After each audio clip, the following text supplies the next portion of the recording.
No, I think out of everything that was put on the little menu thing here for the cafe order, stuff like that, the fur fries and ketchup with ketchup is probably my favorite. Because I remember giving Sen the idea of putting just something with, you know, like, and ketchup, and then with ketchup, because everything else is also with ketchup. And then apparently he had the idea of having a brand thing like fur fries, and I was like, this is absolutely perfect, and it's just beautiful. Just having everything with ketchup at the end, and then and ketchup with ketchup. It was just amazing. A real great combination of great ideas and definitely good hacking being on Sen's part too. But yeah, with that, let's go ahead and, when I can find the scene here, bring it right on in. Welcome on in, everybody, to this week's Wheel of Mystery Randomizer. Welcome on in, King. Welcome on in, Solace. How y'all doing tonight? Yeah, you'll have one ketchup meal with burgers, and apple fritters with ketchup on top of ketchup. I keep forgetting what apple fritters even is. Like, honestly, like, the only time I really hear it spoken of is every time I hear, which song is it? It's one of the Weird Al songs. I think it's Albuquerque is the song that I hear that from, where he's trying to ask this one person if they have like any kind of donuts. He goes like through every different kind of version, and the person responds, "No, we're out of so and so donuts." And then he asks, "You got any bear claws?" Wait a minute, I'll go check. And then a little bit like a half bar of music plays, and he goes, "Nope, we're out of those." It's Weird Al's just a fantastic artist, straight up. It's a big sugary looking treat. That doesn't really narrow it down that much, honestly, but it's something I would definitely try, though, because I do enjoy apples. So I would definitely try something derived from apples at that point. Not gonna lie, I'm kind of hoping we get like an SMZ3 for tonight. I don't even really know if I can put into words why. I'm just kind of hoping for that. But yeah, our most likely option is Bloodstained Ritual tonight right now. It would be kind of funny if I got Mystic Quest, because I actually just finished the async randomizer for that last night. I've been doing with one of my Discord servers. Link set. What be? Do you maybe just post like an image itself? I'm kind of not a super big fan of just like Bing in general, so I kind of try not to use Bing. But yeah, I think just like an image would be more than enough for me. Okay, so is there anything else I need to discuss? No, I think that's basically it. So at that point, let's go ahead and give the wheel a good old heckin' speed. Okay. Okay, either I wanted to do SMZ3 or I like willed it into existence. But yeah, we got SMZ3 tonight. Let's go ahead and see. Samus.link. In my opinion, one of the best possible names for a, or best web addresses for a randomizer.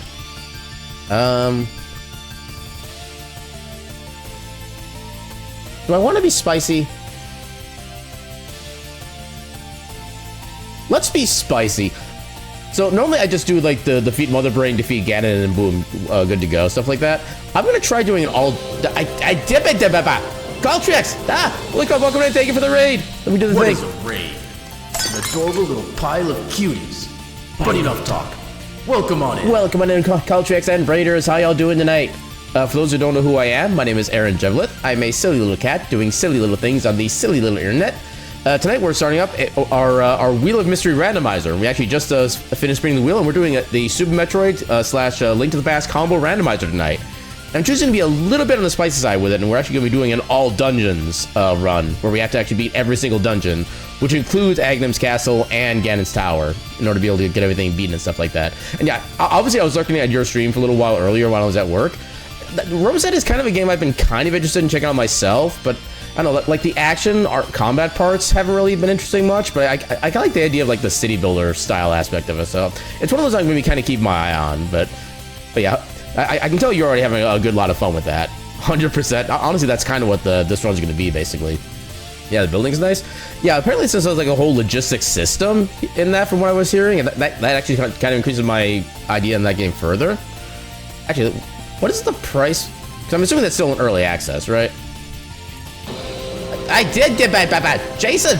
The double raid! Welcome on in. What is a raid? An adorable little pile of cuties. But enough talk. Welcome on in. Welcome on in, Jason and Raiders. How y'all doing tonight? I just did this with the Caltrix, but now I'm going to do it for you. I already forgot where I was with that. Yeah. Okay. Well, I don't get double rated very often. It's hard for me to like get the start and stop going. But anyway, Welcome on in. I am a silly... or... no, okay. Let me start over. For those who don't know who I am, my name is Aaron Jevlith. I'm a silly little cat doing silly little things on the silly little internet. And tonight we're doing a part of our Wheel of Mystery Randomizer, where basically every other Monday I spin a random game from this wheel that we have right here, and the weights change every time.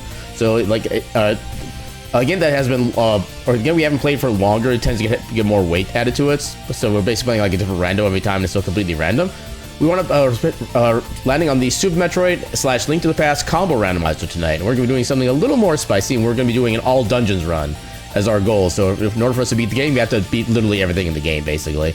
But yeah, Obi and Culture had a good heckin' stream. I kind of already know you had a good stream because I was there for like a good chunk of it. But yeah, if either you need to do any like post-stream self-care, like you need to go get some food, need to get some sleep, need to get chores done, or just need to like sit back and just kind of vibe for a bit, or whatever you need to do, by all means, feel free to go ahead and do so. And thank you both again so much for the raids. You're both some good heckin' beans. But yeah, let me go ahead and finish the setup of the seed. Let's do random Ganon's Tower. Ganon Vulnerable doesn't really matter since we're doing all dungeons anyway. Randomize, no key shuffle. SMZ3 with key shuffle is just not fun, straight up. Generate game. I still wish there was an option to pick like a random sprite. There's just way too many to try to actually like manually pick from. Can I just like glance at something and be like, boom, that's what I want to... Actually, you know what? Let's do the classic SMZ3 thing that we do for the sprites. We'll do that. Download. Get that started. Head over to SMZ3. Oh, yeah, I actually gotta get the tracker up for this too. I guess we can kind of use the time, but we still have the space for that, so why not? Let me go ahead and cut the music. And try... Where's the tracker? Oh, apparently Emo Tracker has an update. Sure, let's update. I don't think it's going to really do much, but... Okay, so set this to randomizer. Layout randomizer. Yeah, I still gotta try to... Wait. Okay, apparently the update applied without actually... Oh. Usually I'm used to the program like closing first. We'll do BizHawk standard. Get this into position. Yeah,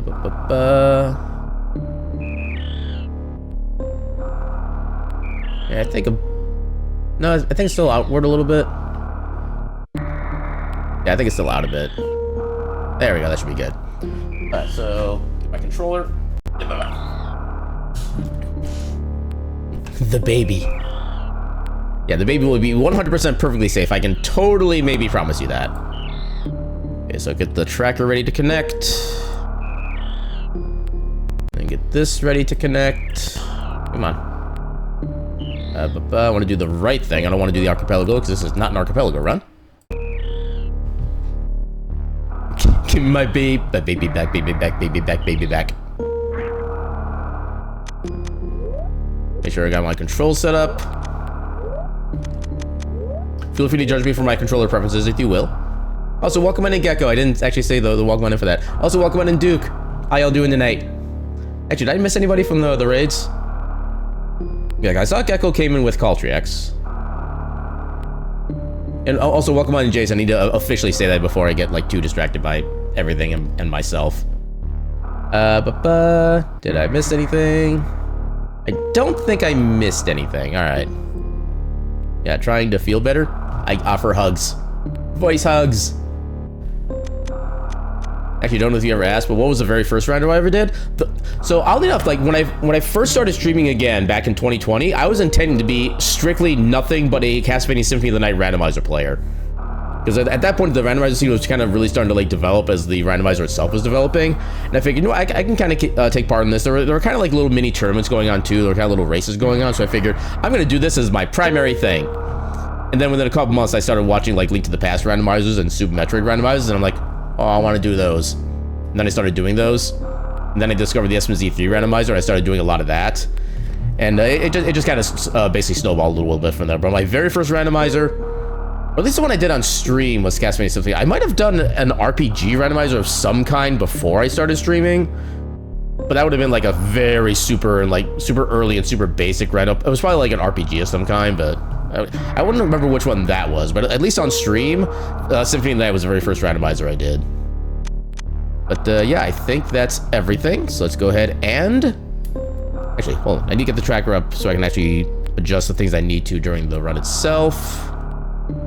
Why is everything being so laggy right now? Hold up. Maybe I need to just close this... Yeah, close like most of... Yeah, close most of that. Because I know Firefox does tend to kind of like bleed RAM every now and again, or bleed memory. That should free up like 12% of my memory. No, there's still issues. I guess I just need to like, get more into the habit of like rebooting my computer. Yeah, because nothing else is... Well, I guess Firefox is still technically open because I have like 2 side games running. I'll just close those 2. See what that does to my memory usage. I mean, it kind of dropped, but not really. Yeah, I need to figure out what's causing my minor bits of lag here and there. But anyway, so Ganon's Tower is random, so we'll hold that there for now, and let us begin. I don't know why that opened the menu by doing that. Actually, it kind of matches up since you feel a lot of the cool in-game tricks I use yeah, because a lot of these are in those randos. Yeah, those are definitely the ones I've gotten like the most practice in. And that was also kind of when I was in my pseudo-competitive, like, trying to get the best time possible in those randos kind of phase. I've kind of gotten out of, like, the strict full-on speedrunning and that kind of thing. Actually, no, I do want to... I still try to be efficient in these randos, but I used to be, like, so much more competitive as far as trying to, like skip certain checks if I didn't feel like they'd be worth the time and whatnot. Nowadays, I'm just like, no, I'm going to play the game, I'm going to enjoy myself. I'm still going to try to go fast. That's kind of more my mindset. So the fastest run in this chat, as far as you know. I mean, you and I could race to figure that out for fact. Are you up to the challenge?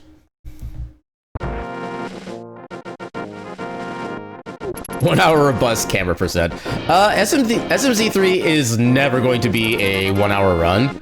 Because even like Link to the Past randomizers for like the basic settings, even the fastest random players for that I think usually take like 50 minutes or so for like a basic Link to the Past randomizer. And ooh, okay. No, having this guy drop bombs first is like amazing. Because bombs are always the first thing we look for at the start of a Link to the Past portion of a run. In fact, I can actually skip the next tree pole since I already have all the bombs I need. Alright, so do we have anything in here that's worthwhile? Oh, I didn't mean to go down the stairs. But yeah, just a red rupee, we don't need that. You know, the mental fortitude to play a game over and over, unless it would be cool. I mean, it does take like a certain, like, I guess, dedication, so to speak, to a game, kind of like I had with the Heritage of Dragon's Tale. Where honestly, I'm surprised I've been playing that game as long as I have. I was kind of expecting to be like running it for like a couple months, then be kind of like, okay, my brain needs to move on. But the fact that I've stuck with it for almost a year and a half is actually kind of surprising to me. You josh about the 1 hour, but you like Aaron to go good? My brain is trying to come up with like a catchphrase with like go good or goo go or whatever. Some weird combination of those things. Also, Lantern is actually nice to get early on, so we don't have to worry about dark rooms.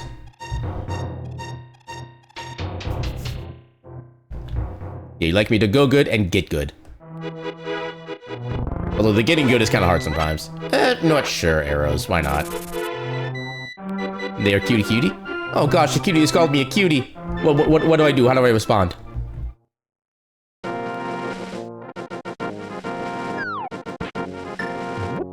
gonna put the lantern on for now so I don't accidentally spend a bomb. Or spend a bomb. Tonight you're not cute, Ack. One day, you shall accept your cuteness. I believe.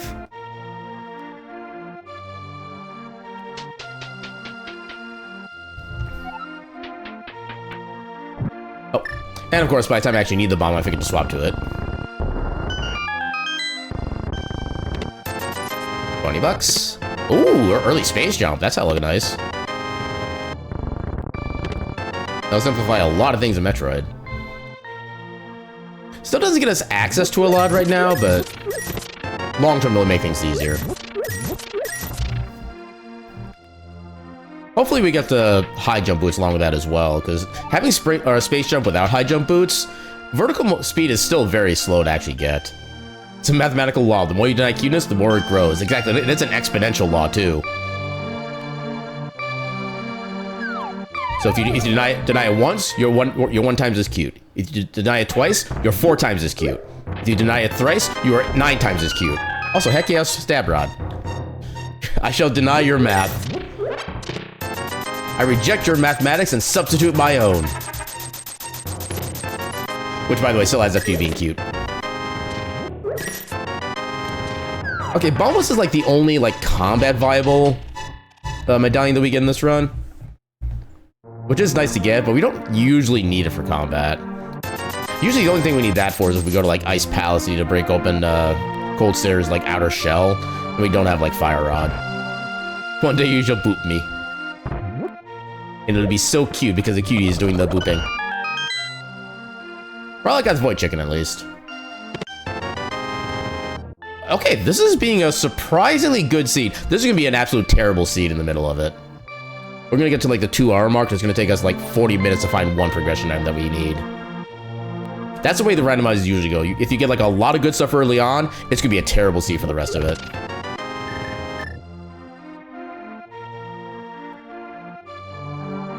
We'll go ahead and activate the burb. All rise for the Hyrulean National Anthem.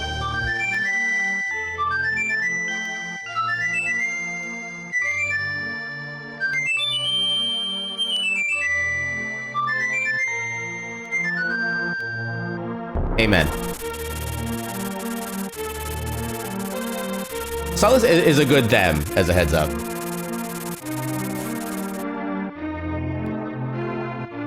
I'm gonna get speedrun this new PB. You can sense it.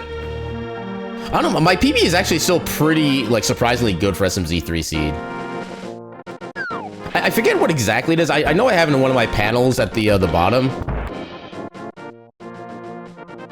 Okay, we don't need bombs. Yeah, I think my PB on the SMZ3 is something like a 2-hour 50-something minute. And getting any sub 3 hours for somebody who's like not completely competitive is actually like a really good time. And I haven't gotten anything close to that in so long.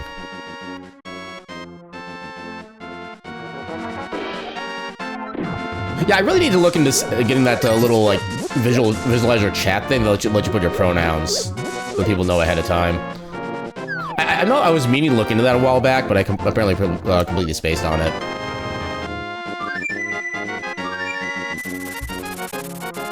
And since it's gonna be faster than saving and quitting.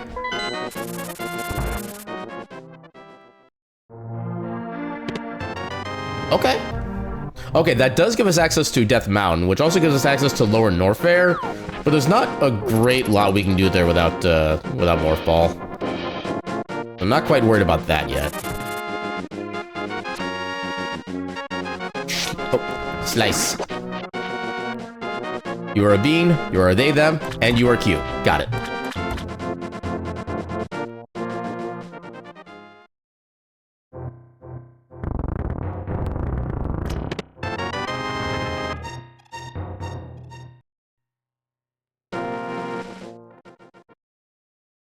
Welcome on in, Sim. How you doing tonight? You enjoying your box lurks?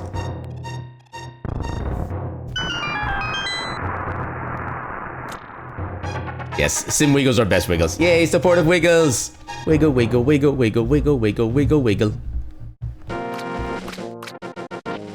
Okay, I'm getting more and more suspicious of the seed the more I find good, like, cool items. This isn't a progression item necessarily, but it does make a lot of things easier. Not necessarily early in the game, because there's not a lot that can kill us. I mean, those crabs could kill us. But otherwise, yeah, not really. I'm actually lucky I didn't have the mana for that. Otherwise, I would have wasted a lot of mana and time. And thankfully, since we have the stab rod, we can just do this.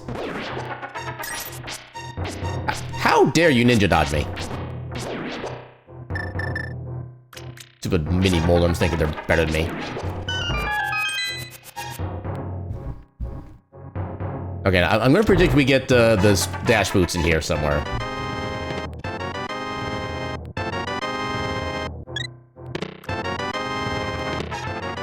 Okay, I manifested the SMZ3 run. I could not manifest the boots. I am saddened, but not surprised.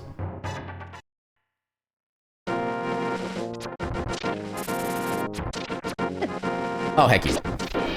Go away, Burb.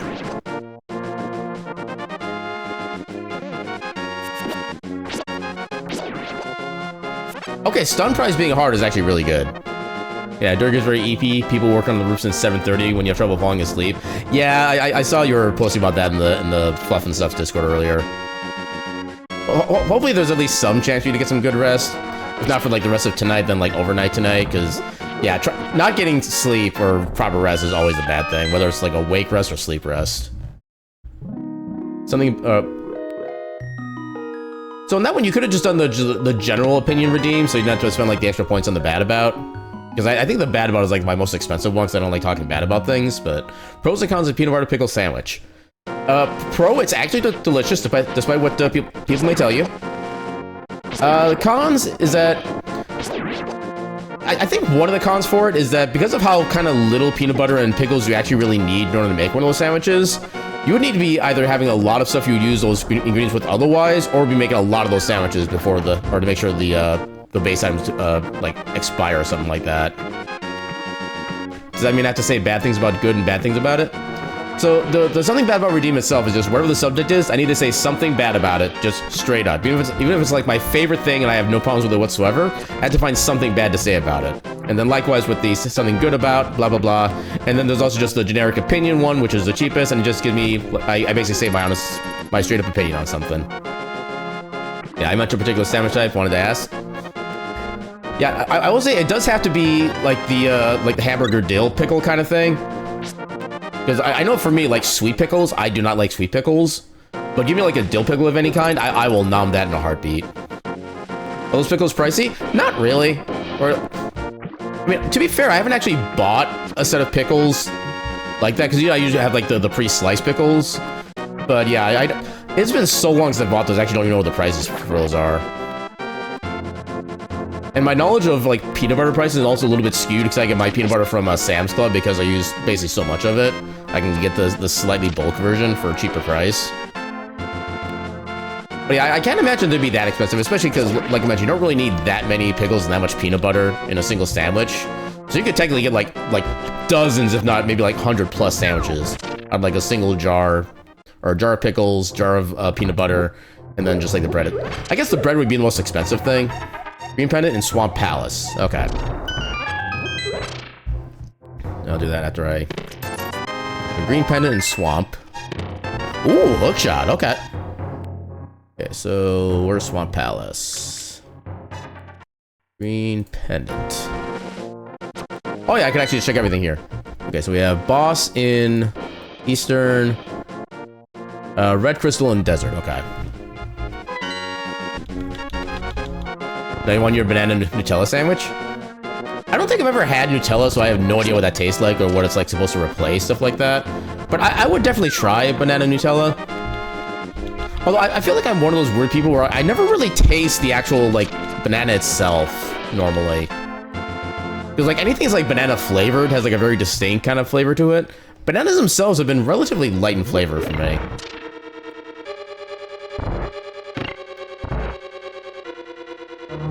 There is a logic that says I shouldn't even be doing this dungeon since I can't full clear it yet. Especially given I still have a decent amount of other things I can do, but... Actually, there's not really that many things I can do. I can do some stuff in... Actually, Grappling Hook does give me access to, like, most of Death Mountain. Including Tower of Hair. Yeah, maybe I should have gotten Death Mountain first. Yeah, this is my brain still trying to keep its, like, faint competitive, like, strategizing for the logic. But yeah, I've learned to just enjoy the rando for what it is and kind of accept my completionist nature. You have noted the items you need before you forget? Heck yeah. Yeah, why don't you try and let me know what your opinion on the subject is.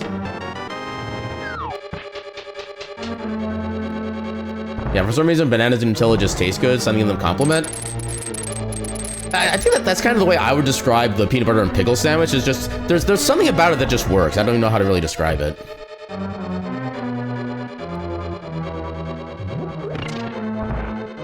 You already know it's good?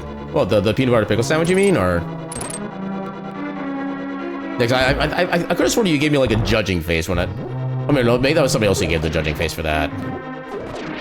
Oh, I didn't quite despawn the one. The one you just mentioned? Oh, the banana Nutella thing, yeah. Oh, I got a lot of super missiles already. I think it was Kyle about me. Actually, yeah, that does sound about right. I remember he posted the gif of like the cat just being kind of held and kind of wiggling about, and he said, "Okay, I'm gonna need to stop you there." Although now I'm kind of wishing somebody had responded with the Oblivion clip of "Stop! You violated the law." That would have been kind of amazing.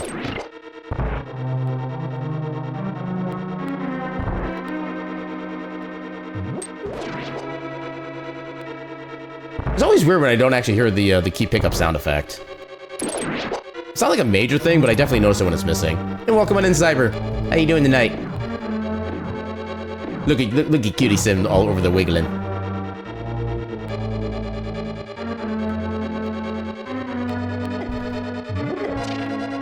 I introduce you to Sim, Master of Wiggles. Okay, so we can't get the big chest. And once we get that done, we're done with this dungeon. Is that a Bibbly bath? Yay, Bibbly. Now we need Liz in here. Yeah, we got the Wiggles, we just need the Oz. Not the Wizard of Oz, just the Master of Oz. Oh god. And just power bombs. Okay, I did not need that. Let's come back there later when we get Bo. It's like it's faster to start here. Yeah, actually we can leave faster. Actually, you know what? Before we do Death Mountain, we should be able to do all of Hyrule Castle. Minus the Aghanom's Tower part, but... There's gonna be a good chunk of items in here. Don't need any more tree poles.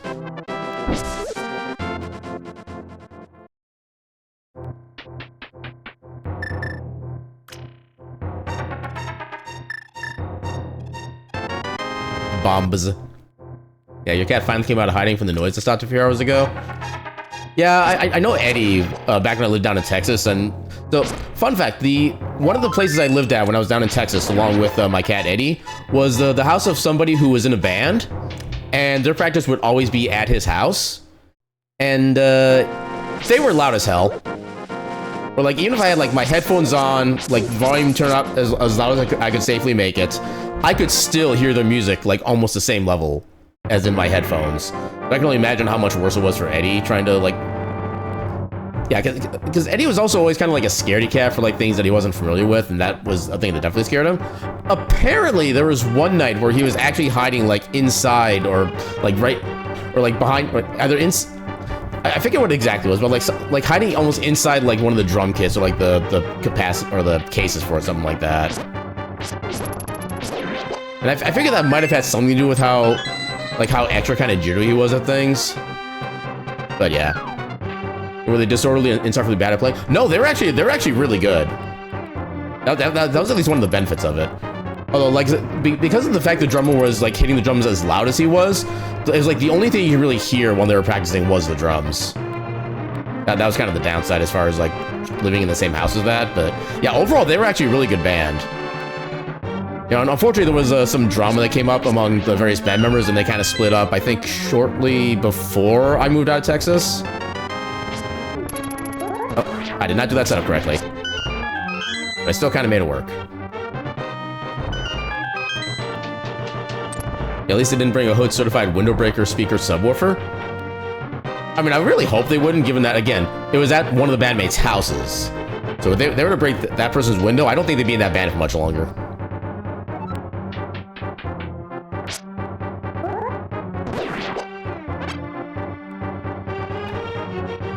Actually, it would be...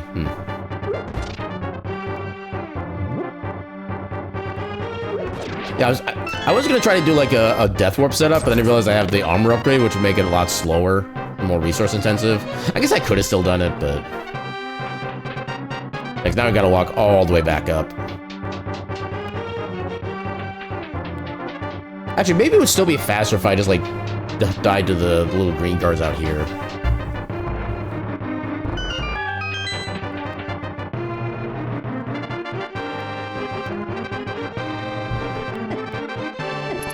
Yeah, they still do half a heart of damage.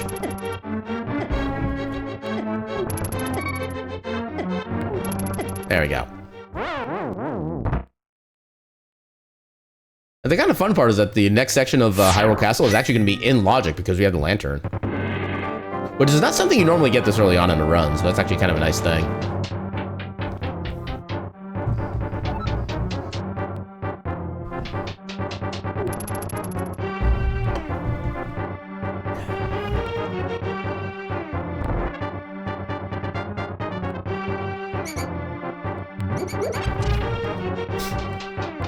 And now for one of the fun things with having a hookshot in here. Everything here easily dies to a hookshot, which makes it super nice and fun to actually use that in here. Bop. Oh, heck you. Get bopped. Yay, toilet paper.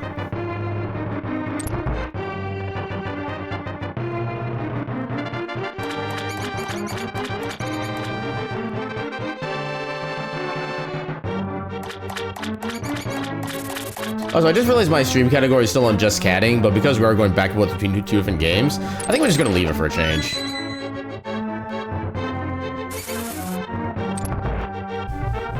It is indeed a catting stream. The host is, in fact, a cat. Hard though it may be to believe.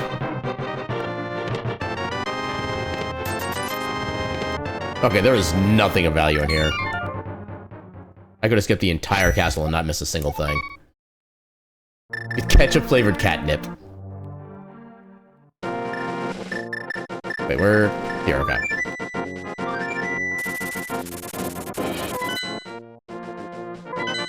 Alright, time to save the old man.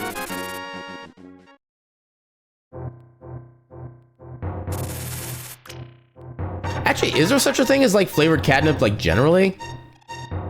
I've never actually really looked into it, because I know, like, Eddie was never really affected by catnip, so I never really got much of for him with that. I know Whiskers could get affected by catnip.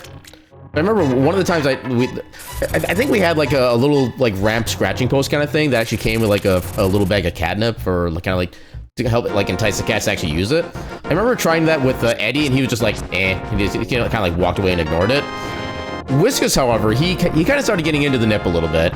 And he wound up, like, kind of rolling and kind of rubbing his entire body on, like, the top of the ramp, and then just, like, slowly slid down the ramp to the bottom without even a single care in the world. It was so heckin' adorable.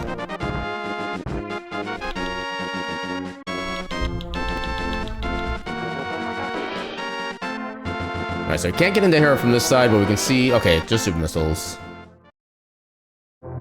Anything cool in here? We'll find another bottle later. It's not worth going out of our way for that. Yeah, because there are 4 bottles throughout the entire game. We only need one of them to be able to get the item from the sick kid.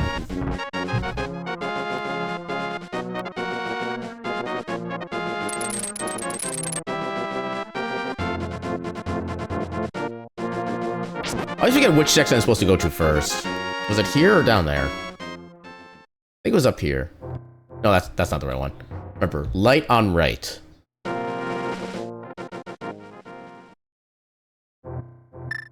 Okay, it was the other way I was supposed to go, dang it.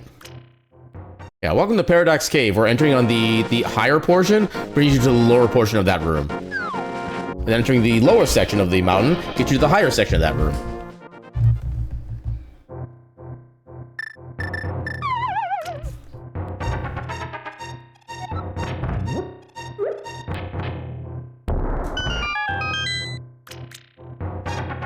Come on, give me good stuff. Ooh, screw attack. Makes Metroid even simpler yet. And then when we're space jumping, we just literally destroy everything. Except for, like, 1 or 2 enemies that are not affected by it.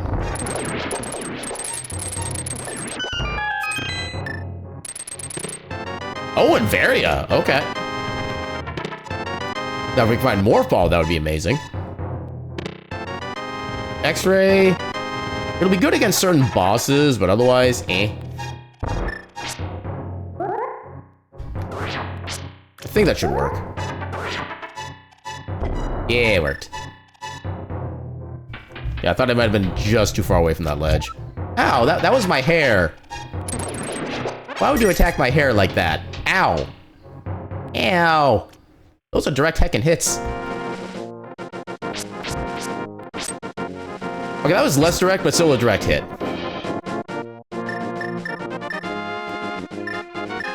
I love how that one oh wait, I don't have hammer, actually, so I actually can't do this yet. Maybe I guess I just go to Metroid? There's not really a lot I can do there, though.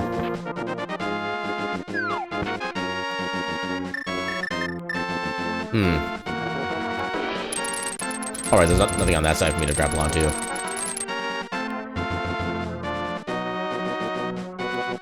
Okay, so how much can I actually get in Norfair without Morph Ball? There's like a couple things I can get. Especially since I have various, so I don't have to worry about environmental damage or anything like that. Not to nag or anything, Mega Man, but Link would have found the Triforce by now, just saying. I mean, he's basically like a substitute teacher. He's not going to know the entire syllabus right off the bat. You gotta give him a little bit of time to settle into the role.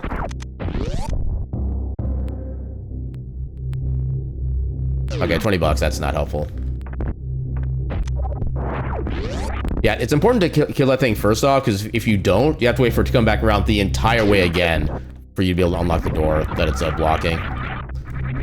Okay, so we can't get the item to the left, because we need Morph Ball in some way. There's theoretically a couple of things we can get here.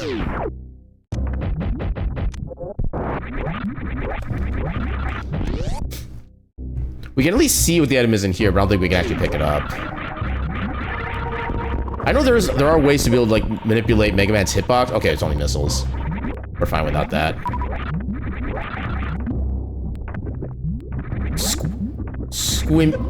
Squimsh. Thank you. Oh my heckin' gosh, Demi, welcome in. Thank you for the heckin' 25 stream streak. That's a lot of streams. And that's a lot of hearts. How you doing tonight? Okay, so we can get this item here.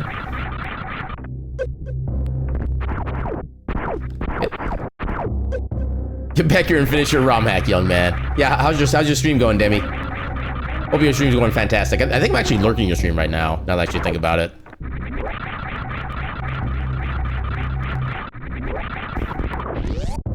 Yeah, pro tip. Demi is good bean. Oh, there's a boots. Okay. Not that it does us a lot right now, but it's still good to have. Is there anything else we can actually get? We can still get one more thing. At least. No, we should be able to get 3 more items here. Just a decent chunk that actually doesn't need... Actually, no, we can get 4, because we can get both items in here.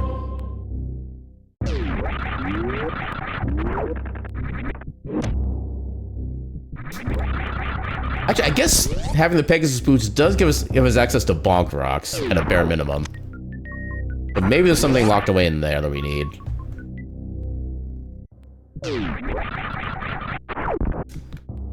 Oh, actually, okay, so I need to do this trick. There we go.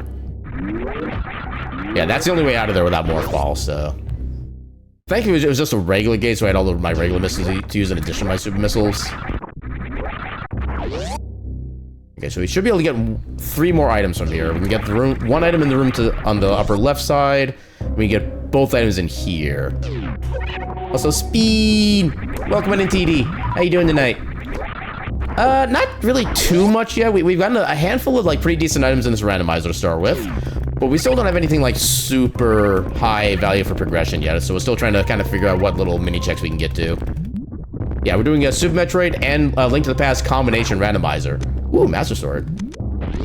Oh, that's Aghanim Sour. That is technically Dark World access. Okay.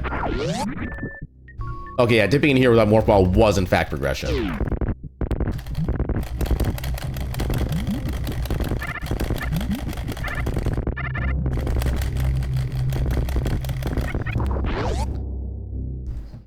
Yeah, if you like perfectly button mash the aim up button there, you can get like a whole bunch of like extra momentum from the way that the game handles angles and Samus's hitbox. Yeah, normally does Link get the sword before Dark World. So in the vanilla setup, you actually do get, you're actually required to get Master Sword in order to get access to Agnum's Tower, which then gives you access to Dark World. So as far as, oh, we already got this item.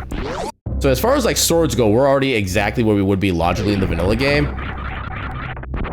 Although in the randomizer, you can also use the magic cape to basically bypass the electric barrier to get into Agnum's Tower as well. So you don't strictly need the sword, but it does make things a lot easier as far as being able to like defeat enemies and whatnot.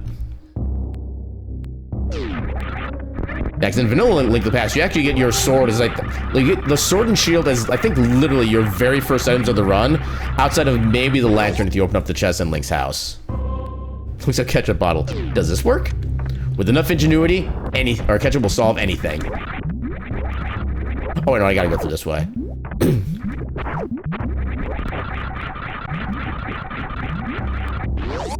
Yeah, I don't think I can really get anything up above. So we'll just head over this way for now. We'll go where we know we can. Well, where we're expected to get progression, I think. I'm gonna try to heal first, and then we're gonna go to Agnum's Tower. Save us a save and quit time. Can it solve your sadness? Your mileage may vary, but it can't hurt.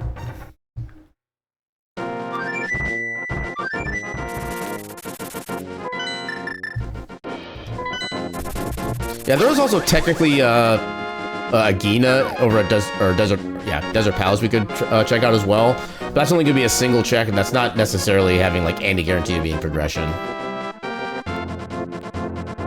Yeah, because I will say I have seen SMZ3 seeds where your Moon Pearl, which allows you to actually like exist normally in Dark World and actually do things. I have seen plenty of cases where Moon Pearl has been at Pyramid, right where you spawn in Dark World after beating Aghanim.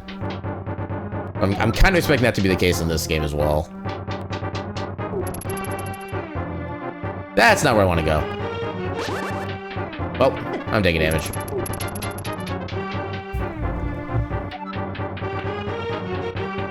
So many stairs.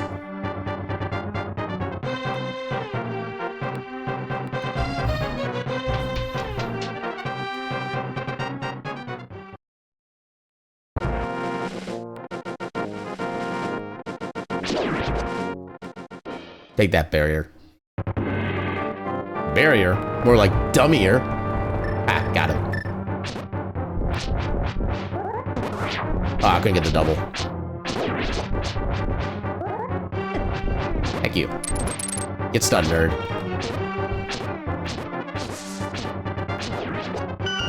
Got a free heart. Oh.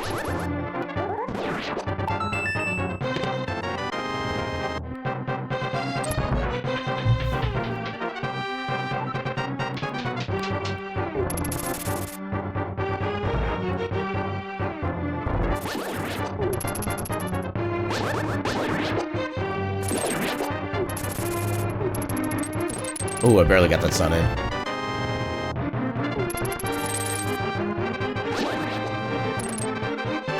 I like how the hookshot can technically go over the barrier there if the enemy's close enough. Just because of basic hitboxes.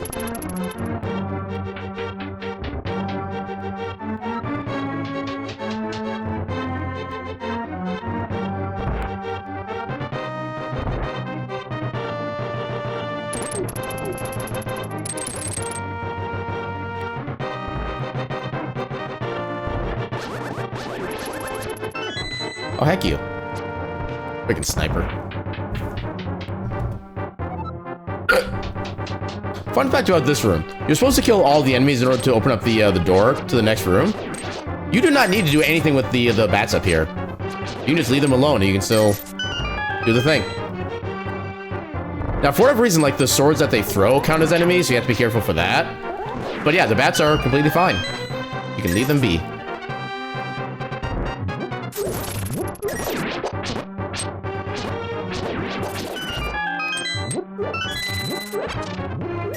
I think they're called keys, if I remember right.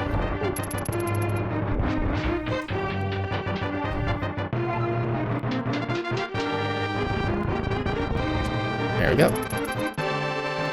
Hiya.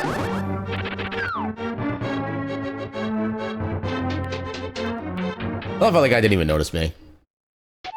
Are both the Mega Man? Yeah, so one of the cool things about the SMZ3 randomizer is that you can customize your sprites for both games, and I chose Mega Man to be the sprite for both games because that gives me the funny headcanon of like Link and Samus went off and got married, and since they're both on honeymoon, Mega Man has to come in and fill in their tasks for them.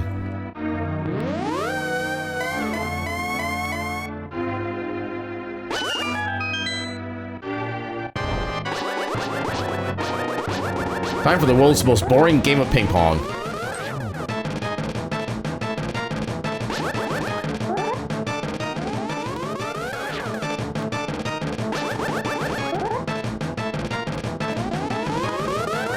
Yeah, we need 6 hits on him in order to be able to beat him.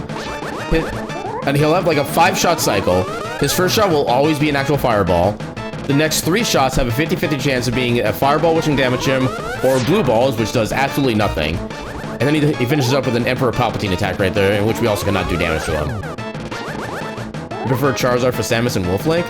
The Charizard sprite for Samus is an amazing sprite, absolutely.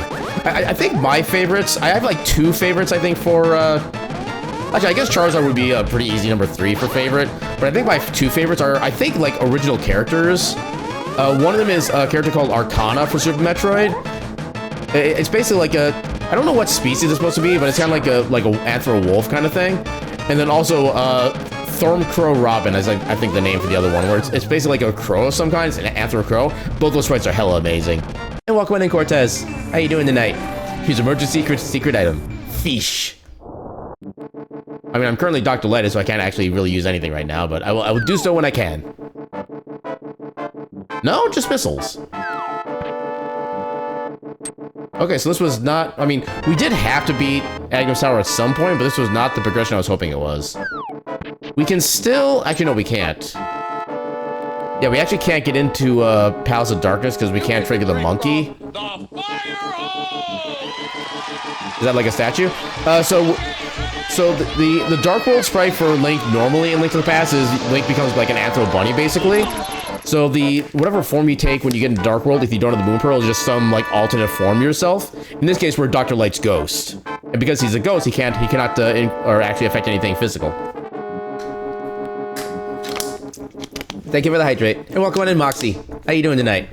Yeah, I realized I didn't update the category earlier, but I figured since I'm kind of going back and forth between 2 different games anyway, I figured, you know what, we'll just leave it at just catting. Because we are, in fact, always catting. Yeah, I guess we could go to, Agina, which at least we have the flute, so it's a lot faster to check. Is this something about an Anthro Wolf? Yeah, the character named Arcana for the for one of the sprites for Super Metroid Randomizer, they're an Anthro Wolf of some kind, I think. It doesn't actually, like, specifically say what their species is, but they kind of look wolf-like, so I'm gonna go with wolf. And yeah, it's just one of my favorite sprites they have for Super Metroid, in addition to, I think it's, oh no, Thomcrow. I think it's Thomcrow. Like, Thomcrow. Something like that. What if Link became Snailrin? I mean, if I knew who to contact as far as like getting like custom-made sprites, I probably would at least get my regular self as a sprite option for like both games. And I could definitely see myself doing like a Snailrin as like a secondary sprite as well, just for the lulz. Okay, that didn't help. Where else can we go? Oh yeah, we could, okay, so... Oh right, we have boots too, I forgot about that. Okay, so we can do Bonk Rocks. We can't yet do, King's Tomb, but we can do Bonk Rocks. Yeah, because in order to do King's Tomb, we need to have Titan's Mitts.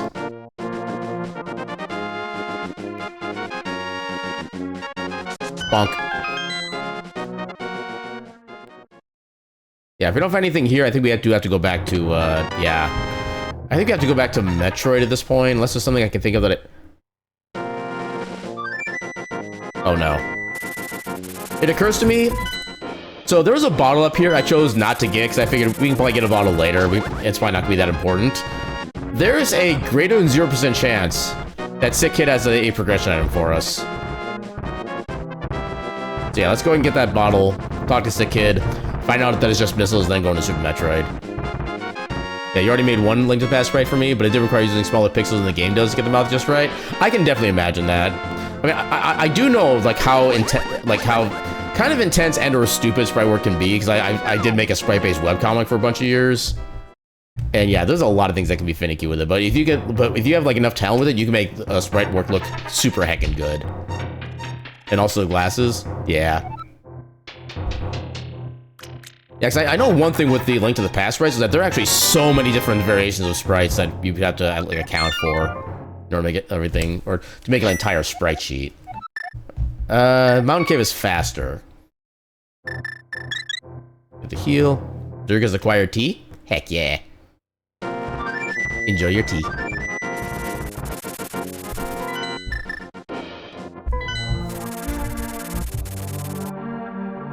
Alright, so we are going to be acquiring missiles in 3, 2, 1, and missiles! Or a bloopy. Honestly, missiles would be better than a bloopy. Is there anything else I could do that I've... Oh, there's technically Zora. Although we don't quite have the money for that yet. I forget if this is actually a good money spot here.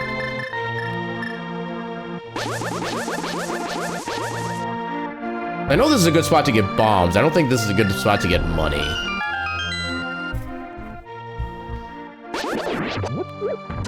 Actually, yeah, this is not a good spot for money. It's just 2 green rupees. What was the good, like, money farm in this area? I actually forget. I remember I thought there was one. Yeah, is there anything else I can think of before I leave? Yeah, using smaller pixels is technically a no-no, but it's also a no-no to always follow the rules. We already did that. We can't go into there. Can't get that anyway. We did Agham's Tower, we did Hyrule Castle, we've done everything we can in Eastern. We've done everything we can in Death Mountain to begin with. Yeah, I think we need to just go to Metroid. Okay, now watch like the vanilla Morph Ball location be Morph Ball. The game would be a perfectly standard troll to do that to me. I'm expecting that at this point. Yeah, you want to do something, but don't know if you have the mental capacity to do anything right now. That's me on like every weekend ever. It's like one thing I've been trying to kind of get back into is trying to get like Final Fantasy VII Rebirth kind of replayed through on PC, so I can kind of have it like have the game ready and have my memory be slightly more ready for later on. Actually, we can go this way. We can get. There's not a lot of items we can logically get here, but there's still a few items we can get. Okay, that's a vanilla E-tank. Yeah, one day there will be a boob redeem of some kind. I do not know what that day will be, but one day. Come on. Yeah, we should be able to still get at least one item in Bryn Stars, assuming I don't screw up the setup. In fact, there should be a save room nearby. I think I'll actually grab that as precaution. Because there is a possibility of soft logging if I don't do my movement right for this next bit.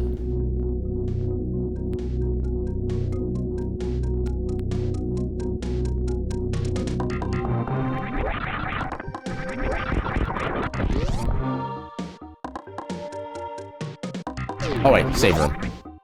Before I screw myself up.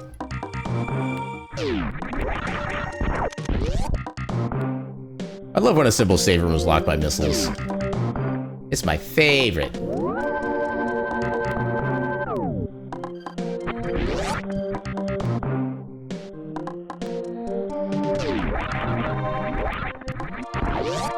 Yeah, Aaron in the style of Samus would be pretty cool.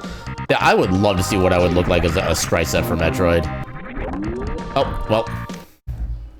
Actually, I could have just, like, visually checked that instead of just immediately going in, now that I think about it. Oh, well. This is why I saved, though.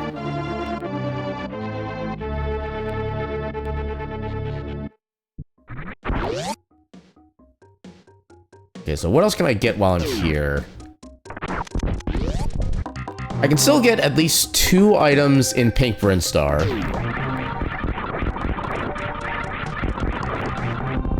Oh. Hold on.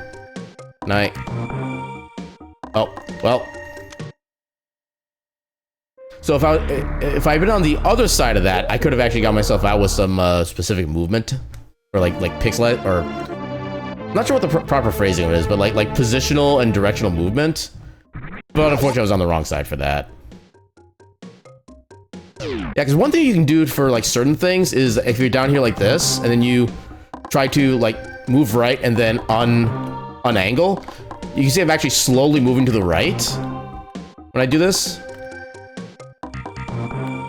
It's kind of way you can get out of those like forced crouch positions if you're in like the wrong angle. For whatever reason, it doesn't work going the other way.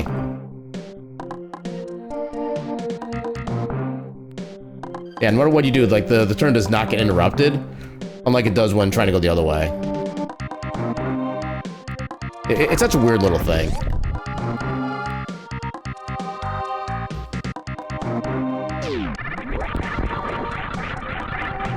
Yeah, I think in the interest of safety, I'm going to be a little more intentful with my movements. There we go. Aaron, delightful floof. Sim, cute floof. This is undeniable. I mean, we already beat Agnes, so we can't really meme him with the bug net, unfortunately. We can get one more item down here. Oh, hello. Okay, that's logical progression.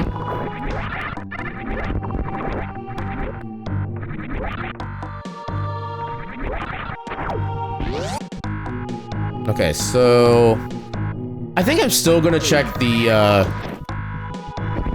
normal intro section just in case, even though it will be like a 2-minute time sync for 2 checks. Only one of which is gonna be in logic. Yeah, Aaron to the past idea, the hearts are ketchup.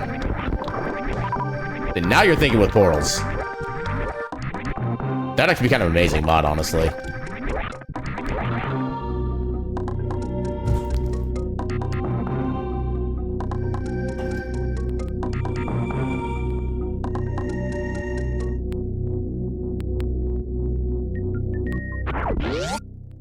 And also, if there's like a poison mechanic in Link to the Past, like the poison icon could be like the ketchup bottles turned to mustard bottles instead.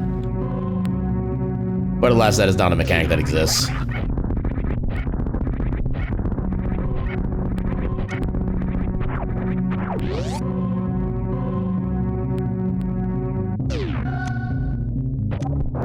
I don't need missiles for those. Every second item with a Metroid game present missiles. Yeah, honestly, pretty much. Yeah, don't want to go to the right yet. Thank you.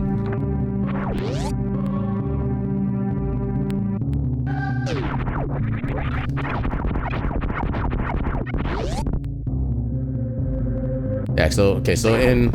Oh, I can get this item too, actually, with the screw attack. Okay, just arrow capacity. Yeah, because I know there's like 230 missiles, like actual usable missiles you can get in this game. And each missile pack gives you 5, so that would translate to 46 missile packs in Metroid alone. Which in the standalone game is like literally half the checks almost. Yeah, the witch is selling ketchup potion, mint chutney potion, and water potion. See, I don't like the mint part of that. How about we call it the green apple potion? I would totally be... Yeah, I would totally be down for green apple potion.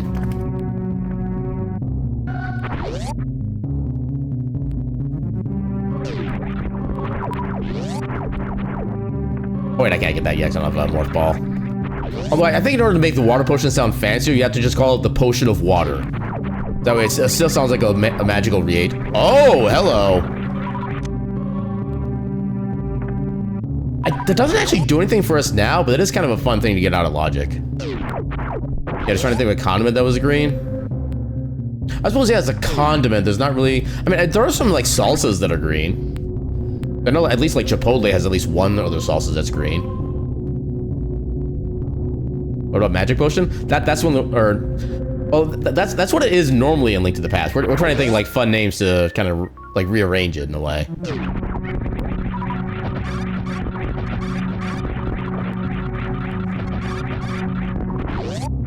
Yeah, what are the... I mean, there's also, like... I can't really think of what it's called, but I know, like, the avocados were, like, a super big thing for whatever reason for the longest while. And I know there was like a... Yeah, I forget what form it mostly came in, but I know like avocado was like a big thing for like dipping as well. I just can't remember what the style of it was called. Yeah, salsa verde is usually more of an olive green color since they cook tomatillos or peppers. Yeah, guacamole is another one. I don't know if I've really had a lot of guacamole, so I don't know if I can really talk about like my opinion on that.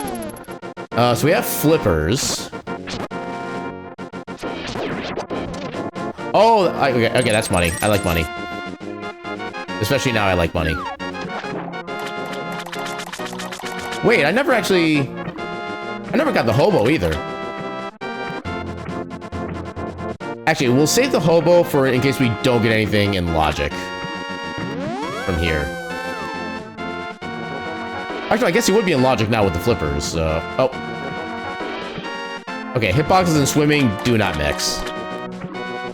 Could call it red salsa, green salsa, and blue salsa. Okay, now I'm wondering if there actually is a blue salsa. I would definitely try it out of curiosity. I wouldn't expect much, but I would try it. You think no? Dang it. Okay, half magic is gonna be nice at least. Even though we don't have the, Okay, you drop magic. Actually, which drop set are you? Okay, you are not part of the... I guess they could drop Loopies. Because they're the variety pack.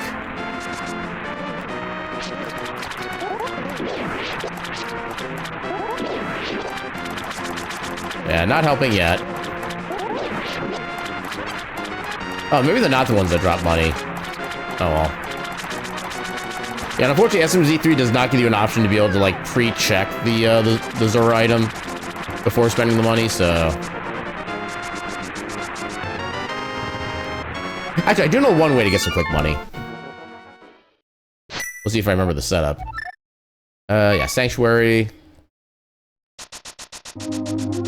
Actually, there's a second easier setup I could use that's also a little bit quicker. Yeah, blue foods that are really blue are pretty rare. Yeah, I know a lot of those are gonna be like artificially blue, which can still kind of make it fun in a way.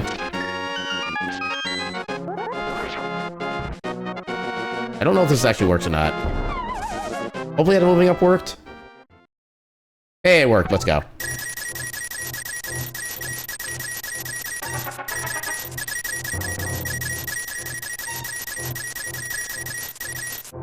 Yeah, money.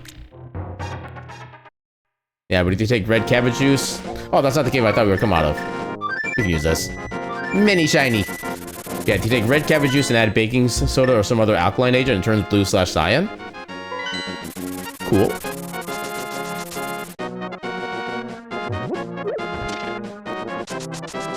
Yeah, the good old Houlihan room.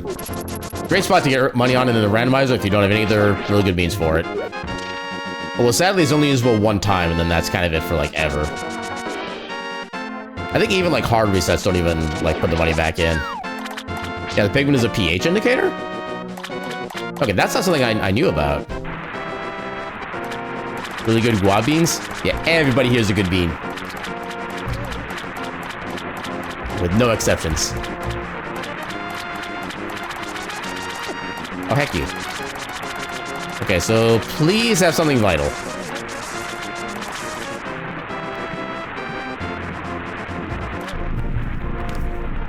Yeah, I'm trying to think of what else I could possibly be doing right now.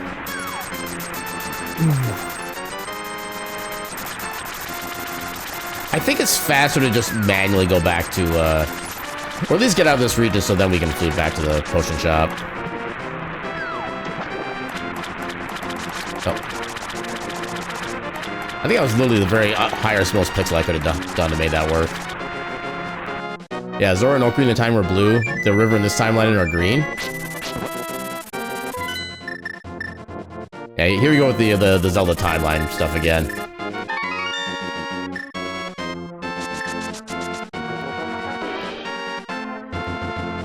Come on.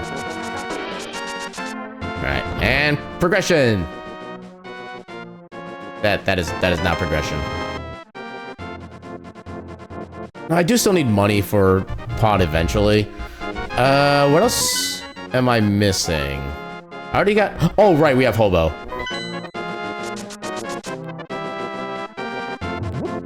Yeah, go back to bed, Grandpa Jevlith. The timeline is safe from mustard. But the mustard menace is always present and must be zealously guarded. We cannot let our defenses falter.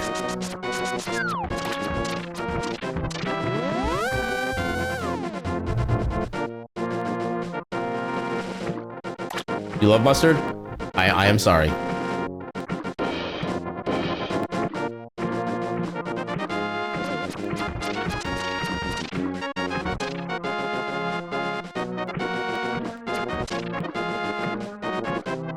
Yeah, you launched your yellow ketchup bottle. Yep, you're green ketchup now.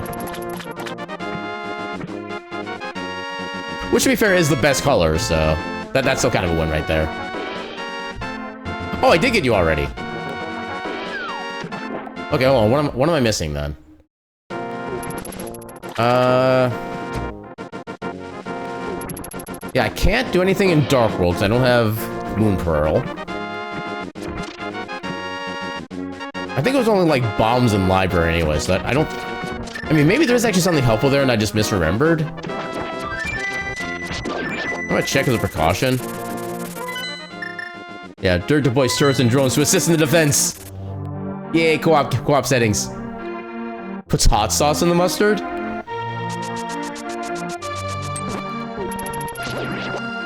I'm not sure how to react to that. Yeah, I already got your item, right? Yeah. What else? Yeah, we don't have any dungeon rewards of any kind yet. We've done everything in Kakariko that we can do, including Sick Kid. Actually, I could have used the mushroom to fake Magic Bat, if I was thinking of it earlier. We have Timespinner, but we can't actually do anything with them right now. What else am I missing? Don't worry, we're in the time warp space between the end of Timelines and Skyward Sword.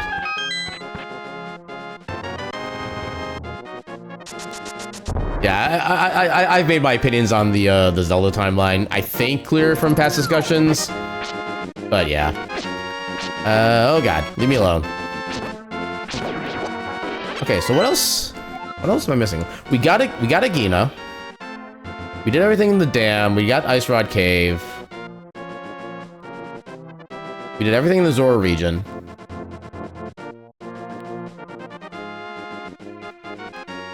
What am I missing? Am I missing something in Metroid?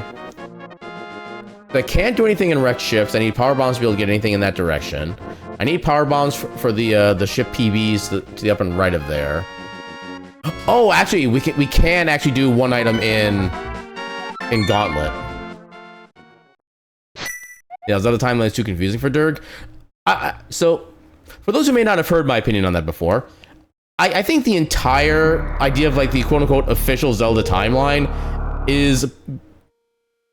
I'm gonna try to not state it so assholey. I think it's just, it was intentionally designed to just be a mess to make people, to quote-unquote try to shut people up about saying, oh, well, where does this game fall in the timeline? Where does this game fall in the timeline?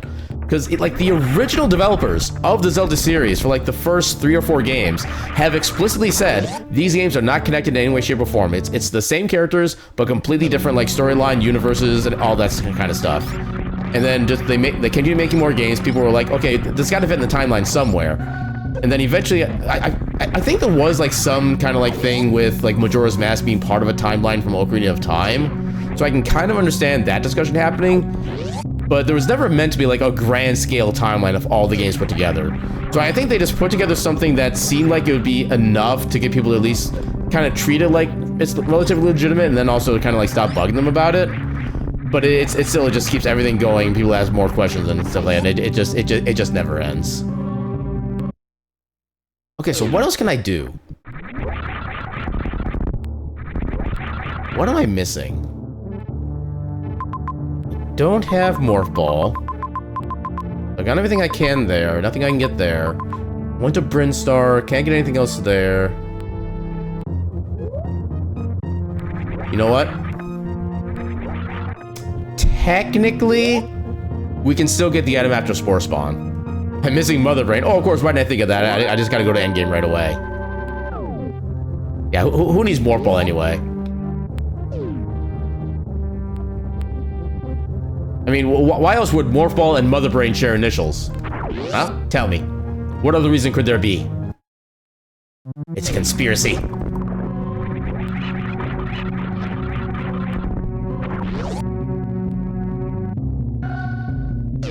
Yeah, if it does turn out that there's actually progression at Spore Spawn, like specifically if Morph Ball is there, I will actually that is literally the last place I would ever expect to find progression like that. Yeah, it goes 1, timelines, 2, Ridley has Babby, and 3, 1000% agreed on the part at the very least.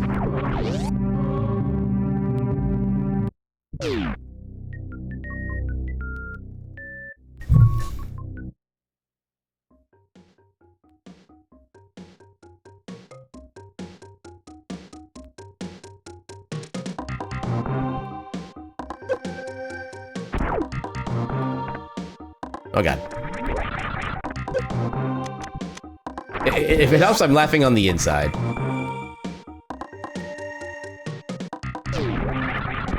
I do like to kind of like play along with things as much as I can.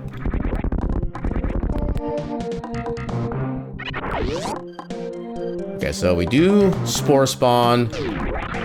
While I also try to figure out why I made the decisions in my life that have brought me to this point.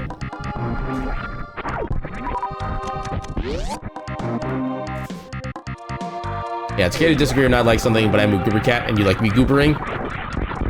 Well, goober goober goo.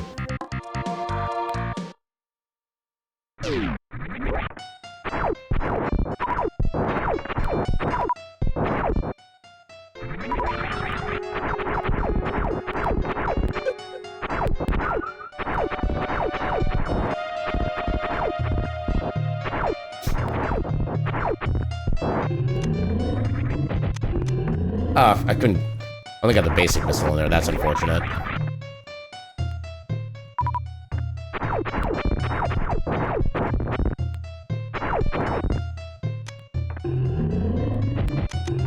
Well, didn't even get to the super missile. Yeah, it is possible to potentially like 2 cycles Spore Spawn with like 2 regular missiles and a super missile for each cycle, but it is intensely difficult to do. Okay, I got that one at least. Yeah, are we agreed that the particular boss in another game is Toilet Bird? As I mentioned, that is officially my headcanon for that. Other people may have their headcanon, but I have mine.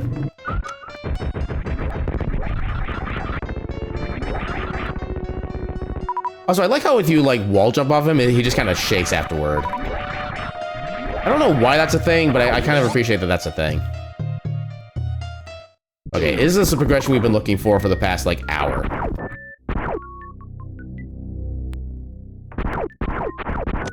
No, it is not. Okay, so... what am I missing? Okay, look at my items. I have all the gloves I could possibly want, but those don't... I mean, I can think of, like, 2 out of logic items I can get. But obviously, because they're out of logic, they wouldn't give me what I would need now. I like how both the items I need for progression in both games are both basically balls. I need the Moon Pearl, which is just an orb. Oh, I actually finally got the Kago through there. Nice. Yeah, we have Moon Pearl and we have Morph Ball.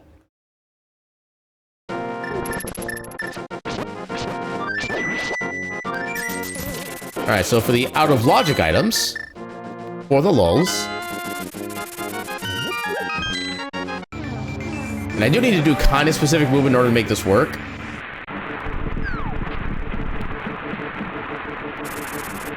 Ow. You were not supposed to hit me that early.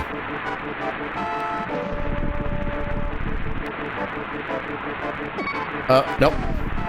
Well, that screwed this run, but...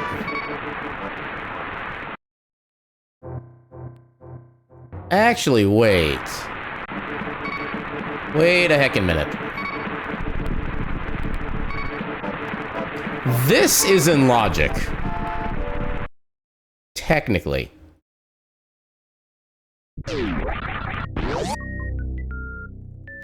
Oh god, technically most of Lower Norfair is in logic. Ah! Okay, game. This seat has jokes.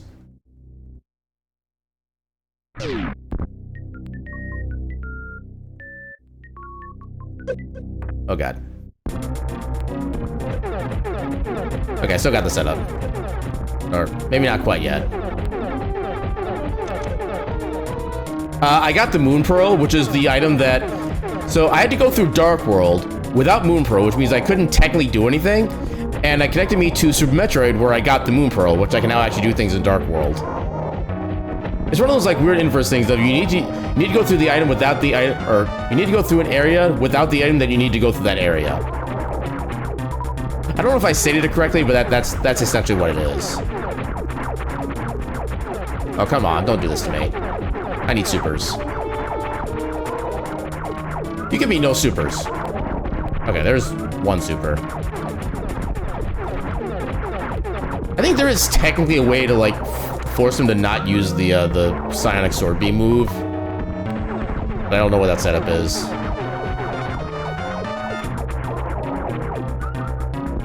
Get like one more.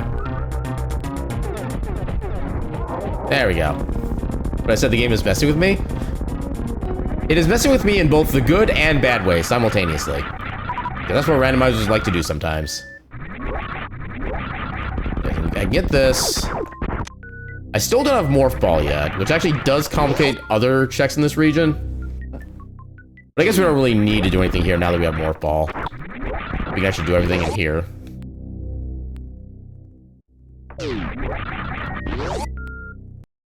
Okay, so...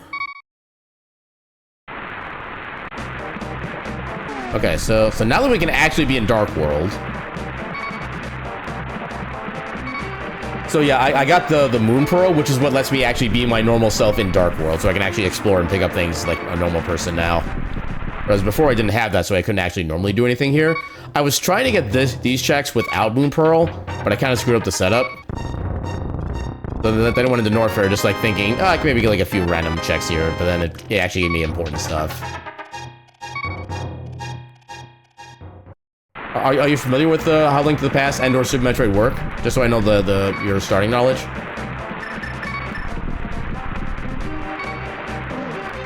Okay, bait that.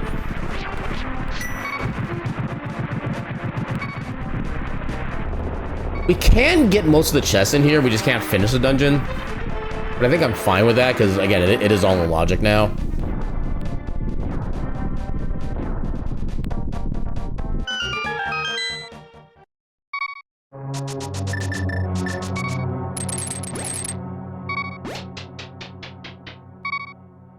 Yay, low health.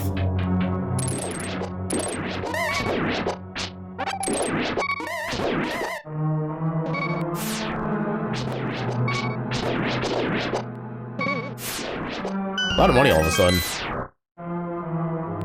Too bad we don't really need it anymore.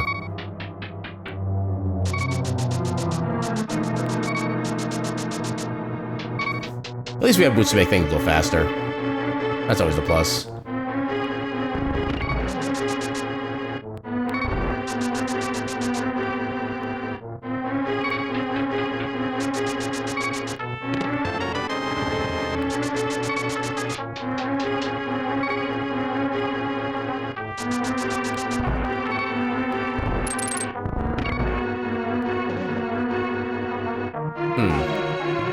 I actually need to get some free health.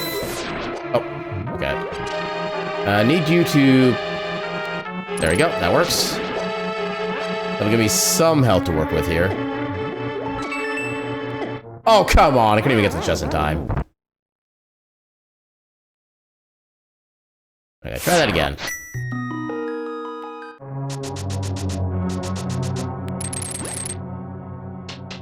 Try that again.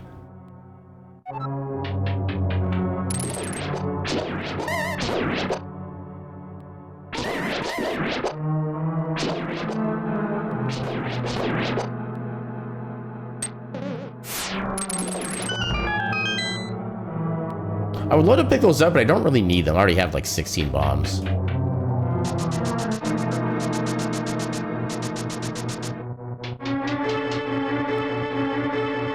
So when I die, I become a helmet. Yeah, it basically Mega Man's body like explodes and all that remains is a helmet. So yeah, it's kind of similar to what happens when you actually die in a proper Mega Man X game. So yeah. Okay, we already have like all the dungeon keys.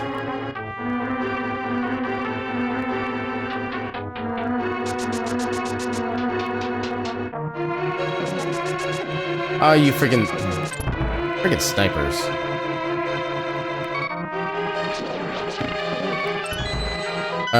Okay, so I only have torch. So this room's gonna be a little slow, but we can make this work still.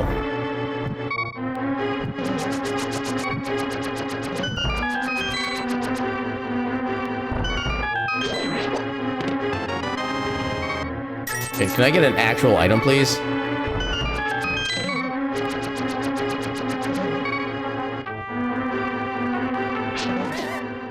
Oh, you've got to be kidding me. I promise I'm not normally this bad at this game.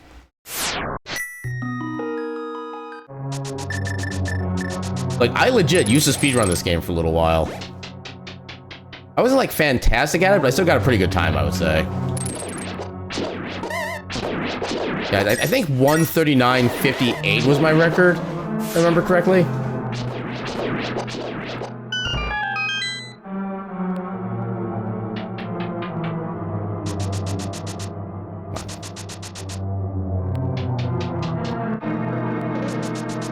Oh my God.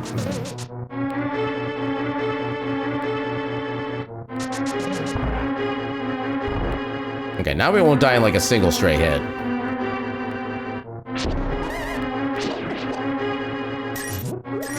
Okay, so I need lantern.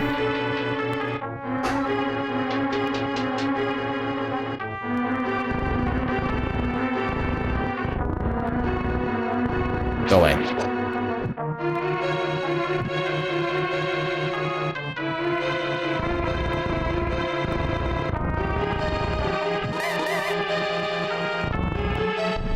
"17 seconds, a screen shake."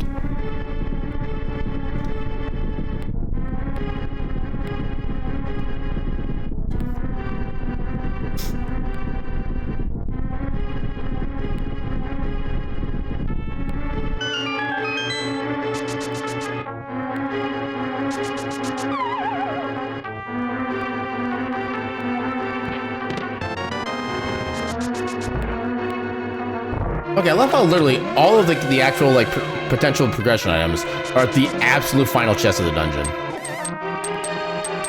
Oh right, because I died. That switch never got pressed. I forgot about that. Oh, that means I need to. Okay. Well, it's actually close by, so it's not really that big a deal, thankfully.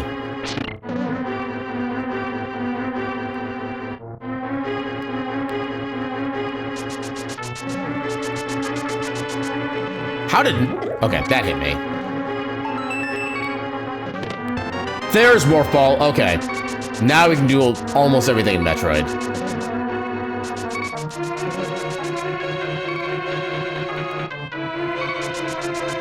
Yeah, there's still a few things we can do here.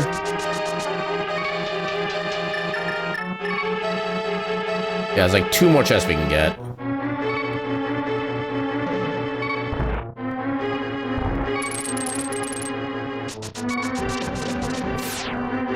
Oh, the big key's gonna be in here. It's...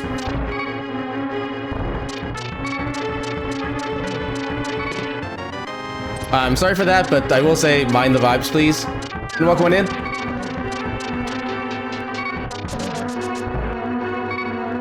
Alright, I needed to reset the super tile.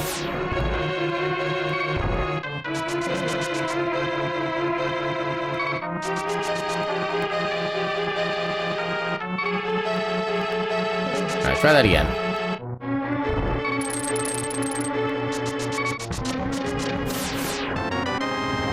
Okay, there's the other bottle we could have gotten instead of the one at Death Mountain. Alright, where do I want to go from here, actually? Actually, you know what? Let's just go to Metroid at this point. There's so much we can do here now.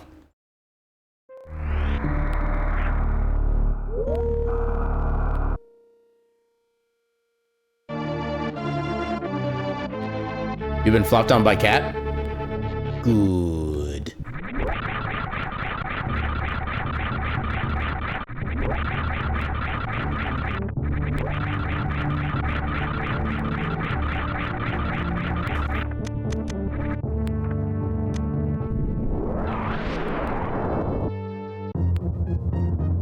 Ah, come on.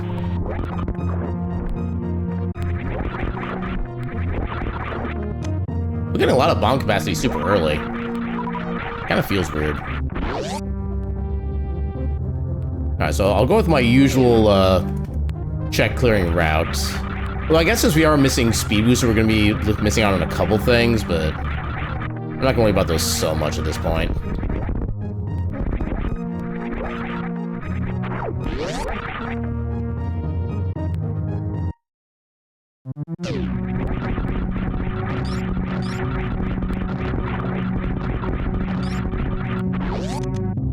I've already gotten this item, but we can get everything after this.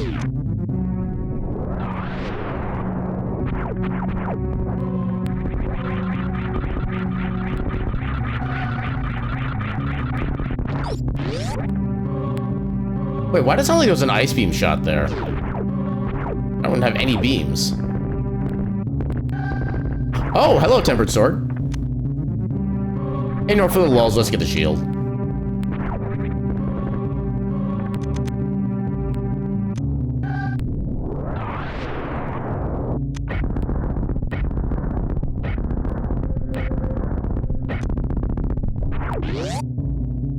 Oh, what did I get for speed booster right now?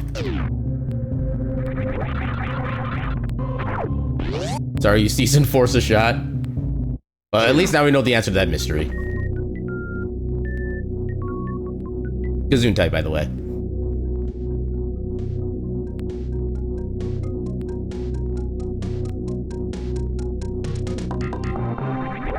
Okay, so now we can get actually everything. Alright, I already unlocked that. Oh, I need a mock ball through here. But for that, I need to do a minor bit of preparation.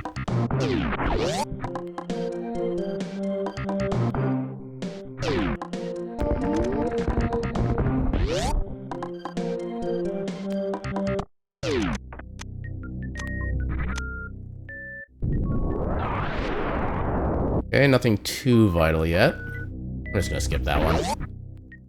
We'll get plenty of misses on the way throughout the rest of the seed anyway. Especially given that's gonna be an all dungeons run. Although there's already a chance we're not gonna be able to have the time to finish this, depending on how the rest of the seed goes.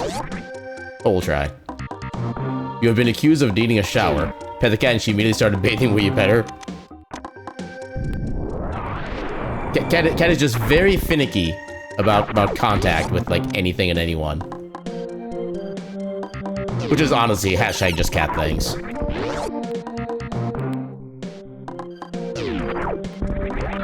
Or maybe look at it this way. Maybe she took your pet as instructions on where she needed to bathe herself, so maybe she thought she was stinky because of that.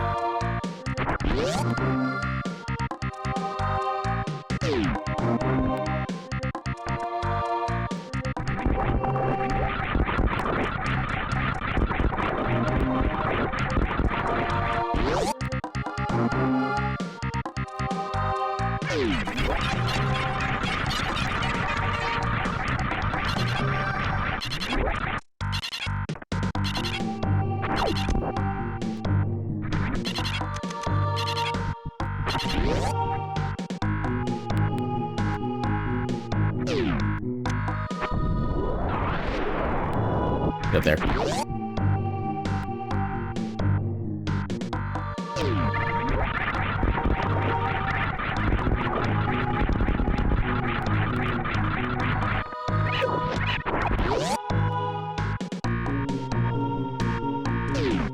So we already know that the item behind Spore Spawn isn't anything important.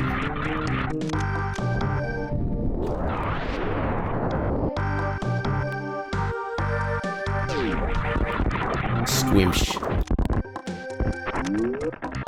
All that for arrow capacity.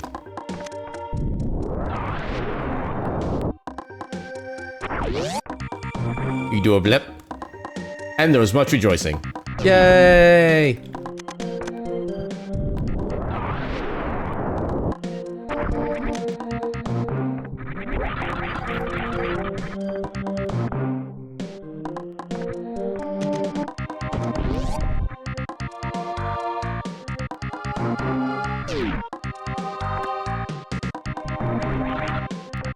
Oh, I couldn't quite get the mock ball in there.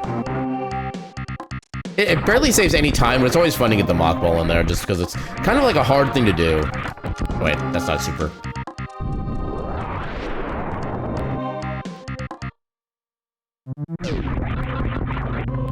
I cast Squimsh. It was super effective. I don't really need the money, but sure.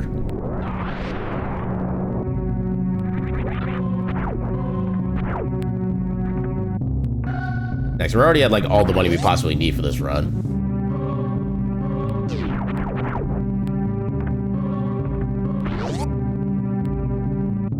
Oh no, we have Blepception happening.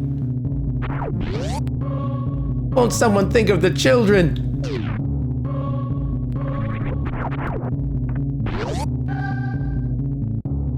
Your next one will have a Blep somewhere? Good. More, ooh, hammer. That's actually really important, especially where we're about to go next in Dark World. But yeah, more Blep is more better.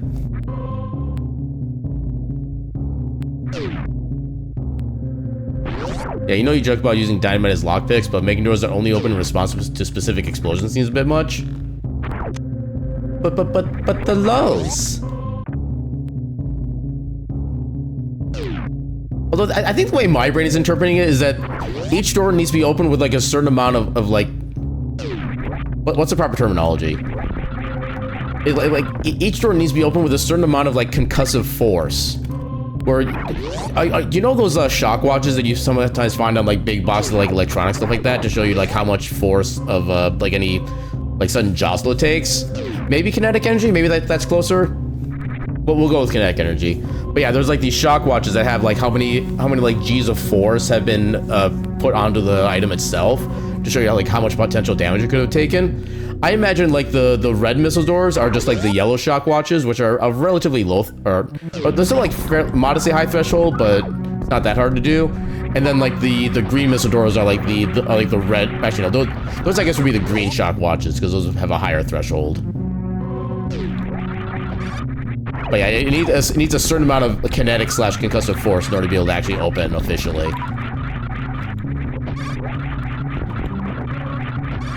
You know, I honestly wouldn't be surprised if somebody actually has already developed something like that. Where like an actual like explosive force is needed of a certain kind to open it. Needs more sim force. Okay, that made me think of Sim as like a Power Ranger, and that's a hell of a adorable thought. Go, go, wiggle Rangers!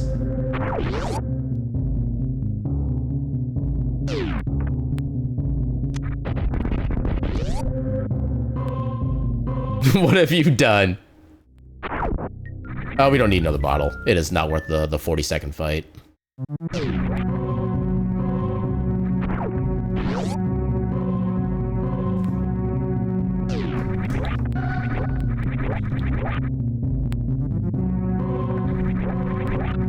There we go.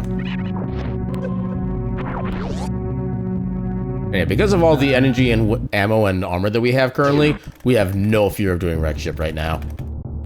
So let's heck and go.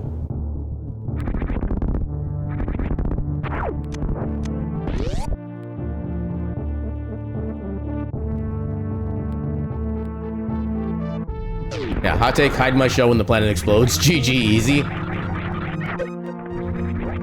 mean, that is true. Metal is basically immune to everything. Might be onto something there. So which Power Rangers didn't watch? I've only ever seen the original Power Rangers myself, so I can't really comment on like much of the other ones. Ah, dang it. Couldn't follow up my jump. On why no bottle? We already have 2 of the 4 bottles that we've seen from before in this game, so we don't really need any more than that. And in fact, I kind of don't even need any bottles for like actual potions practically. Because I'm pretty much good enough with the game to just not really need health potions or magic potions or anything like that. They can be nice to have as like backups in case I completely failed at things, but yeah, the only thing they're really needed for in the randomizer is just to show to sick kid for like a single check there. Otherwise, bottles are completely optional. Plus, there's still one more bottle left to be found in the entire seed as well, so we can still pick up like a third bottle. And also because of the fact that when you pick up the item in that particular room, it actually forces a boss fight on you that takes like 45 seconds to clear. And if the item isn't like strictly important, it is not worth doing the 45-second time loss for that. But yeah, as far as Power Rangers go, OG Rangers all the way.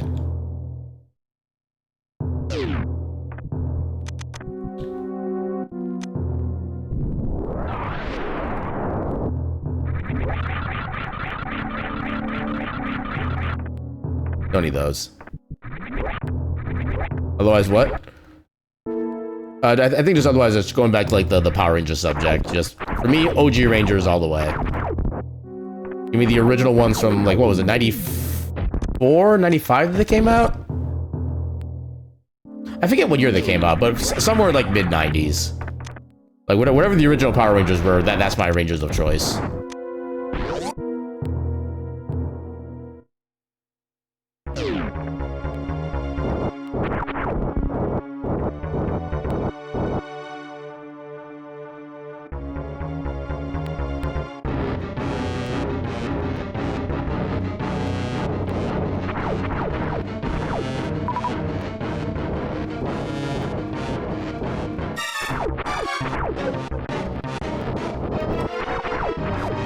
I've always wondered why the hitbox for the flames always like extends for as long as it does after you shoot it.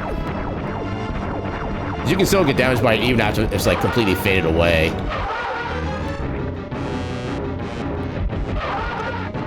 Okay, that was a decent Doppler round.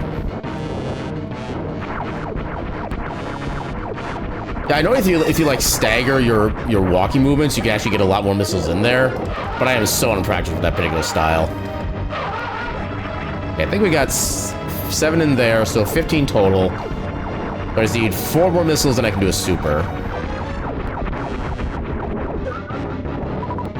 May as well.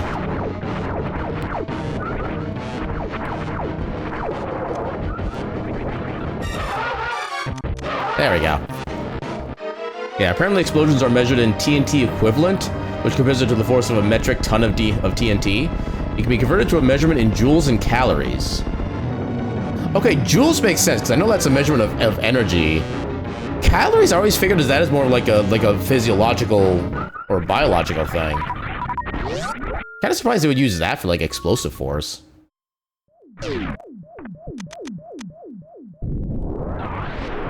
Wait, when did I get regular bombs? Probably I've had that all this time, I didn't even realize it. Also, that was a red crystal.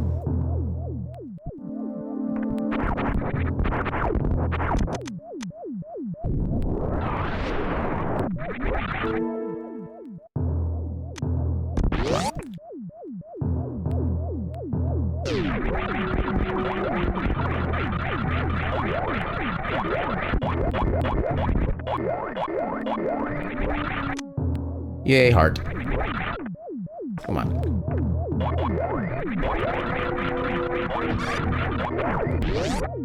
That's also kind of like one of the little mini fun things about randomizers is that you eventually realize you have a certain item and you have no idea when you picked it up or how long you've had it. Yeah, the only thing other than the Mother Brain's roars is your sneezes. Yeah, I've known a couple of people with some pretty intense sneezes. Like, I know my former roommate, he would occasionally get, like, big sneezing fits where he would sneeze, like, at least 3 times in a row. And I've seen him go, I think, as much as, like, 10 or 11 sneezes consecutively in the span of, like, 10, 15 seconds. So I think you cannot turn off the loud part. Yeah, that's kind of a thing. Yeah, I remember one of the people I worked with a whole bunch of years ago, he would sneeze so loud that we would always say, like, whenever he sneezed, he'd cause a hurricane somewhere. And then as a possibly unfortunate turn of events, the week where he had, like, a really bad cold was when Katrina happened. Which was, like, at the time to us, like, the funniest coincidence.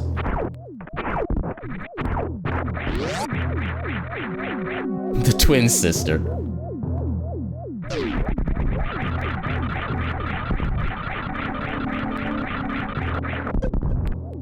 Okay, I'm surprised I didn't take damage until, like, after most of that would happened. Yeah, I kind of hope they're doing well at this point, though. I think there's actually a chance, because I know they were kind of at a somewhat older age by the time when I worked with them. Hopefully they're still around and doing well. Yeah, 'cause I haven't worked with him since like almost 20. Yeah, it's been almost 20 years since I last worked with him. So, all right, I gotta do this way first.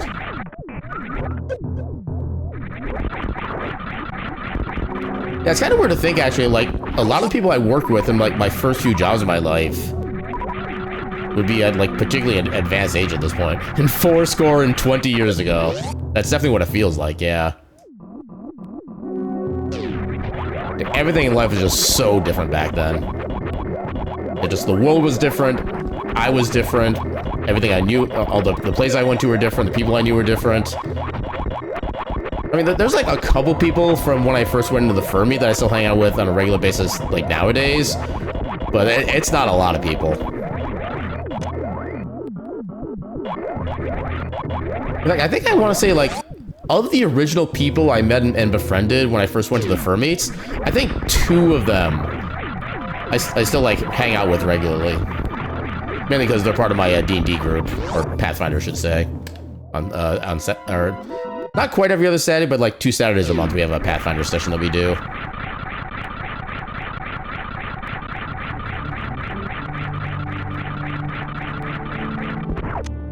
Stupid missiles. I don't need red rupee.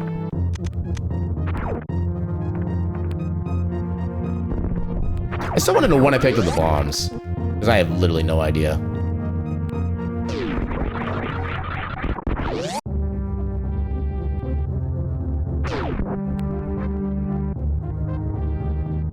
Yeah, apparently calories were originally used for a different heat-related measurement, but for some reason got used for nutrition at some point. Calorie was replaced with joules. Yeah, because I know, like, technically when it comes to, like, dietary stuff, it's actually kilocalories that are used for measurements, not, like, individual calories. I don't know why that particular, like, change was made, but I remember that being a thing. It's gigawatts. 1.21 gigawatts!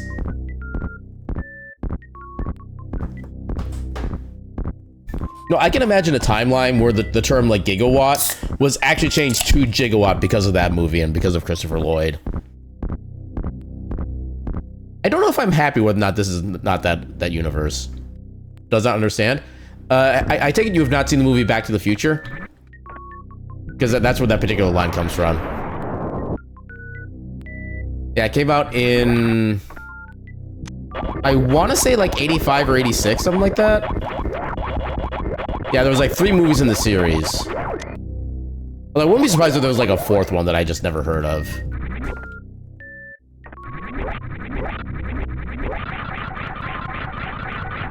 Right? Okay, I can't just do that. All right, that's a speed booster block. But I can only scout what's in here. Okay, just arrows. We don't need it. Yeah, so far, thankfully, all the annoying checks have been like absolutely nothing to worry about, which makes things super easy. You have not? Well, that's a movie to add to the movie night list then. I just gotta remember to talk to Moxie about that later on. Now, you haven't seen a lot of popular love movies. If it makes you feel any better, I have not seen a single Lord of the Rings movie. Nor have I read a single Lord of the Rings book. I am completely unknowing of anything Lord of the Rings related. Despite the fact that, like, basically everybody else in existence knows about it. Same? Heck yeah. Non-Lord of the Rings bros.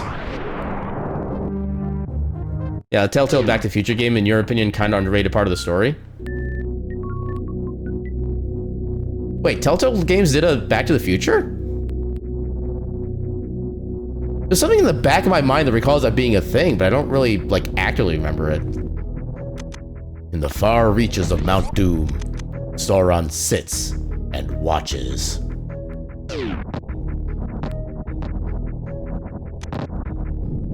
In the far reaches of Mount Ketchup, Aaron sits and ahs. Oh god. What movie are we talking about? We started off by talking about Back to the Future, then we kind of went on to like Lord of the Rings and kind of like just general lore for that movie, stuff like that. And basically me mentioning I've never seen Lord of the Rings. Any of the movies, either short or long version, and I've not read any of the books either. You think you played a Lord of the Rings game, maybe? Or something similar, but if not, unrelated to the story? Yeah, one game I would kind of be slightly interested in checking out would be, I think it's the Shadows over Mordor or something like that. It's one that has like the Nemesis system that had been copywritten by, I think, Activision for like a decade and a half. Before it actually, I think within the past year or so, like I think the patent office actually told them, hey, this is not patentable, it's not actually like unique enough. So for like the longest time, nobody could try to like build off of that system, but now people are actually allowed to use it because it's not actually considered like patented or anything like that. Yeah, Lord of the Rings was huge at school when I was a kid. I don't know, maybe that's kind of a good thing about like me being homeschooled for the second half of my like public school year, so I didn't have to worry about like any like cultural movie pressure or anything like that. I just kind of did the stuff that I thought was fun, and that was all really mattered to me. And clarify, you mean huge among your friend group? I mean, I think it was pretty huge amongst like the populace in general, because it wasn't like when Lord of the Rings came out, wasn't it like the top grossing movie ever at that point? And or series? And sadness, I do not have grapple beams, so I can't do the fun strat. All that for a missile. Yeah, still the geek stuff like that hadn't exactly hit mainstream like it is now. I feel like Lord of the Rings was probably one of the things that started popularizing more geeky stuff, I think. Because of just how big it gotten. You're surprised they got away with patenting that? Pretty sure they didn't even start, it was just most refined at that point. So I think wherever the developer was behind that, I don't know if Activision like developed it or if they just published it, but whatever I think that game was actually the first one to actually use like an evolving villain system like that, where your villain could actually be like randomly generated and actually build over the course of the game based on the events that take place. I'm pretty sure it actually was the original system for something like that. Yeah, one of the first epic fantasy movies that had huge praise. Yeah, because I know they had like a lot of like kind of big name actors in that too, because I know they had like John Rhys Davies in it, which I really only know him from Sliders, but even just from knowing him from Sliders, that's already enough. That was already enough to let me know that he was actually like really cool actor. Yay, shovel. Yeah, kind of funny when Mega Man is trying to get rid of the viruses, you have to be one. You must, in order to defeat the enemy, you must become the enemy. You do not know any of these names? Yeah, I hate timelines, don't watch the Terminator series. I know I've seen the original. I think I might have seen like a part of the second one, but I never really got like that far into it. But I think the timeline stuff doesn't really get like super convoluted until like, what, the third or fourth movie, something like that? Wait, you want to say that for being a murderer? Wait, what? I feel like I missed a progression step of conversation there. Or did you say that in the wrong channel?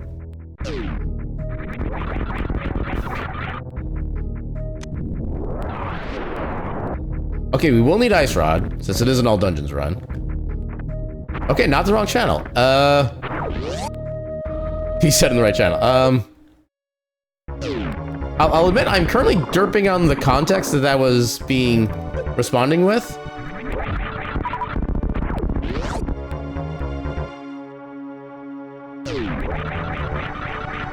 Although I will say me, like, missing the context or something is not exactly an achievement.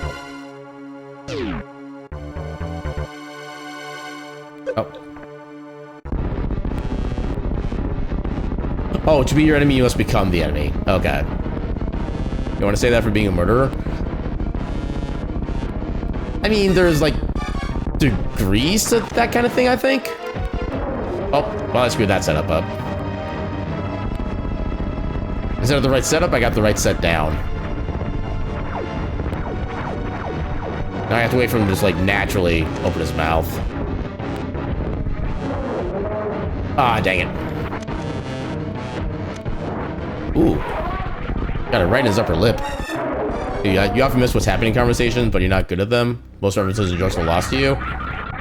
I definitely have a good chunk of, like, experience with that as well, especially if I'm like in a channel or like chatting with people I don't really know like super well. And I'm always kind of like, it's like I'm always trying to like kind of feel out what like where the subject is going. I don't really know how to describe that part for how my brain works, but yeah, my brain is constantly in kind of like analysis mode when I'm chatting with people I don't know like super well. And it kind of makes it hard for me to like really respond with anything as a result.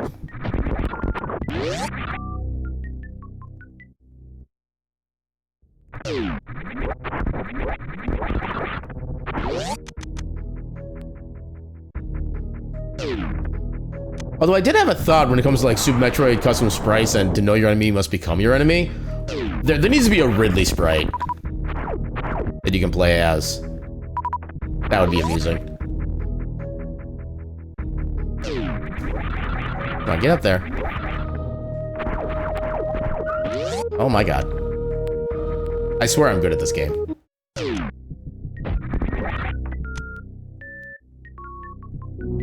Give me my baby back. No. In fact, I'll say it with more authority. No. How dar. Okay, so now I can do pretty much everything in here since I have Morph Ball.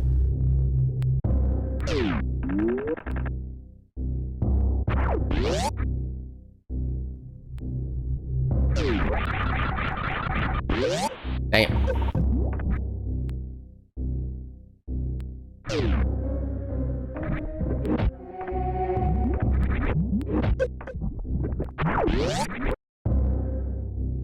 Yeah, no apology should be necessary. There's always gonna be something that somebody misses in certain discussions, and it's just kind of the way life works sometimes. And that's why we can sit and we can teach.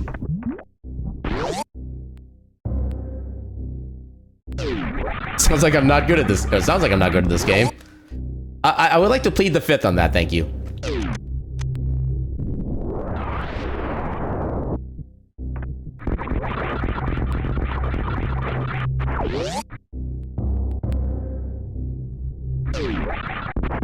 Oh.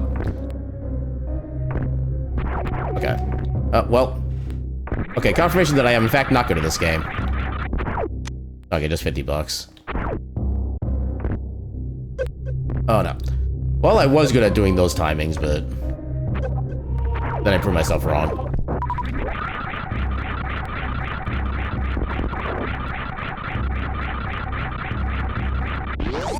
Okay, at least I can wall jump mostly.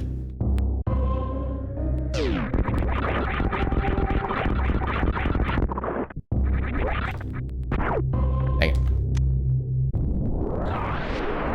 Actually, I should have gone for the one below first, because then I could have just done the walk wall out of here. Oh, I got it. Oh, if I want to do that early, right. Actually, I don't really need to do it that way. I can just do this and keep it simple.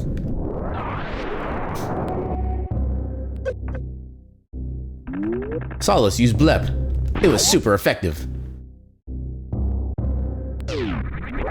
Okay, so I know the check in the middle of this pathway here is just regular missiles. We're fine with skipping that. But I like how I don't even have to actually like shoot those guys, they just jump right over me. At least whenever I don't have speed booster. No, not the bleps. My one weakness.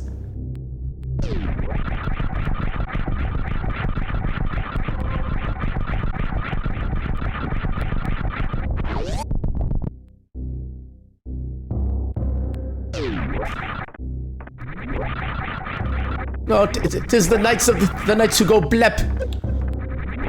Blep, blep, blep, blep, bloop. No, it's blep.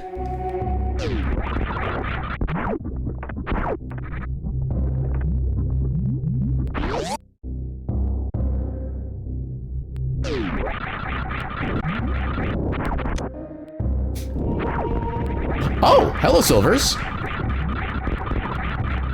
I can't really use them yet, but still good to have them. Yeah, I think everything else from this section I should already have. I don't know why I thought that was a good idea. Okay, now we can go straight down, head to Crocomire, and get whatever's down there. Yes, I know those fill-up rooms always make you on edge and nervous. I mean, that wasn't really a fill-up room right there. I mean, like, this is technically a fill-up room because you can, like, shoot at these guys and get, like, 5 drops at once. Although, this is a heated room. If you don't have Varia, you would have your health slowly be draining, but usually it's not that big a deal. There we go. Yeah, I kind of have a setup for that. I mean, the rumbling and all lava will go to the ceiling. There's only, like, I think 2 rooms in this game. No, 3 rooms. There's, like... Yeah, because there's the one when you get Speed Booster. There's another one when you're going through Lower Norfair that does that. That one can be intense if you're not, like, super good with movement, but once you get kind of used to just things in general, it's not so bad. I was thinking about maybe saving this check for later, but probably better if we just... Actually, we're going to need this to get back up, I think. Because we can't go to Lower Norfair in this path quite yet. Oh, looks like we actually have ads starting momentarily. So I'm gonna go ahead and let the tense music play here while I take my bio break. Run a few minutes of ads in the meantime, so there's not too much else going on, and we'll be back in a few heckin' minutes. Until then, burb.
And we back.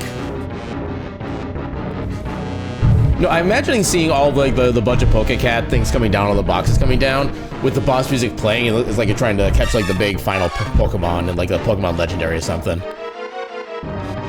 But better luck next time, Gecko. Yeah, let's do the thing.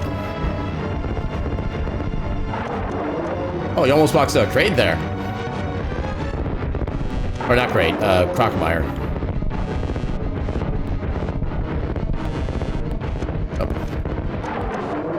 The secret cat boss. Oh. Hang on. Oh my god. Crocomire is being rude tonight.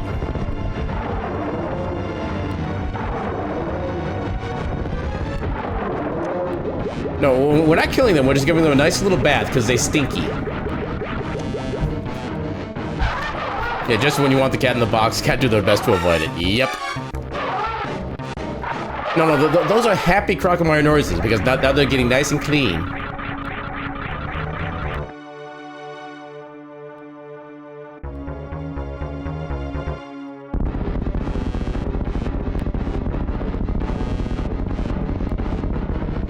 Officers, this cat right here. Oh dear. Yeah, see, all the redstone was just like all the the dirt and grime that he accumulated over the past like however many years he'd been alive, and now he's nice and sparkly clean.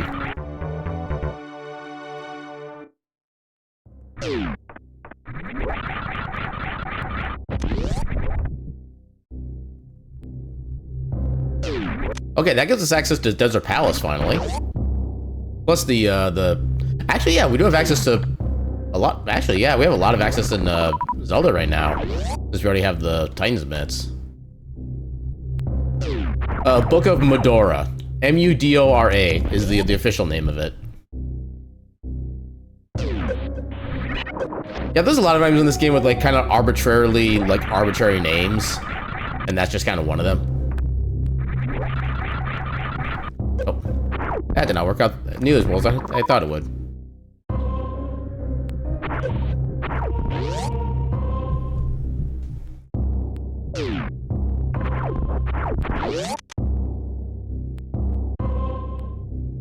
Yeah, one of those names you don't think we've seen again. I mean, given how kind of actually, is there any actual lore behind like the name of Mudora itself? I actually never really thought about that. Hey, welcome on in, Knuckles. How you doing tonight? Yeah, in some timeline, ketchup is a sacred object. Yeah, this timeline.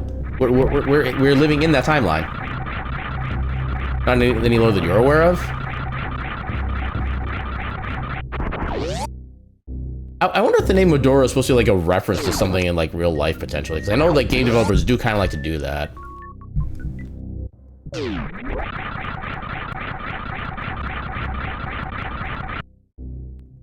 Ooh, we got the mock ball. Let's go.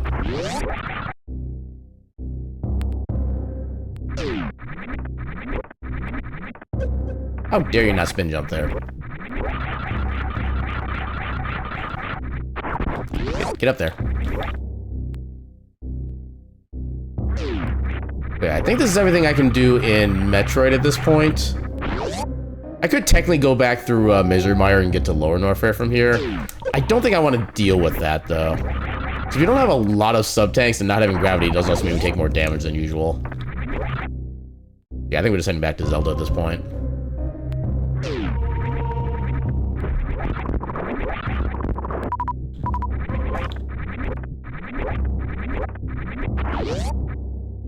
Yeah, a lot of names are carried throughout Zelda. Rudo, Mido, Rauru, Nehru, stuff like that. But you don't recall Mudora? Yeah, because I think Mudora would technically just be like within this specific, I guess, era, if you want to put it that way. They were never like a super major force, I guess. Yeah. Okay, so since we're up here already, since we don't have the mirror yet, let's go ahead and do Tower of Hera now. Then when we're done with that, then we'll go do all the stuff in Dark World.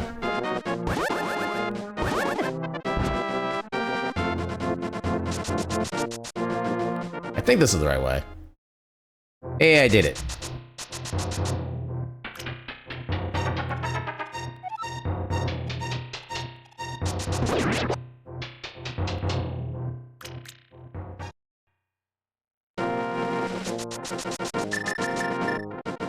Oh, wait. Oh, you're in absolutely the wrong spot. There. Oh, I keep forgetting that thing's always in the way to block the rest of that. Actually, since we do have the book, we can get the tablet here right away.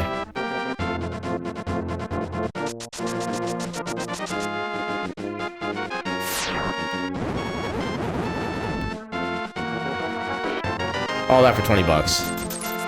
I destroyed a priceless memorial for 20 bucks. I am a cheap MFer.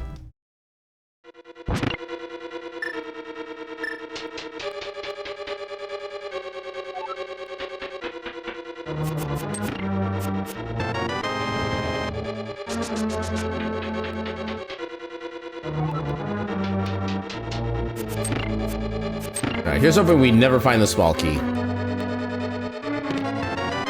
That's a good start.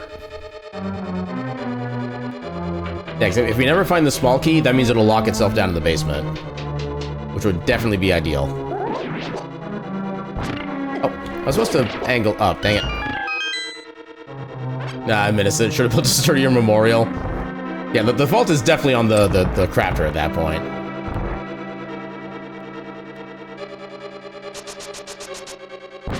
I have no need to actually go for a turn away. I'd waste of time on that. Yeah, like if I straight up die on Moldorm with this amount of health, I have no business being a runner of this game. I suppose we have the small key, and I think we have both of the dungeon. Dang it! We actually do have to check the basement then. Because there will be an actual check down there.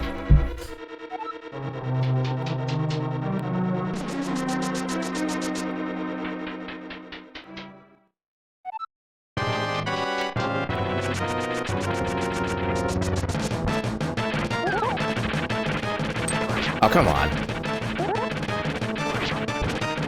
Moldorm's a dirty cheater.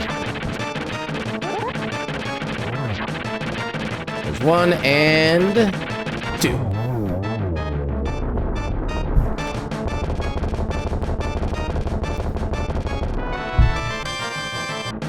Okay, I'll take Spacer given that it's our first beam. Any damage upgrade is good damage. Although because we found it in Zelda, we do have to equip it manually, which does kind of suck, but...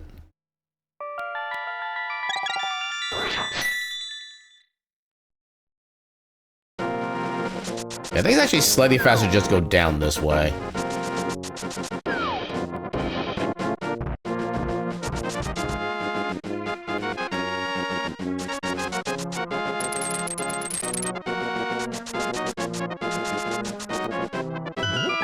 In the Book of Ketchup, all mustard is condemned to the house of sand giants in the desert far, far away.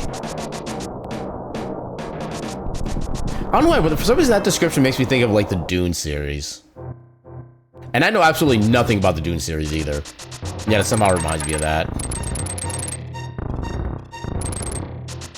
Now, all I know about Dune is like deserts of sand and spice. That is the extent of my knowledge. Ironically, you know none of that movie series? It's a movie series and a book series, and I think there was like oh, Mirror, hell yeah. I think there was also like a TV series at some point. Yeah, that's most of it. Welcome in Deep Thought. How you doing tonight?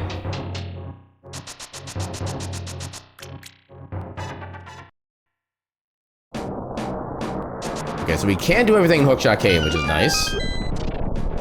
You know that and Lisan Al-Gaib? Well, that's like 100% more than I know about that. Yeah, Gecko is now our official Dune knowledge Dune knowledge master. We should go to him for all questions Dune related.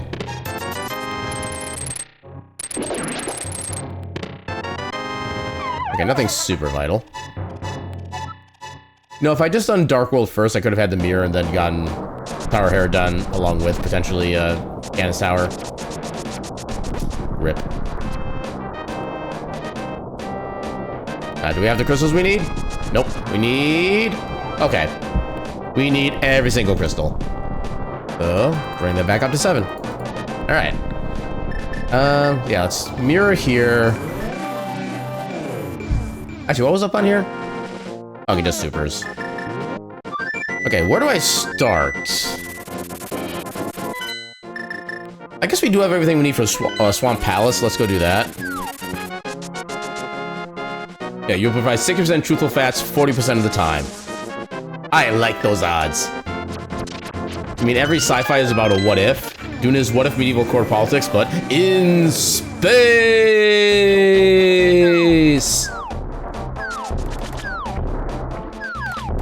So I feel like literally everything that's like sci-fi slash space related can just be like something else in space.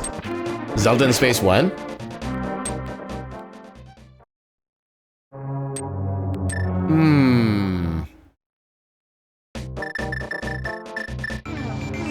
I mean, you could almost make the argument that Tears of the Kingdom kind of started almost going to space, which is like how high up in the environment you could go.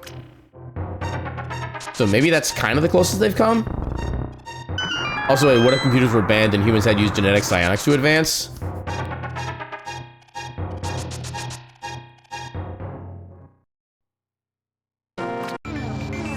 No, I'm actually not even sure if that would actually be like an overall benefit or not. Like, for me personally, that would absolutely be like a decrease in like capabilities and functionality and stuff like that. But for like on the whole, it actually might be better for mankind.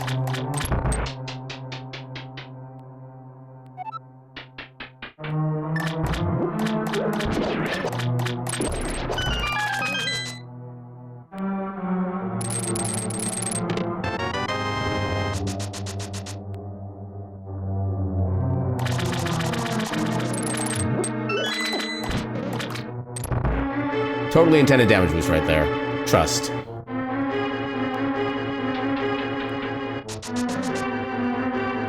It depends how the next 10 years go. Okay, good to see that you're optimistic that we'll even make it that far. I need bombs. Oh, okay. Wrong button, but not like the worst wrong button. There we go.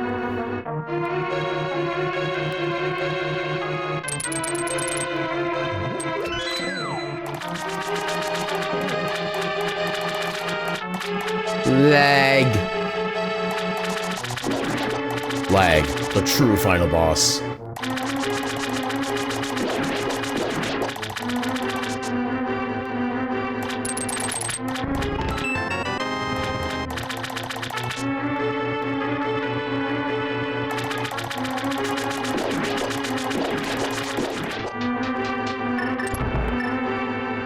Yeah, Terror Sword is more than long enough to be able to reach this.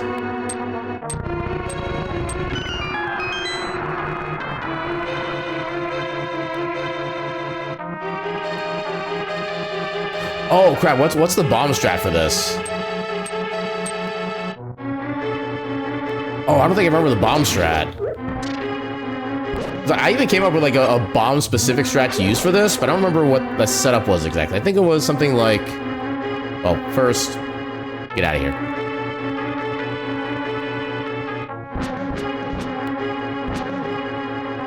Then, crap, okay, after I placed the bomb, what was it I did?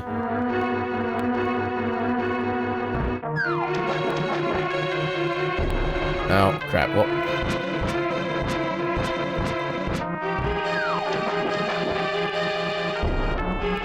Oh, okay, almost.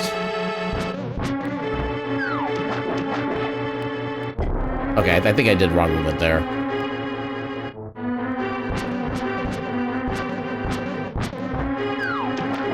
Oh god. No, that's not gonna... Okay, try again. You can tell I play this a lot, know all these skips and movement tech. I know a good chunk of them. There's still some little bits of movement that I haven't... either don't know or don't have a lot of practice with. But yeah, I've been doing randomizers for Link to the Past for... like 5+ years at this point. And I actually did like speedrun Link to the Past proper for a while too. So I know a decent chunk of things at least. In fact, this strat actually kind of came up with on my own. Wait, why did that not go off? Hello? Oh, I think I went too early. I didn't wait for the bomb to explode. That was the problem. Yeah, I get to do that strat again. Let's go. Yeah, since Aaron was a baby, he had randomizers in his blood. I was baptized in the rando. Alright.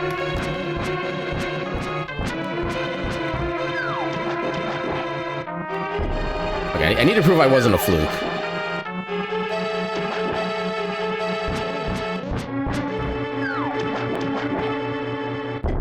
Ah, come on.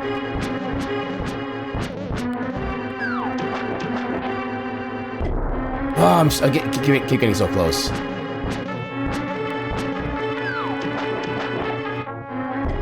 Fuck.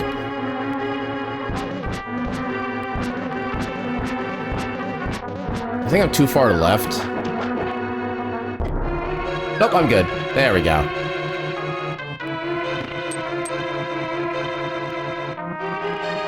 Okay, now I need to go up here.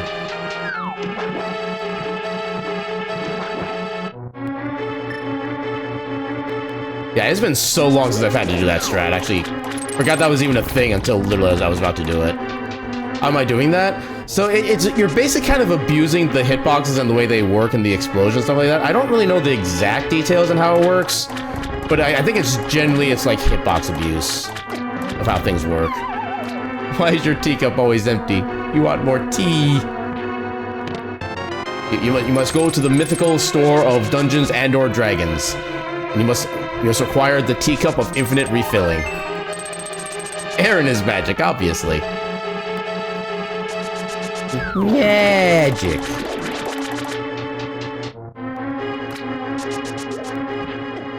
Ow.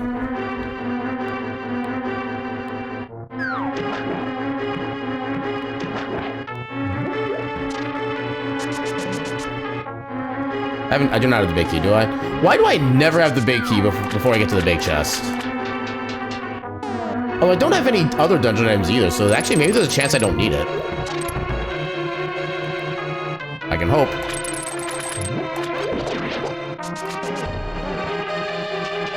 And guess what? We get to do that trick again! Yay! Alright. One more time. For the fans. First try, let's go. Oh, hello, gravity suit. Okay, all we need now is speed booster. We can literally clear every single thing in Metroid.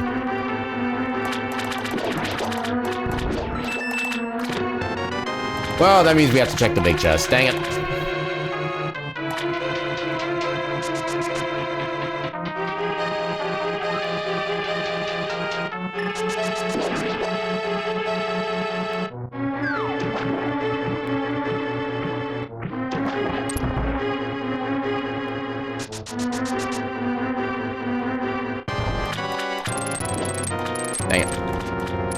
Oh, come on.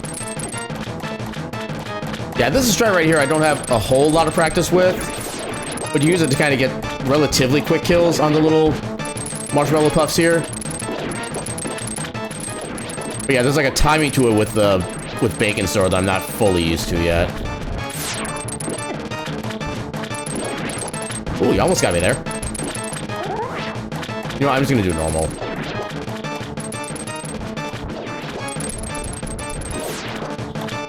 Ah, dang it.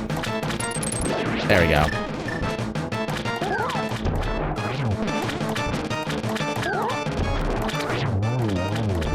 Yeah, it's no fun doing it that way without draining the water. But shenanigans. Shenanigans are my favorite. Sorry, Metroid and doing a solo archipelago. So we're doing this Super Metroid / Link to the Past combo randomizer, where we can find Metroid items in Zelda, and we can find Zelda items in Metroid. It's actually a standalone randomizer. You don't even need Archipelago for it.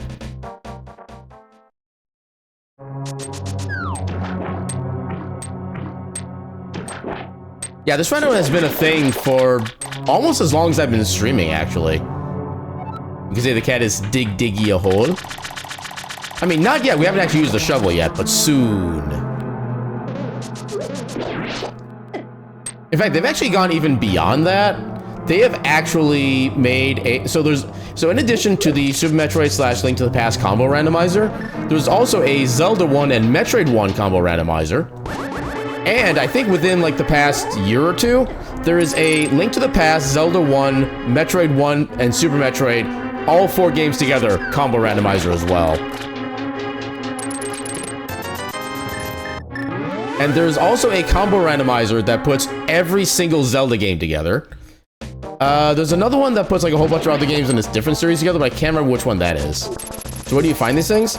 So for the Super Metroid Link, or for the combo randomizer, which is shortened to SMZ3, you can find that at the website of samus.link, which I think is like one of my favorite web addresses of all time because it's just so simple and it tells you exactly what's going on. Also, I could do Desert.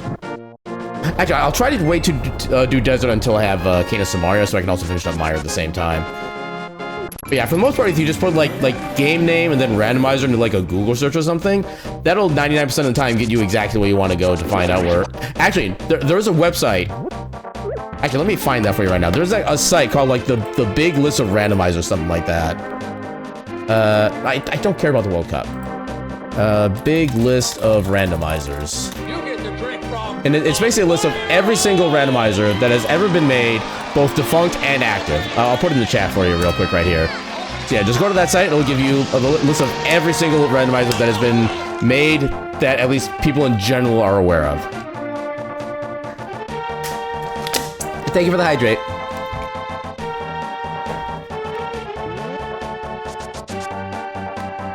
I dropped by momentarily. Hope you're having a good night. Okay, so we can still get... Actually, I could technically go into Ice Palace right now.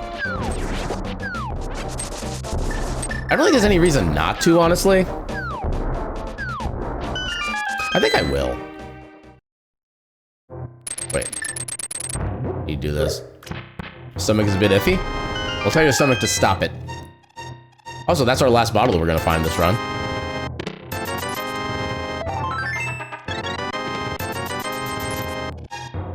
Okay, those 4 chests are basically what you find in vanilla here. I am disappointed.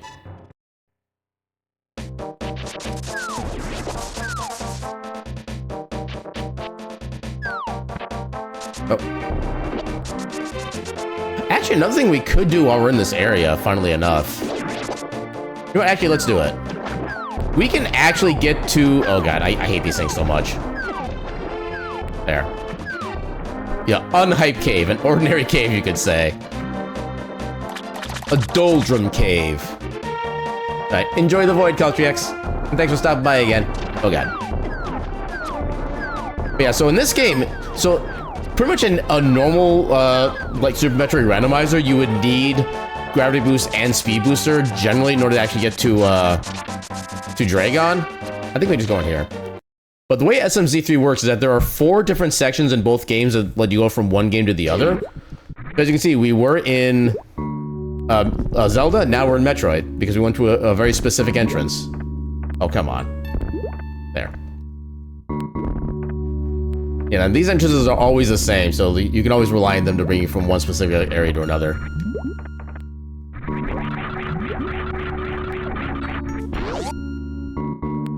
Yep, that's my Morph Ball sprite, because I'm playing as Mega Man in Super Metroid. Yeah, the amount of sprite customizations for both Link to the Past and Super Metroid has just gotten kind of insane over the years. Like, for Link to the Past alone, last I checked, which I think was within, like, the past year or so, I think there's, like, 514 different sprite options you can play as. So yeah, it gets a little silly. Also, Finch.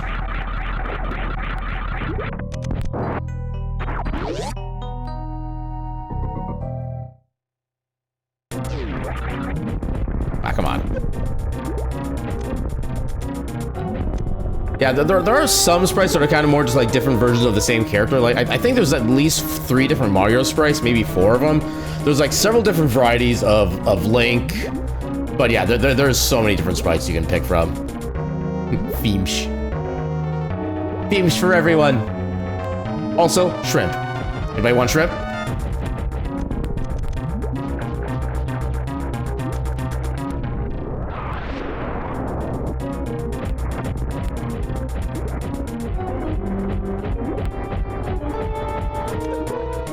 Ah, so close.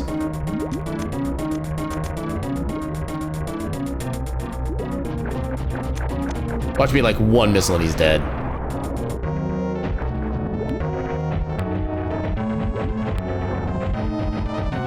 Okay. That's still quite a bit of missiles to go.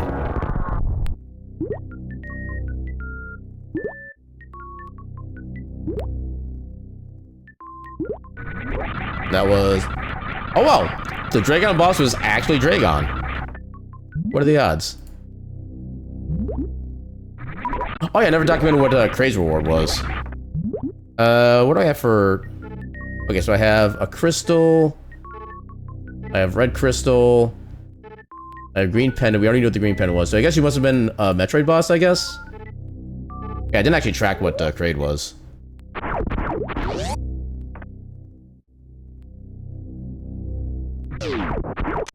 Oh, hello! I will gladly take high jump boost. Thank you very much.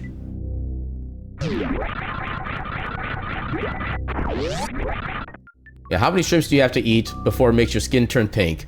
Eat too much and you'll get sick. Oh, I forgot that song existed.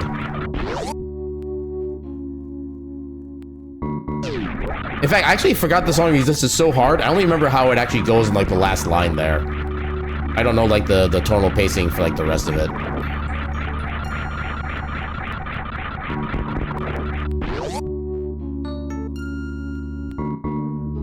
Alright, time to full clear Meridia. Except for one check that we would need Speed Booster for, but... Come on.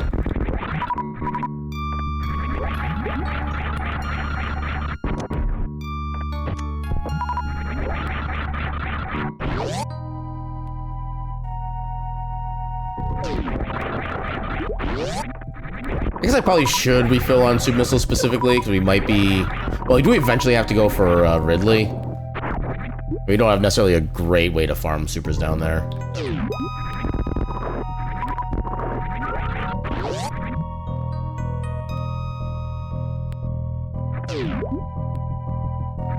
Come on.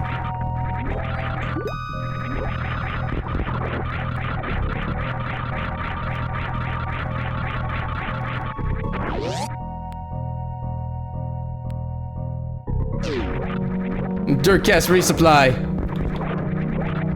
I would love for that to be a thing right now. And there are ammo refill stations in this game, but they only refill regular missiles, which is kind of annoying. Yeah, I know the standalone Super Metroid Randomizer, the Varia Randomizer, does have a setting that lets you refill all ammunition instead of just missiles, but that is not an option for the SMZ3 Rando. Even then, I generally don't really play with that anyway, because it still kind of affects the route in some way and feels like slightly less natural to me. And I'm kind of weird when it comes to like rando settings for stuff like that. Okay, we got like no... I think they can drop to missiles, but... apparently they're not likely.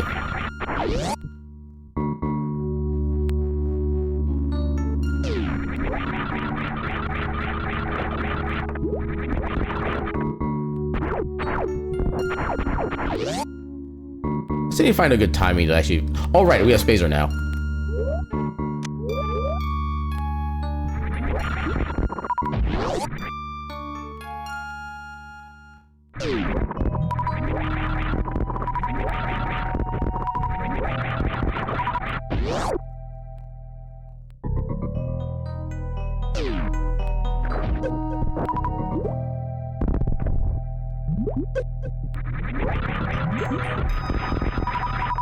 Yeah, Sim's got access to some pretty dang heckin' good emotes.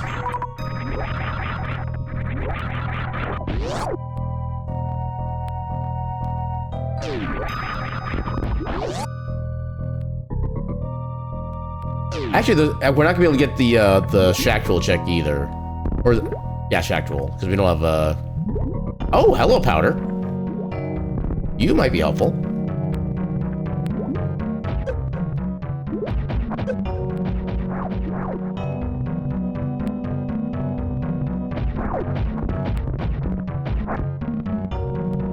Beans keep giving you them. I don't know if anybody else like experiences this, but like every now and again, like maybe like every month or two, I'll just get like randomly like 6 or 7 different gift subs to half the channels where I don't even really like participate that much. I just kind of like lurk background wise, and I still get like so many random gift subs. I'm like, what is even happening with these? I think there was one time I actually got like 12 gift subs in the span of like 2 hours, including to some channels I'd never even heard of before, which is kind of funny thing. And welcome in and see you later. How you doing tonight? Yeah, diamonds, they ain't nothing. Bleps are forever. When Aaron spins a lot. I do be spinning. Doing good? Heck yeah.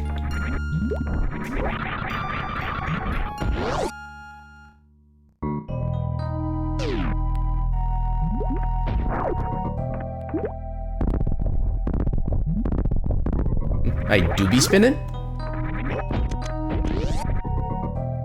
I just realized that that's a term for a certain paraphernalia, isn't it? This was not by intention. So lit, bro. Yeah, alas, I do not partake in that particular activity. Yeah, for those who do, more power to you, but for me, not so much. So you do know math? Heck yeah. Math by colors.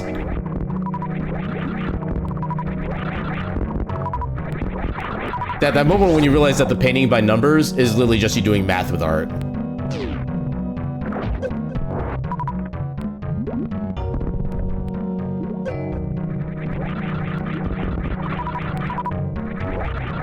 Oh, I almost made that, dang it.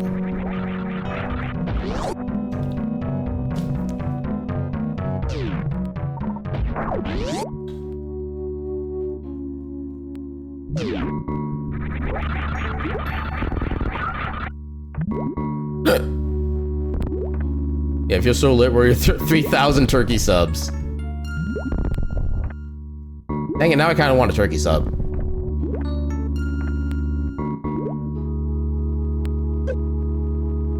Also, spin.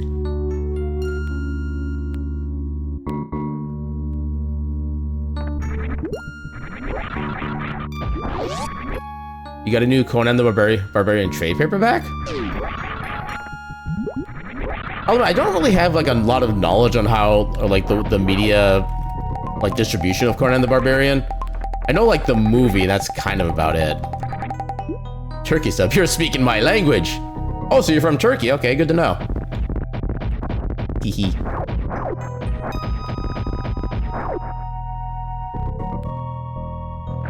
Okay, anything cool in here? Okay, heart piece, that's not helpful in the slightest. Okay, none of that is helpful.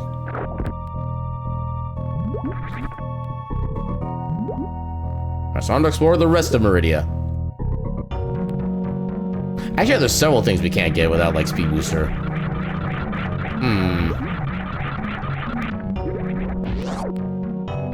Starting to think I may have erred with my routing at this point.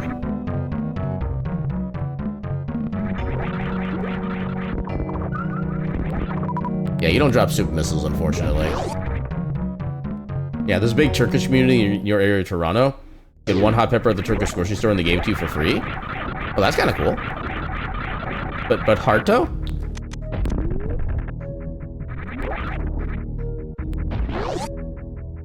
I do believe I have derped in response to my attempting to understand that comment.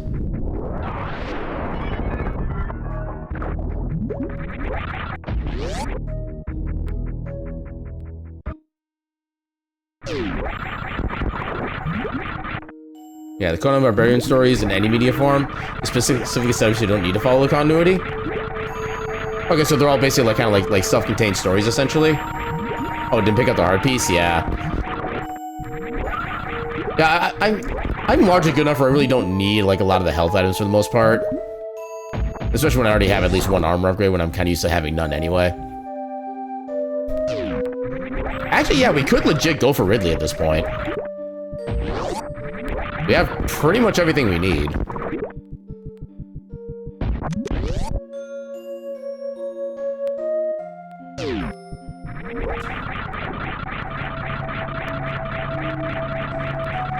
Sure. This does give us enough E-tanks to be able to do the potential, what's the right way to phrase it? Well, we also need to have Charge Beam, but we could theoretically skip part of Mother Brain's Phase 3.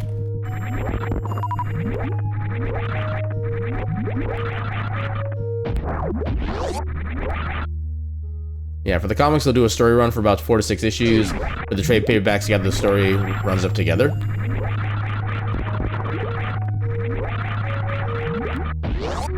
Yeah, I've never really been much like a comic book reader itself, so even like in that case, like some of the terminology, I'm not even like 100% familiar with.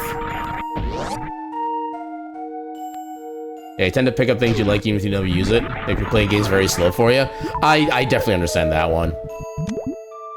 Like, especially with like certain games, my completionist urge is like almost unresistible. And then even games where like I'm not necessarily like super trying to go for 100% completion, but I still kind of go for it just by nature anyway. Kind of like I'm trying to do with my my Final Fantasy VII Rebirth playthrough right now. But I still need to get back to that. I haven't had like really the mental energy to get back to it recently. Sure, another E-tank, why not? Yeah, trade paperback gathers a bunch of comics together in a bigger book. Actually, I think I might have had like a couple like Calvin and Hobbes based books like that. Like, I think I had like 3 or 4 like big booklets of theirs where it had like a whole bunch of their comics in a row. Yeah, I guess I did technically have a couple of those. Just not the kind of comics I was thinking of.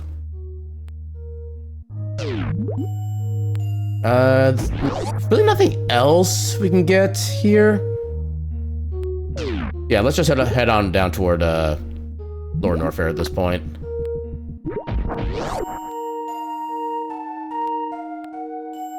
Ah, dang it. Yeah, most comics do a story run for 3 to 6 issues, so don't need to be up on the continuity. I mean, I guess it kind of does depend on the comic too. Like, like, especially for like some like the longer running comics that have like actually have like, unless they do, how often do they like reboot like storylines or such for like comic books? I know stuff like X-Men, I can imagine there's like a whole bunch of like lore and like different villains and heroes in a series like that. I don't know how often they like kind of like reset things or whatnot. Yeah, you have the whole run of Calvin and Hobbes, a bunch of the old Foxtrot, some Zits and other stuff. I remember liking Foxtrot, but I never was like super into it. Although I think that was also kind of when I was starting to get kind of like, oh, I never got these checks. Yeah, I think that Foxtrot was kind of when I was starting to get kind of out of like reading like newspaper comics, stuff like that for whatever reason. Okay, just money there. Is there anything of value? Not really. Yeah, I really liked it as kids. Yeah, I feel, yeah, comics are like kind of the best for like kids age. Yeah, I think I mostly just like the variety of styles, or like the visual styles amongst all the different comics. Not enough. I actually remember even like reading Doonesbury a lot, even though I didn't really have like any comprehension as to what they're like, what the people they're talking about, the stories they're talking about, stuff like that. Something about it just kind of like just amused me. Yeah, I do hiccup every now and again. Some might even call it a hic-cute, if they were so bold. Yeah, it's been reboots all the time. It's hard to follow now. Some of the multiple universes are going at the same time. Yeah, I think isn't Marvel still going with like, or no, have the movie series for Marvel actually gone through the like multiple no, they have, because of Doctor Strange. I think was like Doctor Strange himself is like a multi-universe in and of himself, if I remember right. I can definitely imagine that being a kind of big thing.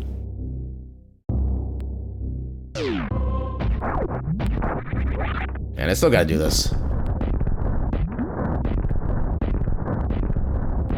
There we go. A hitchup. Yeah, that's a bottle of ketchup that does not cure the hiccups, but causes the hiccups.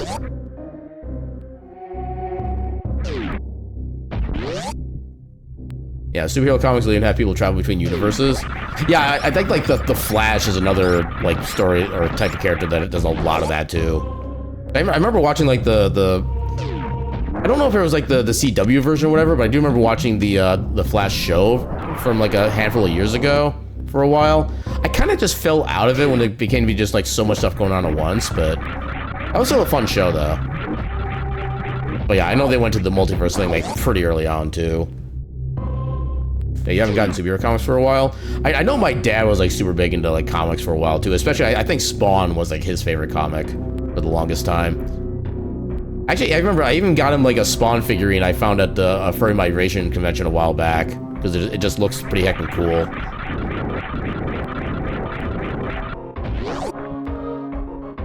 I remember like playing the Spawn video game for the Super Nintendo as well, and not having any context or knowledge of like what the character was supposed to be about or stuff like that. What's a Spawn? It's a comic. Why are you not activating? There we go. It's a comic book character made, I think, by Todd McFarlane, I think is the author's name. I want to say it started in like the early to mid 90s, something like that. I don't know if it's still going on today or not, but it's basically meant to be like Spawn himself. What was the base storyline? Something like he managed to like, so he was a police officer who wound up like dying in the line of duty somehow, and because he had so much love for his wife and his like best friend, he basically made a deal with the devil so that he could actually kind of come back and still be able to like see them and stuff like that, even though he couldn't really interact. And it kind of like devolved over time to him kind of like rebelling against like the demon that had kind of made the contract for his soul and whatnot. And he was kind of fighting back against like the entire underworld. That's Ghost Rider? I thought that was Spawn. Or I guess maybe it could be both too. It's possible there's the overlap. Oh, so this is actually be the best spot to farm for super, so I'm gonna spend a little time on that. Next, I'll admit Ghost Rider, I've never seen or read anything in Ghost Rider. The only thing I know about Ghost Rider is that Nicolas Cage played him at least one of the movies. That's all I know. It's kind of both? That's kind of what I figured, yeah.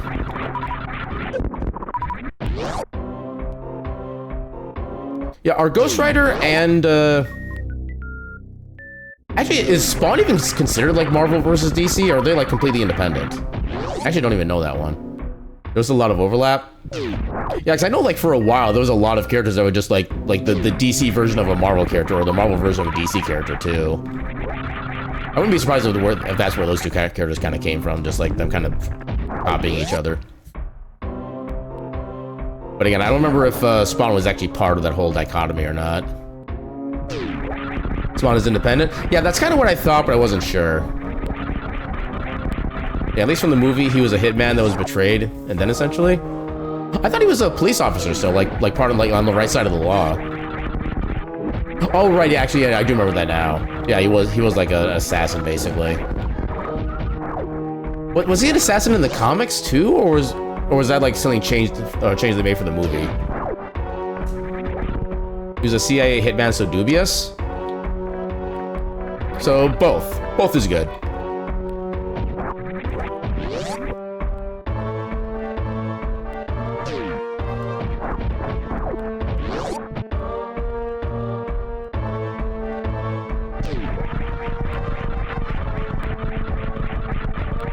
Oh, I've never done that with only like 4 setup jumps before.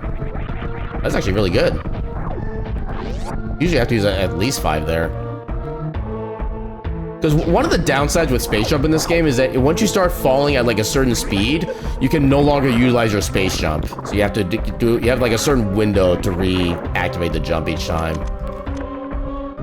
It's kind of annoying, not gonna lie.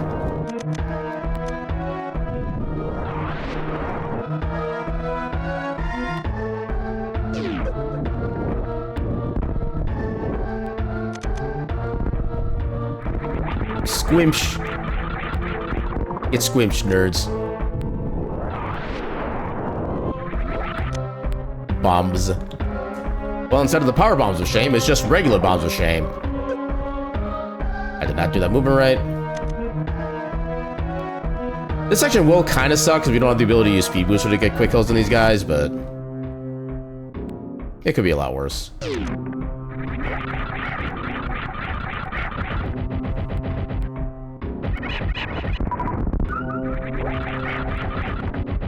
Spawn was a guest character for Xbox? I remember there was a fighting game that Spawn was like a character for, but I don't remember which game that was. I remember there was like a certain era where like fighting games had to have like one unique character for each console and stuff like that. Soul Calibur, that's what it was. Yeah, because I think Nintendo had Link because you know Nintendo, and what didn't PlayStation have like Yoda, something like that? And Yoda was like broken as all hell. PS2 had Heihachi. Which one was it that had Yoda? I remember Yoda being like one of the fighters, and he was like so broken because he had such a small hitbox.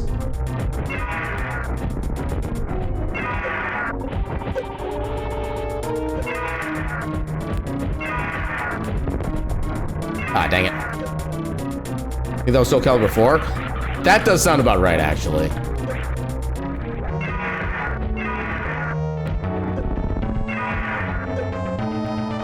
There we go. That was a good fight overall. Yeah, 4 there was Yoda for Xbox, and Vader, that's what the other one was, yeah. Pistol 7, okay. Oh wait, that was just a regular single click, there we go. Quick, get the ammo! Oh god. Yeah, he started getting these random things, but he don't have the experience with most of the games. That is one of the things that does make it kind of hard to start. But honestly, like, the way I kind of got into doing at least like Link to the Past and Metroid randomizers, I just like watched a bunch of people do them for a while. I kind of started like slowly intuiting how like certain items were picked up and where they were used and stuff like that. And eventually I got brave enough to just kind of try one of my own. I think the very first Link to the Past rando I tried to do just with like just standard super basic intro, like dummies first, or not dummies. Actually, I think that is actually the phrase, like dummies first rando, stuff like that. I think I spent like 8 or 9 hours in it, and I couldn't figure out how to progress, so I kind of gave up at that point. The next one, I think I actually managed to beat in like 6 hours, and then just the more I played, the more familiar I got with it, and the more easy everything became. So to some degree, it's a case of you just have to, you just start for it, and just over time, the more you play, the more better you get with it.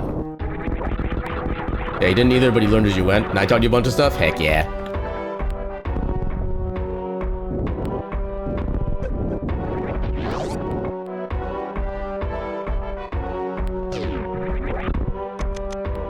Actually, I might have something to ask you after stream, Knuckles. Now I'm actually kind of thinking about it.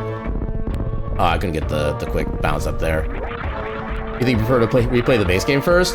Definitely doesn't hurt, yeah. Just so you can at least find out like where the key items are normally supposed to be. Then you get kind of like a basic idea for what the progression is supposed to be like normally. But yeah, with just how many different games have randomizers at this point, I'm pretty sure you'll have at least one game that has a randomizer, or one game that you're like super familiar with that actually does have a rando set for it. Like personally, I feel like a lot of Metroidvanias are generally like the kind of best games to randomize, and then like kind of Zelda-thons are like the second best, stuff like that. Although it kind of depends on how the games are set up. Like I think one thing that makes Link to the Past such a great randomizer is that there are so many different ways that the items interact with different stages of the game, including like sections of the game that they don't normally interact with. Especially with like the variety of like different glitches and little tricks you can pull off because of the new items. And it's like, it's that variability and how everything actually interplays with itself that makes Link to the Past such a great randomizer in the first place. And StarCraft 2, which is just straightforward. I know there's been somebody in the server or Discord server that I do a bunch of like async randomizers in, that they've usually do like a bunch of StarCraft 2, and yeah, I don't actually remember like a lot of the details of what they talked about, but I know there can be like a lot of checks in that too, especially as like a multi-world setup. Yeah, I don't think I've ever actually played a StarCraft game specifically myself. I've only mainly played like stuff like Age of Empires in that genre for the most part. Yeah, the only ones you've done much with are Blasphemous. Yeah, I think that has a pretty well-developed randomizer too at this point, so you can maybe look into that as like your first randomizer. Yeah, certainly always welcome to message. Heck yeah. Hopefully I can remember to do so. Okay, so we already have everything beaten in Metroid. We still don't necessarily have a lot. Actually, no point you went down that way. We're still missing a decent chunk of items here, but we have all the bosses beat.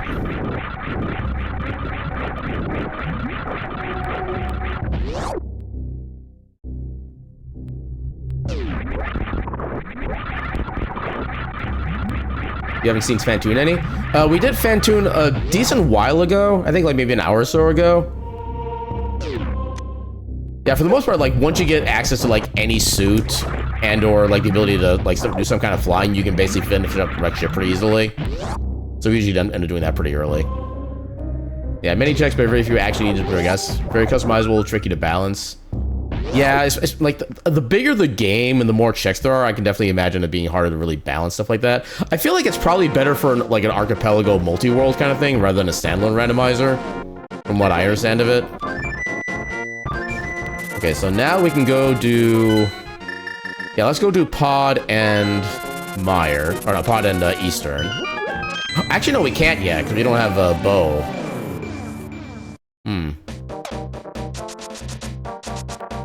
Actually, yeah, let's cancel that. Oh, we can actually do, No, we can't quite do Skull Woods either. Okay, let's go do Thieves Town. That we know we can full clear and beat easily, stuff like that.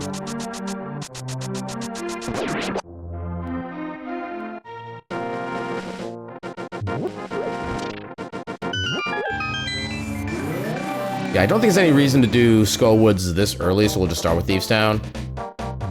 Also kind of just get everything on the way.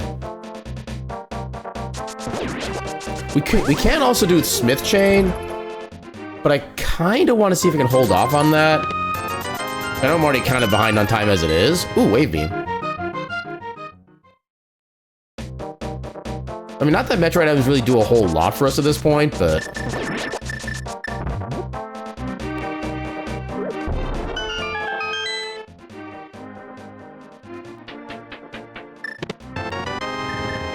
Yeah, more power bombs we don't need.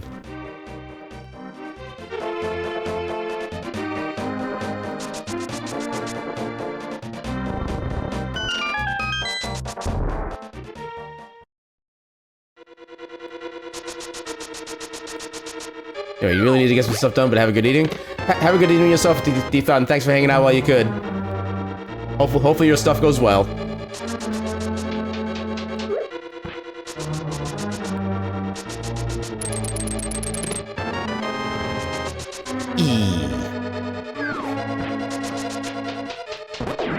Oh yeah, it didn't take damage. That's a nice change of pace. Normally that guy always damages me as I go up the steps. Nice to turn the tables every now and again.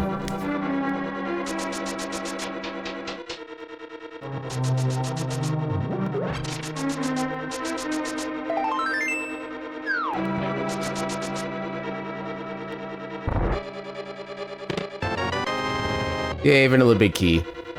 Which doesn't really mean a lot, so there's not really a lot of randomization you can do with Thieves Town.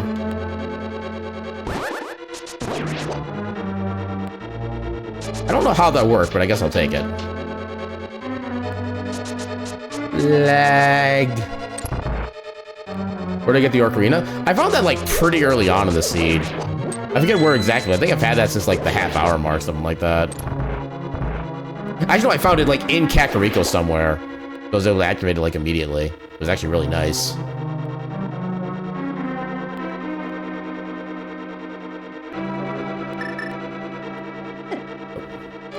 Yeah, because I don't necessarily need to turn you into a fairy. Although I could technically capture a fairy, but honestly, capturing fairies for me only makes me lose time. So usually I try to do like a death warp, and then I forget I have the fairy, and it just makes it go slower.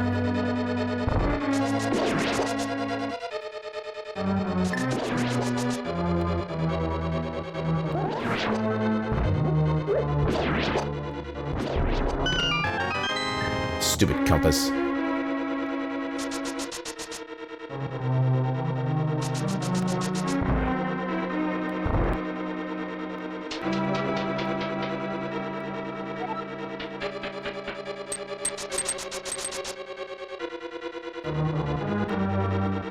Yeah, I got to working in the chicken house. Okay. Yeah, I remember I got it fairly early in Kakariko, but that was about the furthest I remembered. It's always nice to get the Ocarina super early, so you have like better like movement options right at the start.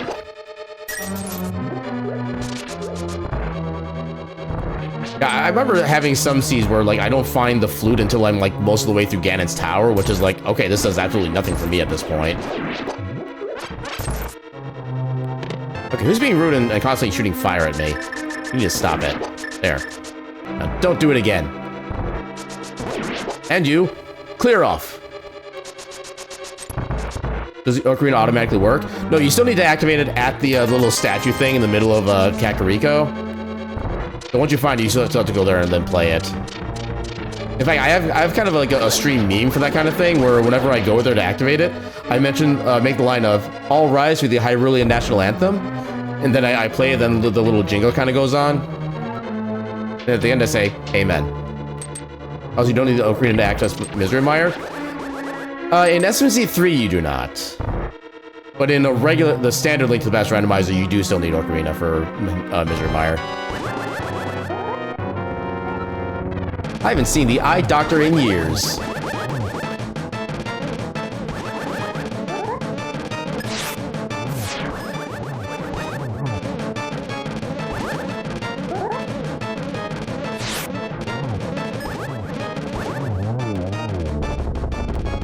Yeah, exactly. It just pop. Ooh, fire rod. Oh, that's actually perfect because now we can go do we can full clear Skull Woods. Yeah, I came up with that just like randomly one day, and I'm just like, I like this idea. I'm keeping it. Or I guess the thing is, since it isn't really Hylian, since they're an ancient race. I mean, this is a time just before they knew what they were called. It's still the Hylian anthem. It's for those who actually care about the deep lore, or deep lore.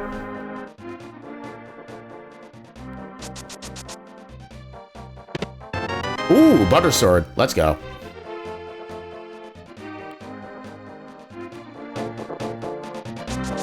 Now the enemies will go down like butter. Paula Deen. No, I always forget her name. I know like the meme of like the butter lady, but I can never remember her name. You have butter, I have toast. With our powers combined. Although I will admit, I'm not really much of a fan of like butter straight up. Like if you give me toast, give me like jelly of some kind. Give me like the straight jelly, strawberry jelly. Actually like the mixed jelly is like my favorite. Give me that and I'll be a very happy cat. Actually, I can't remember last time I had, like, proper toast. I've had toast at, like, some restaurants before, but not, like quote-unquote, homemade in the longest time. Okay, it is actually nice to get the big key early on, so we can actually get the big chest on the first trip. Also, fun little thing you can do. Hitboxes are fun. And in SMZ3, that chest is always a small key, to prevent you from quote-unquote soft locking because of this locked door here. It's not really a soft lock because you can always save and quit to get out of the dungeon, but this way it saves you some time. Why'd I do that? Yeah, Full Master's knowing as Heckies. They're not really too bad once you get used to them. In fact, like once you play like the rando enough and you play like certain rooms like consistently enough, you'll pretty much always know where they stop and where they try to grab you and where they move and stuff like that. It actually really kind of become trivial.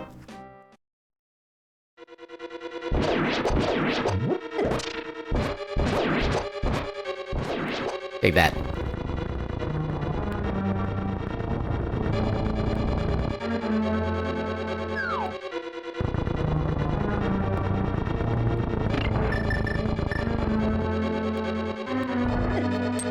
Heck you, Gibdo. More like Gib don't.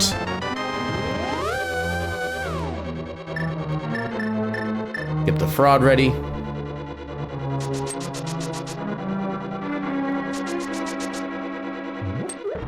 I don't think we really need this small key anymore, but we'll grab it just in case.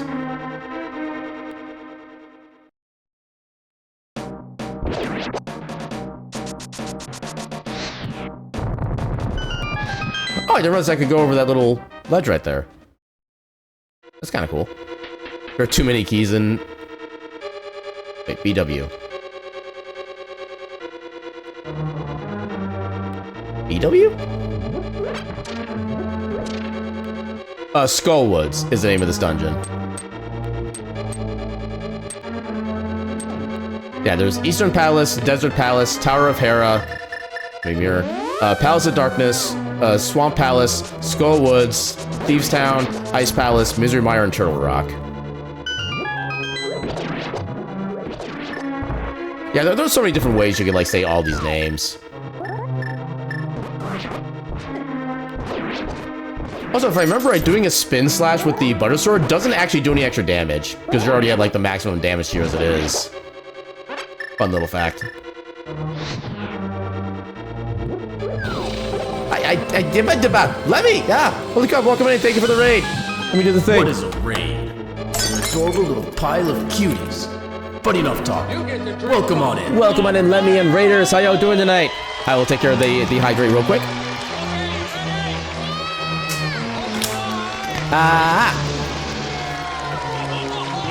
Okay, I forgot the water goes like under the color chain too. That's actually kind of interesting. But yeah, welcome in, Lemmy and Raiders. How y'all doing tonight?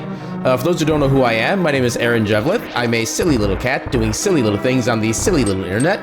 Tonight we are doing a... Oh, you son of a... Dang it. I gotta go through all this again. But yeah, we're doing a Super Metroid slash Link to the Past combo randomizer tonight. Because we spun it on our wheel of Mystery Randomizer. So we didn't know what randomizer we were playing until we spun our wheel. And we're doing some... Oh, I gotta redo this now. But yeah, we're having fun with some shenanigans right now. I think we're mostly at a point where we can just kind of like we're trying to fast clear a bunch of these dungeons. Actually, what else do we even still need for Go Mode? I think we still need Cane of Samaria. Actually, Cane of Samaria might be the only thing we need for Go Mode at this point. Hopefully we find that soon. Yeah, you're wondering why Link was in X's armor?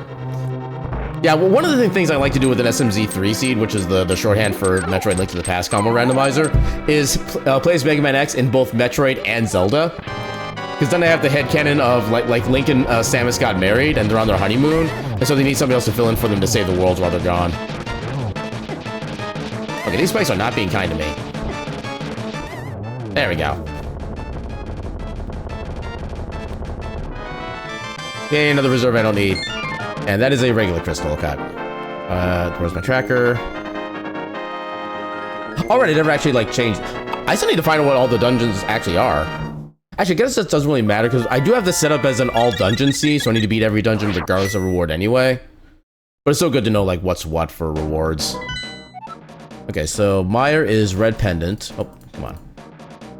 Ice Palace is blue pendant. I keep clicking past it. Pod is Metroid boss token, and then Turtle Rock is standard. Okay. Link and Samus are straight. Gotta put that in the notebook of lore. I mean, not necessarily. They could still both be bi. Or, what are the other terms? Crap, I can't think of the other terms right now.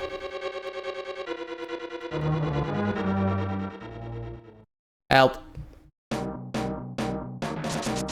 Like pansexual could be another one.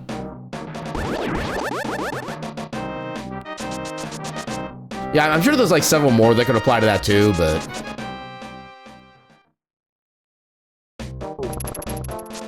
Okay, so what else do I still need to get otherwise? Because I can go and gather stuff on the way to Pod and East. Actually, I still need bow, so I can't really do those yet. I'll get the side checks here, just on the off chance that maybe one of these is like the bow.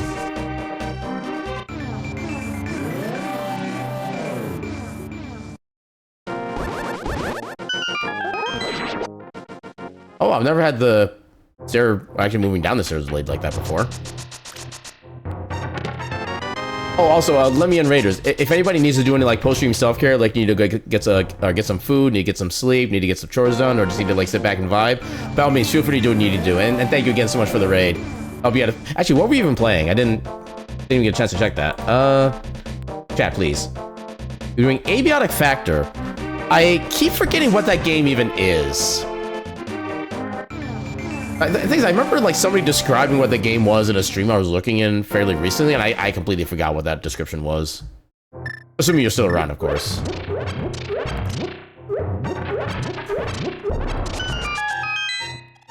I do not need more E-tanks.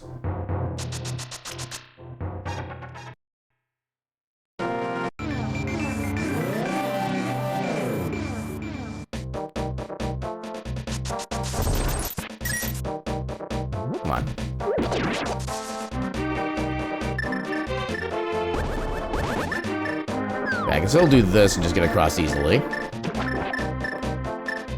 Yeah, it's like Half-Life 1 means a resource management-based simulated game in a way. That's an interesting combination of genres. Blue ketchup? I'll take blue ketchup. I'll take any color ketchup as long as it's ketchup. Yeah, the only bad ketchup is no ketchup.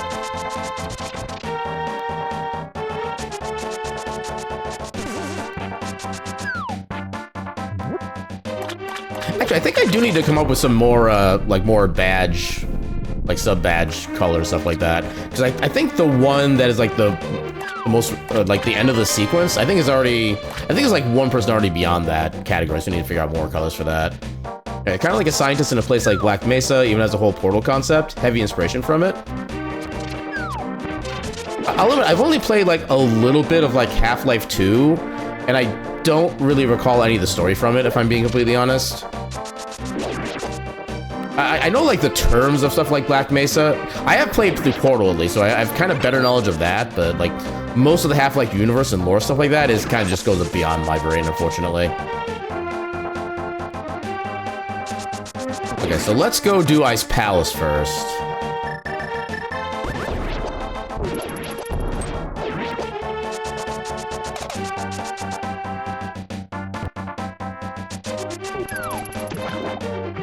Until we find Bo, we are not in go mode. Well, Bo and King of Samaria. Oh, and actually not having King of Samaria is gonna suck for here too, because we can't do the shenanigans. Okay, now I'm sad. Yeah, there's a way you can actually go like from the start of Ice Palace to the back of Ice Palace in the initial get-go, and it makes the pathing so much simpler and actually like feeling good. But unfortunately, since I don't have that, we're not gonna be able to do that.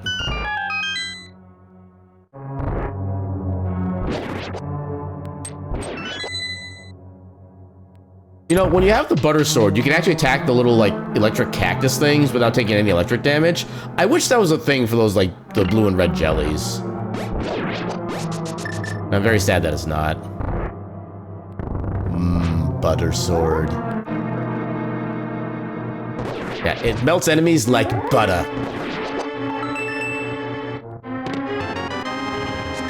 Key of Smalling.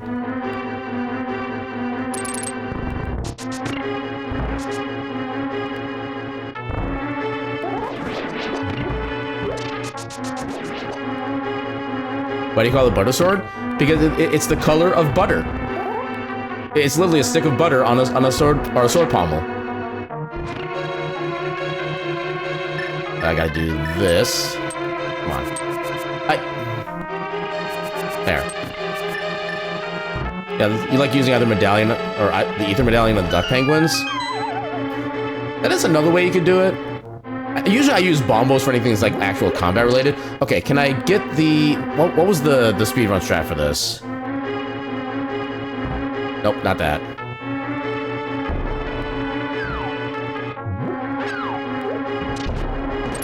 Nope, that was not it.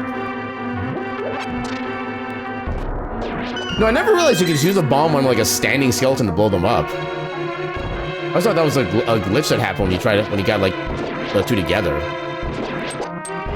I learned something today. Use ether to get the magic back.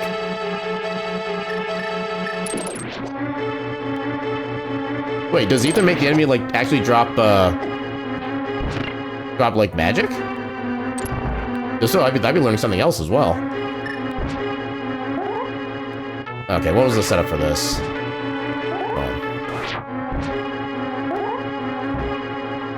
I think that should be good right there. Yeah, there we go. Oh, I barely got the hookshot in time. Yeah, in the middle when you hammer ice enemies, it used to drop magic.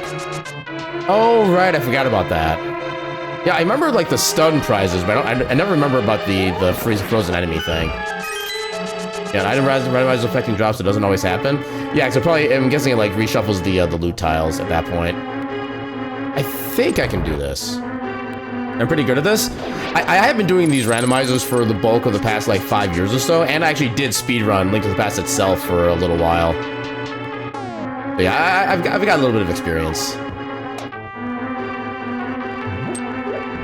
Oh, what do you mean that missed? Dude, heck off. Rude. Alright, I gotta do the switch up here. I am not used to going through this section in, like, the intended way.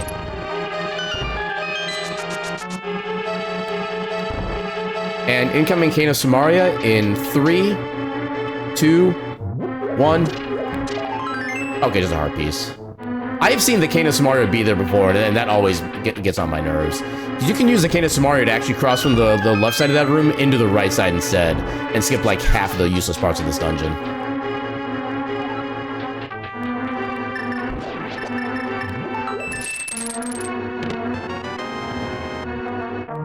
On the plus side, we do have the keys developed in such a way that we actually can still do this in a relatively efficient manner, which is nice.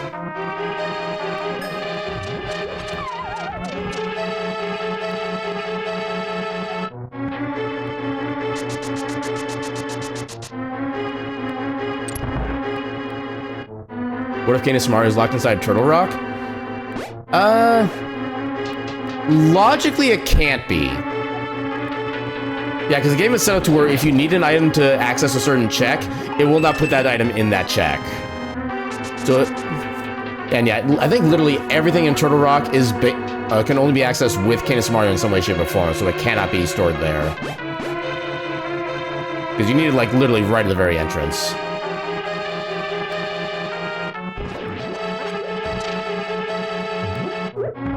Come on.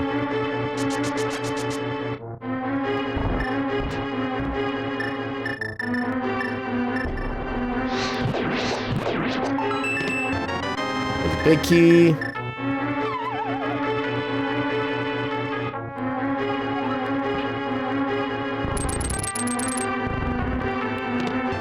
Okay, didn't need that.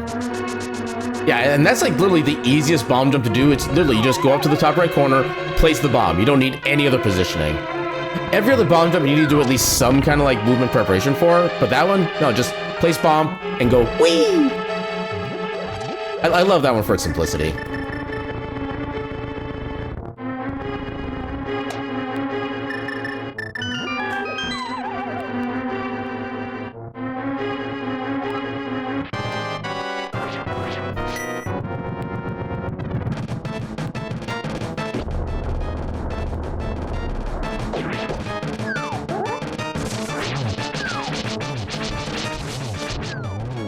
Bullied. Did I miss some chests? No, I got all the chests in this dungeon.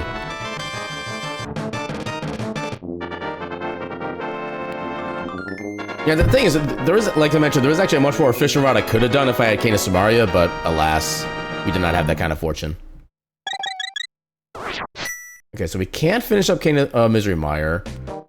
We can at least dip into Pod and Eastern. Oh, we could do Desert Palace. We haven't done any of that yet. There's only going to be 2 items for us to get there, but we can still full clear the dungeon with no problems. Actually, there's some side items here we can get too. We can still get a Checkerboard Cave.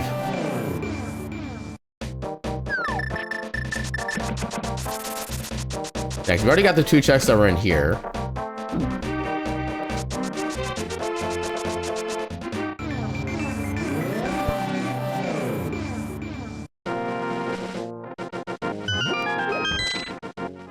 Anything useful? I mean, it does let us do some shenanigans at Mother Brain. So sure.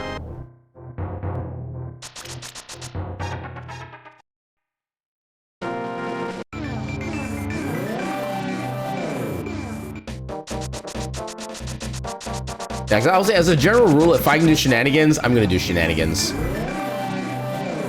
Why, you might ask? Because shenanigans. Okay, that's missiles.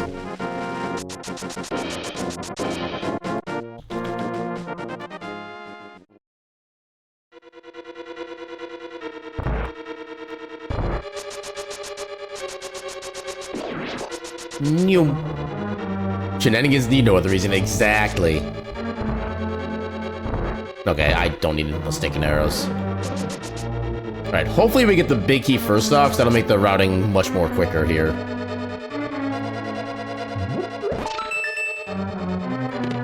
Perfect.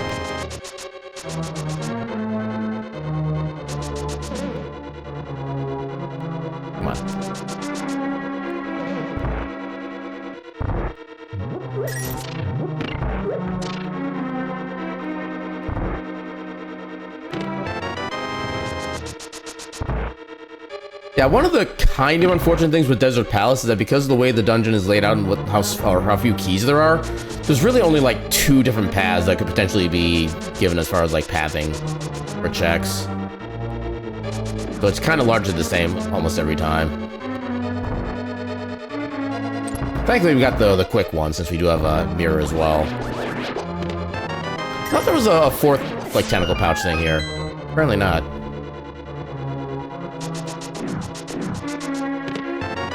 Well, hello, Plasma. Now a mirror.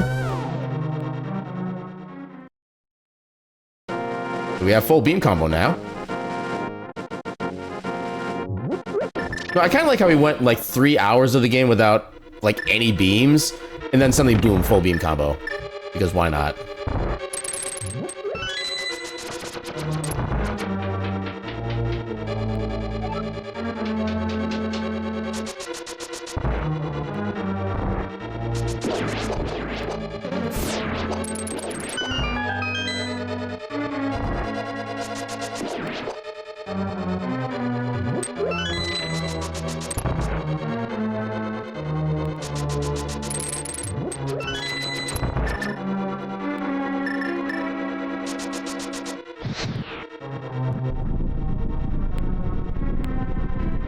Oh yeah, I am still missing charge. That is a good point.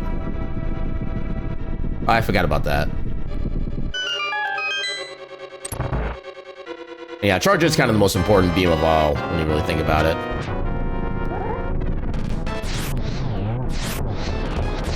What do you mean I missed? Dang it.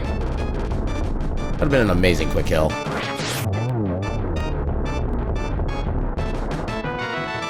Okay. Maybe... I guess maybe we do the Smith's Chain.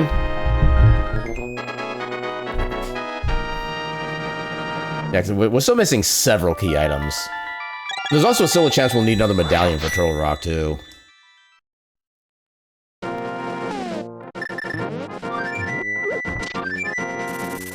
I feel like I have pretty much everything else at this point as far as, like, major groups of checks.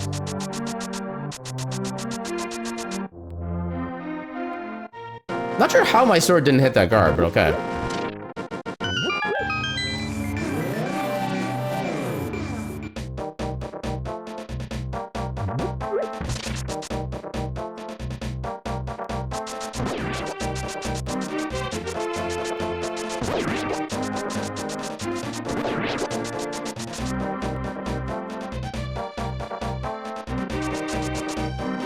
Free Slippy. Hello, Slippy Toad friend.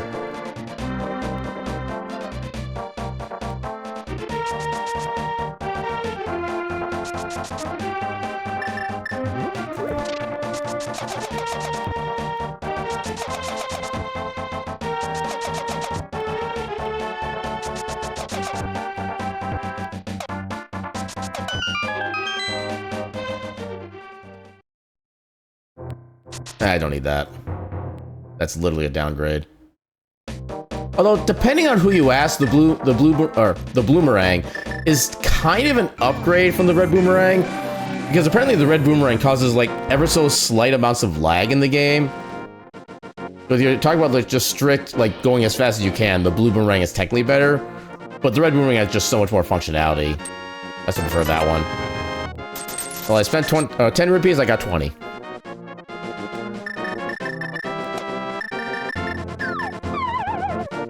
Alright, and then rule number 1 about Magic Bat. Pet the dog. Yeah, you gotta go get some sleep, have a good run. Have a good night, Lemmy. Thank you again so much for the raid. Hope you have a fantastic night and pleasant dreams. Okay, that takes potential care of our medallion issue.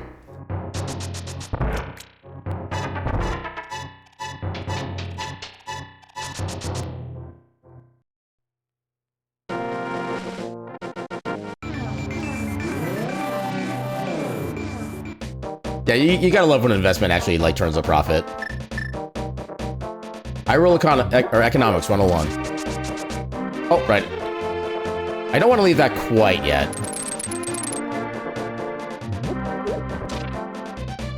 Dude, pick up. Thank you.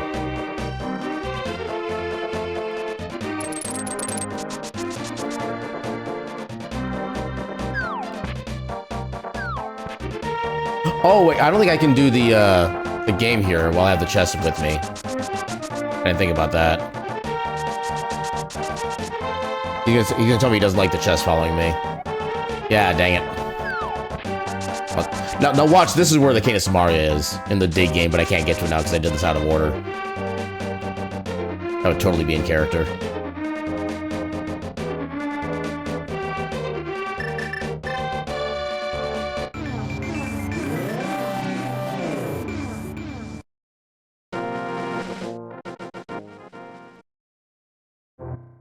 Don't need.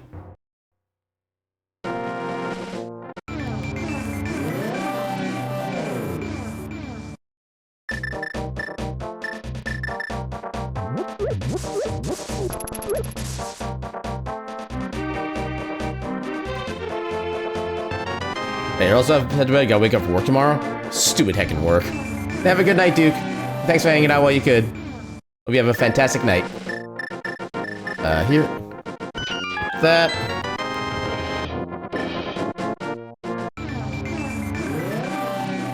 Alright, and now I can just leave this chest here.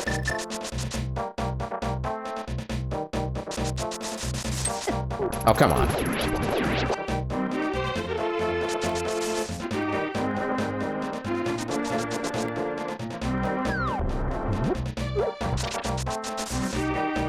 And I think I already got the tablet from here. So I shouldn't need to worry about that. And now as long as you spawn close... So as long as you spawn close enough to this guy right here, as long as you're within 6 frames of going into Dark World and interacting with them, the game still considers you as having the chest following you. So you can use that to be able to use your boots to kind of speed things up a little bit. It's a nice little fun trick you can do. Okay, so now that we have Magic Cave, we can actually do... We can do a Spike Cave now.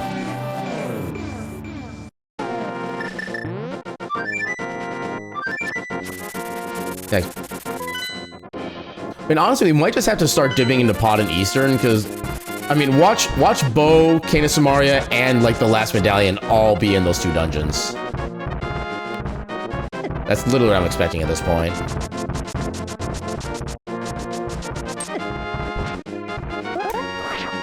Nope. There we go. Noom. Ah, dang it.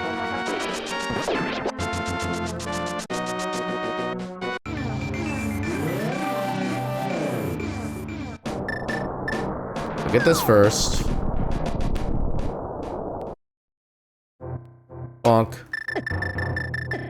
Get this ready.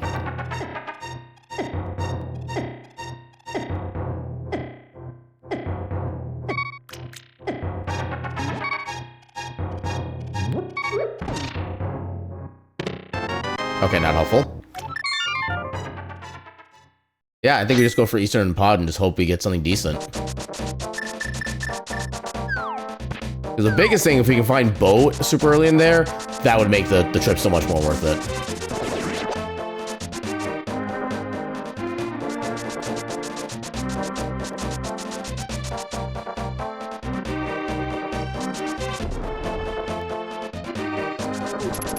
Also, we have the green pendant, so we can turn that into the hospital as well.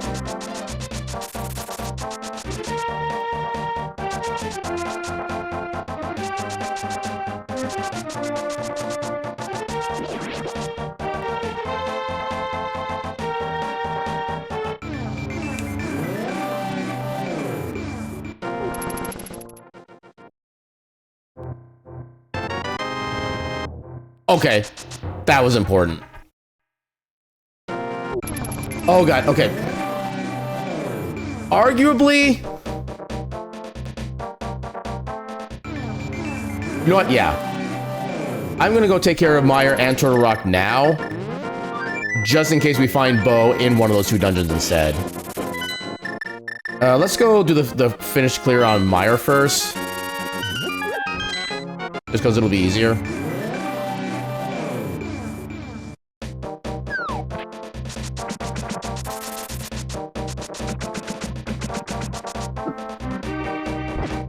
Stupid bird.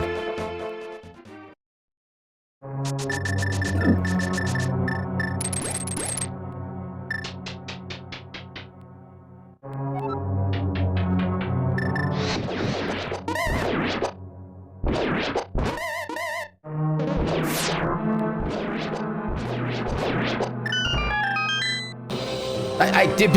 Savage! Ah, holy crap, welcome in. Thank you for the raid. Let me do the thing in a second. What is a raid? An adorable little pile of cuties. But enough talk. Welcome on in. Welcome on in, Savage and Raiders. How y'all doing tonight?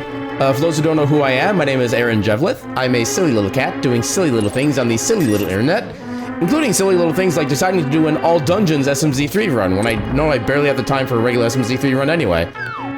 But yeah, we're currently trying to find our, I think all we need now for go mode is our bow. Maybe Ether Medallion for Turok, but we'll find out. Yeah, oh, okay, you're doing Mega Man Legends. Okay, still testing out the randomizer for that, I'm guessing? How's that coming along so far? I've been kind of curious about that one, but I'm not, like, brave enough to try it yet.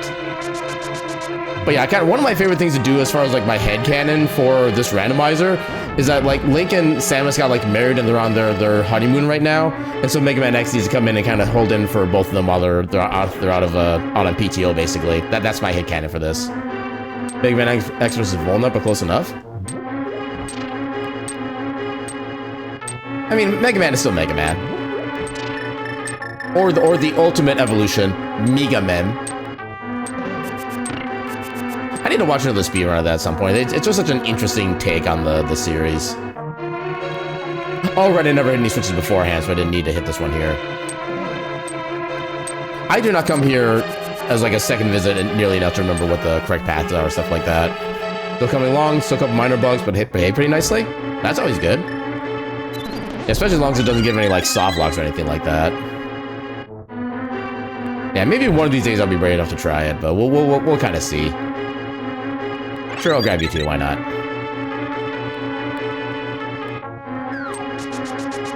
Yeah, with any luck, we might be able to actually get the seed finished up before I need to like just get ready for bed, stuff like that.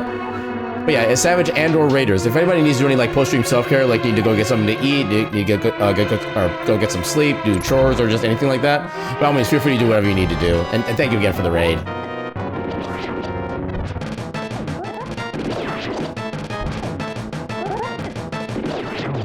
Ooh, we got damage on the big eye.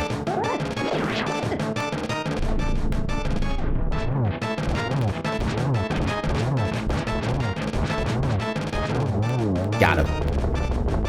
Hey, you say its oddities are at this point are worst? What kind of oddities? You got me curious now. Okay, we already know what everything is at this point.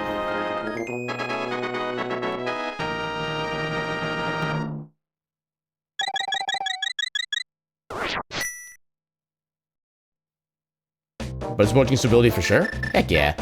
How long does it take to typically beat a seed of Legends, like once you actually get used to the randomizer and everything? Yeah, you're here for it? Best game in your book of all time? Heck yeah. Also, welcome into... Wait, Dominai? Am I pronouncing that correctly? Hopefully I'm pronouncing it correctly. And also, welcome in and thank you for the follow. And welcome on into the Ketchup Cafe, where all of our snacks and beverages are served with a complimentary cup of ketchup. I'll be doing fantastic tonight. You guys love Cyclops enemies? You know, you're not wrong on that one. Although they're kind of a relatively popular kind of like fantasy big enemy like creature in the first place, so can't say I'm really surprised. Yeah, on average 2.5 to 3 hours for a solo seed. That's still a decent chunk of time. Okay, so yeah, go down here. Yeah, we already have all the side items up here picked up, so we don't need to worry about any side stuff. Yeah, depending on the goal, if it's Juno or all bosses. Yeah, I'm trying to think of how long it might take me as someone who, like, even though I've recently played Legends, I don't really have a good, like, intuitive sense of where everything is. I'm not sure how I'd necessarily do with it.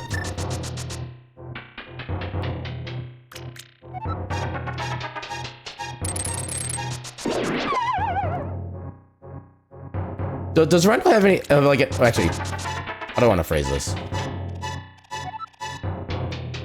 Yeah, I guess simply, does the rental give any extra money sources so you can so you can actually upgrade your weapons more and get full use out of them, or does it still keep like the vanilla amount of like income for money and stuff like that? Oh, we can't do this until we get dang it. Oh, that was worst case scenario. Okay, so we gotta hope Ether and Bow are at Pod and or Eastern. That sucks. Although, I guess it also kind of works, because then whenever we do beat Turtle Rock, then we just go right for Ganon's Tower afterwards. Assuming it even works that way. Yeah, currently it's vanilla, but it does allow you to shuffle the really nice Buster Max into the pool. Does that... Wait. I don't remember all, like, the Buster parts very well. Is that one that actually, like, just puts everything to max? Or is that, like, a randomizer? Wait. I don't know if that's even a thing in the game. So I remember, at least as a kid, being able to get, like, all of the Buster stats maxed out except for one, which was off by one. But I couldn't figure out how I did that with my most recent playthroughs. I'm kind of curious as to what the setup is for that.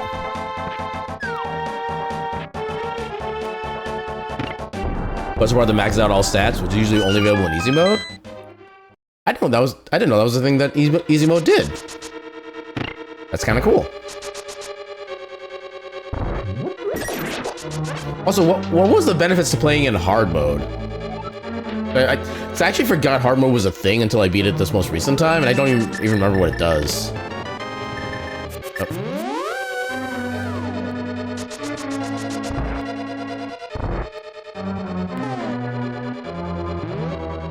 Okay, so we still can't progress because we have the small key.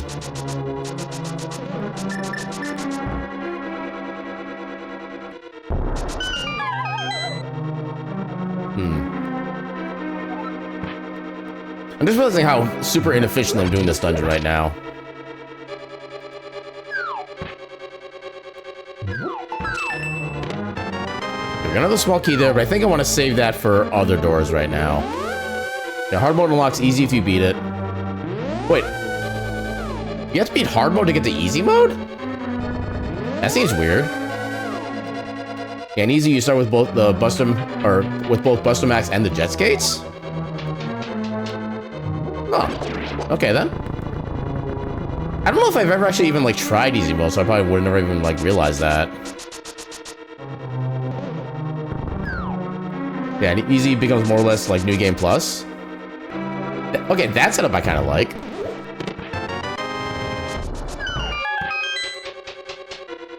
Okay, so no big key yet, so no point in doing the thing here.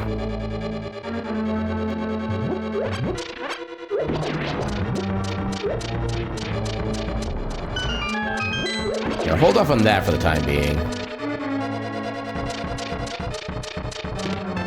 Oh, there's Ether. Yeah, alternatively, you can speedrun normal to unlock easy. Oh, so can you unlock it with like a certain like beaten time then? I'm already learning so much more about Mega Man Legends I never even knew.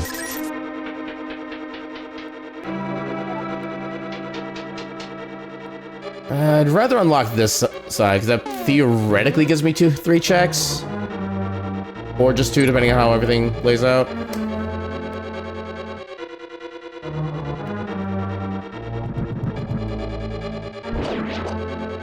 Come on, big key.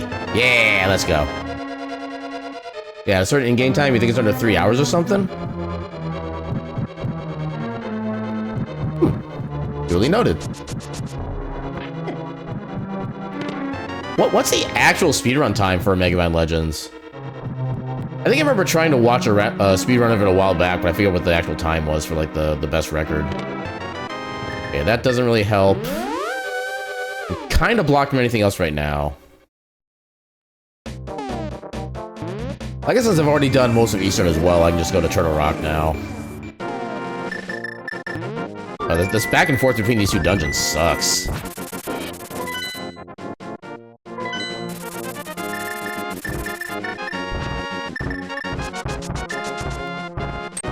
Oh god.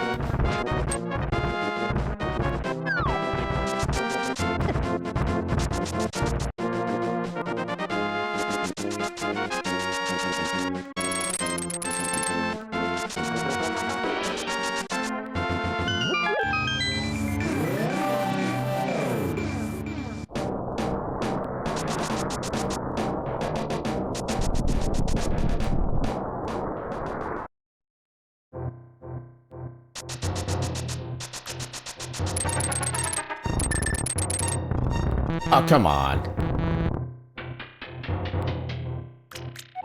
Stupid button is not wanting the button.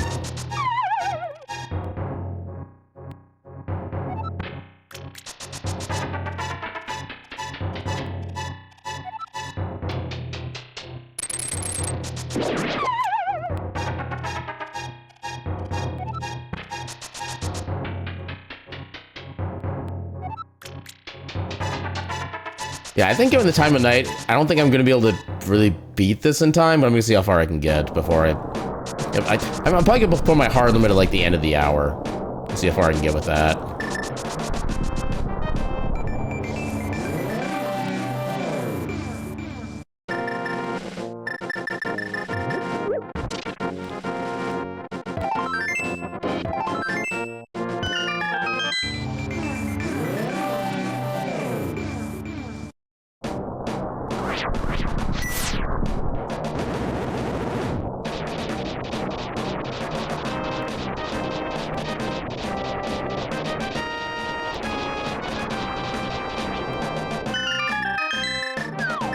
Okay, so best case scenario, we get the bow immediately. Which kind of, we can't really do a lot to quote-unquote go mode this dungeon, unfortunately, but that would still be the best case scenario, just so we can not have to worry about it.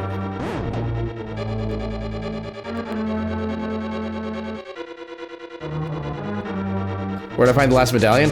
I found it in Palace of Darkness. In like that, the limited amount of checks I could have done there.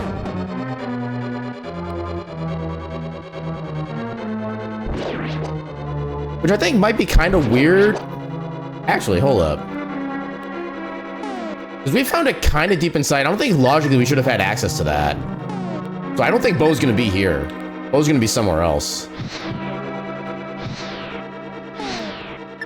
Oh god, I'm actually kind of frightened now. Shows up the Mega Man Legends 80% world record is about 41 minutes? Damn, I didn't realize it was that fast.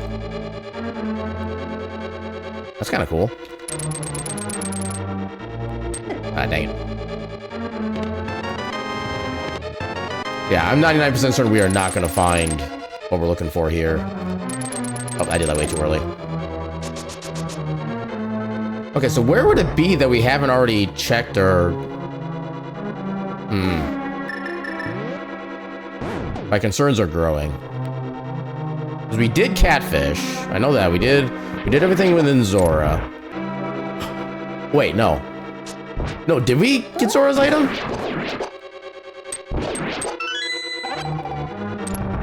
Did I go back and actually get Zora? I actually don't know anymore. Now I'm highly concerned.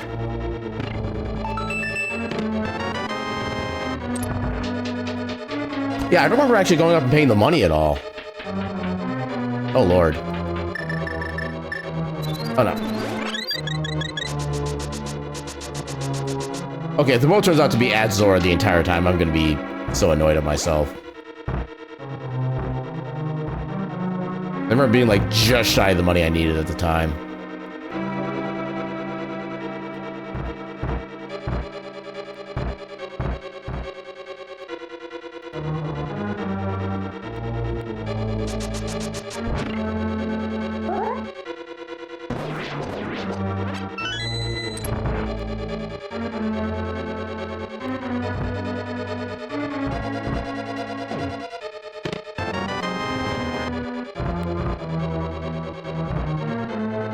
My concerns continue to rise.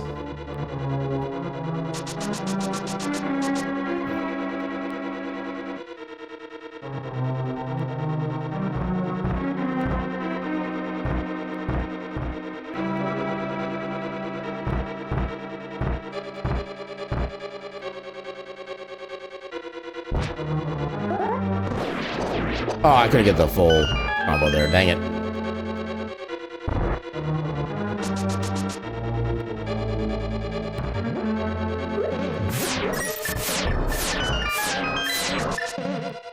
I can never get that dash timing down when I'm trying to go through like a bombable wall.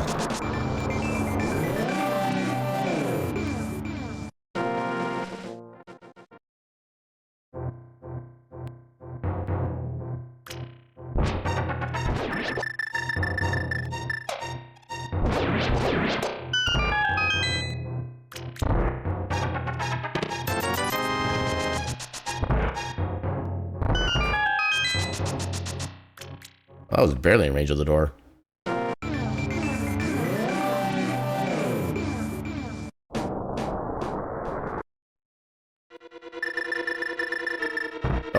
Oh. Oh no, I wasted a bomb. I only have 28 left. Whatever shall I do?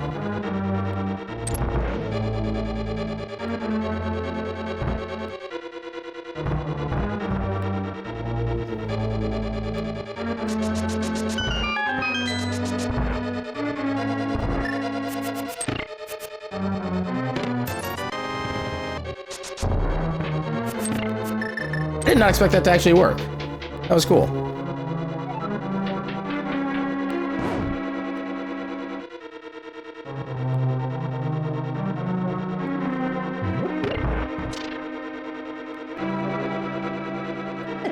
Ow.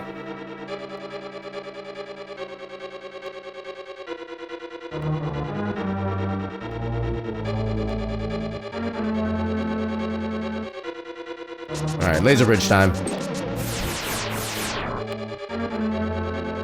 I do not have the requisite shield, so I need to be slightly careful. Oh, come on. Uh-oh. There we go. Game. Game, why you gotta be mean? That was carefulent. Oh. Oh, that's too far. There we go. Oh, God. Oh, okay. At least I avoided falling that time. Yeah, I'm not surprised none of those are what I'm looking for. I think it's probably gonna be Bow at Zora at this point. Or it's gonna be like Speed Booster at Zora, and then one of the Speed Booster checks is gonna be locking the bow. I feel like that chain is more likely for whatever reason. Just because it's more annoying. Oh, nope. Dang it.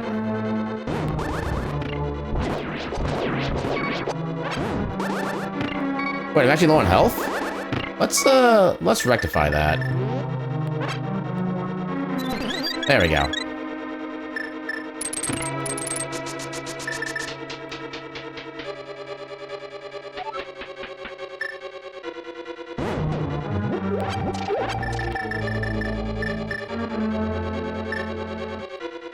Alright, let's see if I can actually do like the proper quick kill strat on this. I'm not very skilled with this particular one, but let's try it.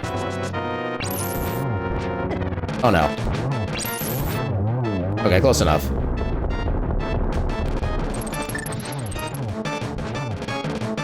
Oh.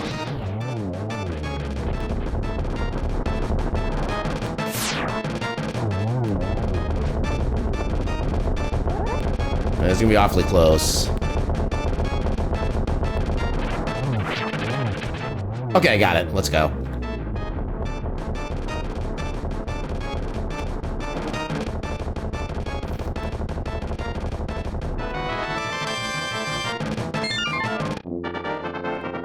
Okay, grapple beam is an interesting find there.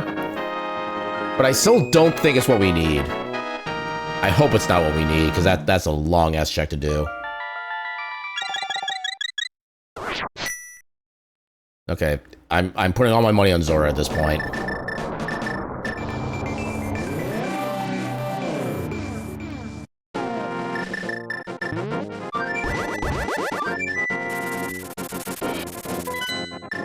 Next, I'm like 80% certain I did not actually, while we're here, let's get some potions so we can at least do some shenanigans in the pod to get more items. Because the thing, I'm always confused about how the pod chest logic works when you don't actually have the bow. Like, I don't know what it counts as necessarily in logic and stuff like that. You know something I need? Another blep! And while you're at it, more wiggles. My morale has improved 5-fold. Thank you for the morale boost, Sim.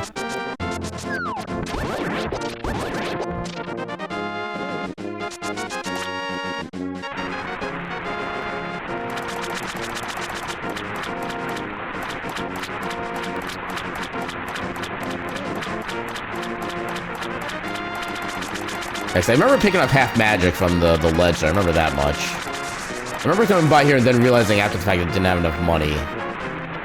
Oh, wait, no, did I? No. No, I did do this already. Okay, so, crap, what am I missing? God, I am currently missing the... Okay, what's the fastest way to get to where I need to go from here? I think I can still...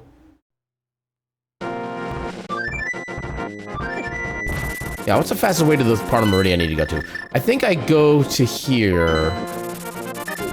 Go to Dark World. Then I think I can go to the lake and then head east to get to the Meridia transition. And I can take a relatively quick path from there to where I need to go.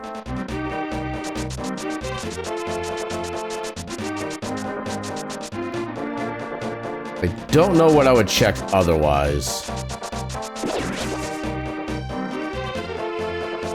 Is there any side stuff in Zelda I've missed?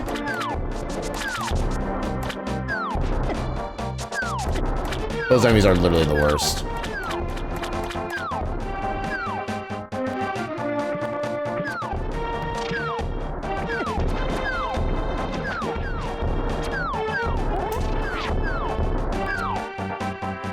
One of the good things about lag is that it makes the frame perfect trick so much easier to hit because the individual frames last so much longer. Yeah, but we're still missing Spring Ball too, which is kind of curious.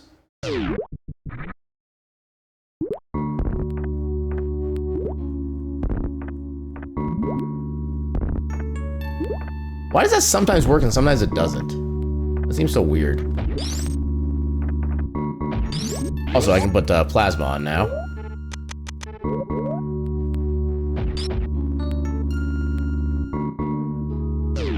Wait a minute. I have access to Ganon's tower. Oh, that'd be a so much better check to have done instead of this. But you know what? I'm here. I'm gonna pay the price for my insolence.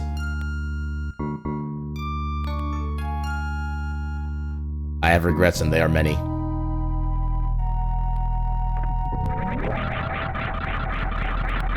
Yeah, I literally forgot that the only two remaining dungeons are just... like... Actually, I can sneak peek one of these checks here. Okay, just heart piece.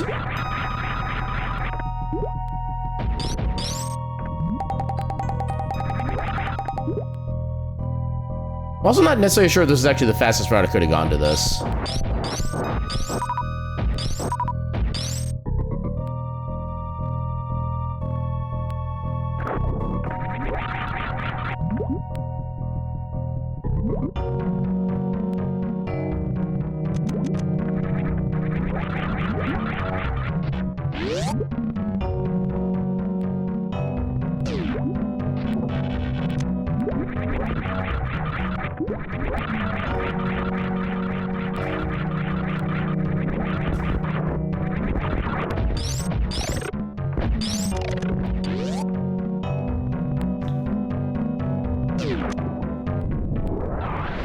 Now we gotta wait for Shaq Turtle to play Minecraft.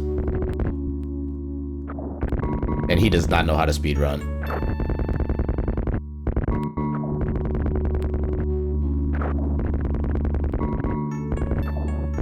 How long does this wait section even take, anyway?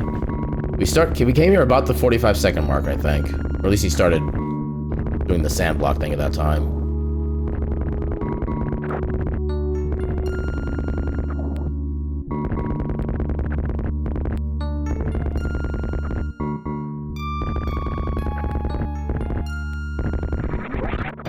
Okay, so basically like 2 of the 17-second screen shakes plus some. You know what? I'm just gonna do this. Heck that. Okay, so what we're gonna do, since we have everything we need to beat Link to the Past, we're gonna go to Ganon's. Yeah, we should be able to get beat Ganon's tower and actually fight Ganon himself, since everything in Zelda should be. Oh no, Zelda's not gonna be done, so we still need the. Okay. Well. Okay, so how about this? We'll play until we find the bow. At which point I'm just gonna have to end because I need to get ready for bed and like kind of wind down for the night. I knew I shouldn't have made the all dungeons thing, but then again I also made a bunch of like bad plays because I didn't remember like what was where, what dungeons were accessible and stuff like that. If I paid more attention to that, I could have done a lot better, I think. Although I guess I did find Canis Mario eventually. Why am I coming in here? I did find Canis Mario eventually in Pod, which was something I would have avoided kind of from the get-go anyway. Actually, yeah, this is kind of a just crappy seed in general. I think that's also part of it.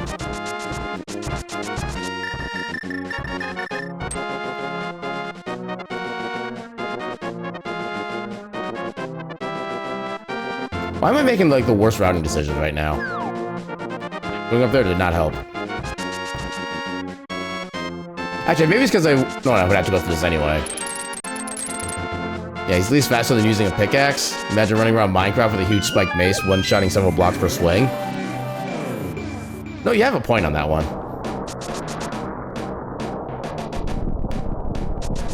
Although you could imagine like the Minecraft character. I could just call him Steve, but eh. So imagine just the Minecraft character just using dynamite to mine everywhere. That would definitely be a lot more efficient. I mean, honestly, I wish we could just use power bombs to be able to clear all those blocks ourselves.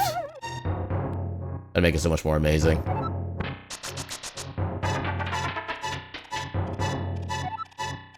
I've had to climb these steps far too many times tonight.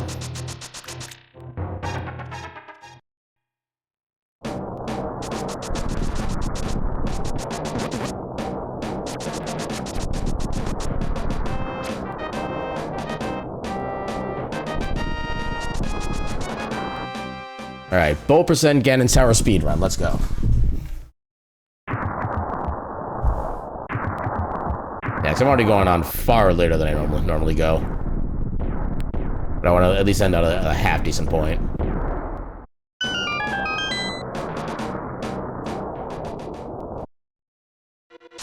And then, of course, the worst case scenario would be that the bow is like the very last chest or check at the top of Ganon's tower. Oh, what if Bow's invalidation chest? Oh god, why am I giving myself these terrible thoughts? Someone help me.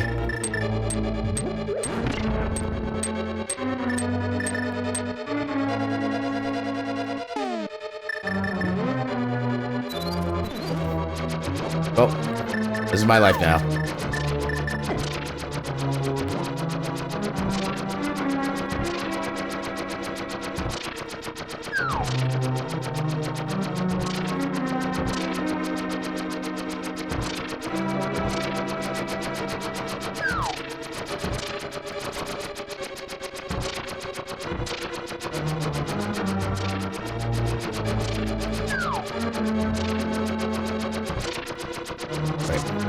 Okay, I moved too early, but oh well.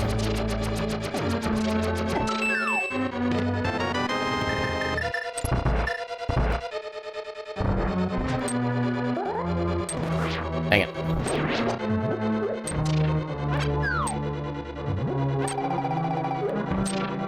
Dang it.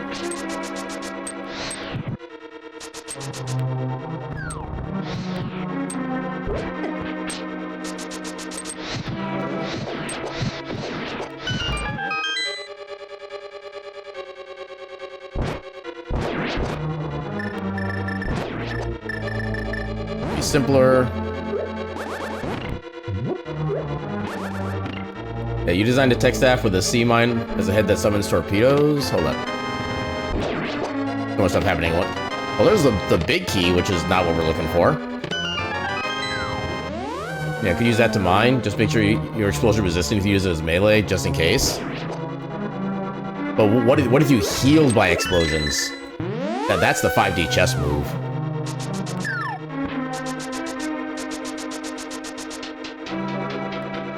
Come on, give me bow. That's not bow.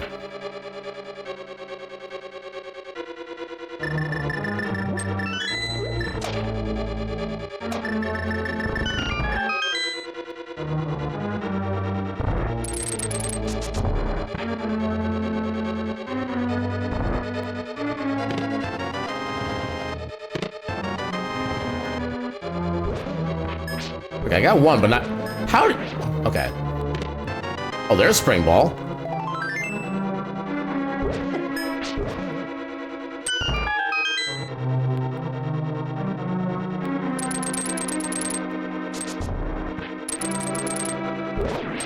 Take that.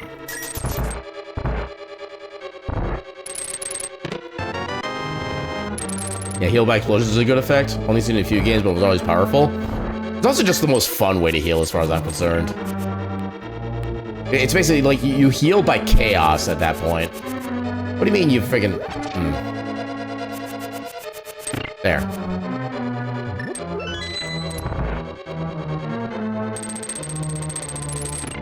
Oh, so yeah, if we don't find Bow in this cave, I'm gonna find out in the spoiler log where it is.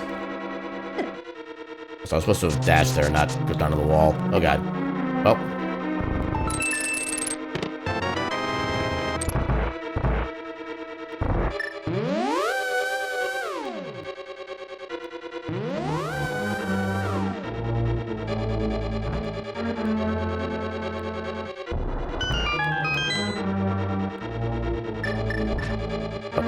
I pressed the wrong button.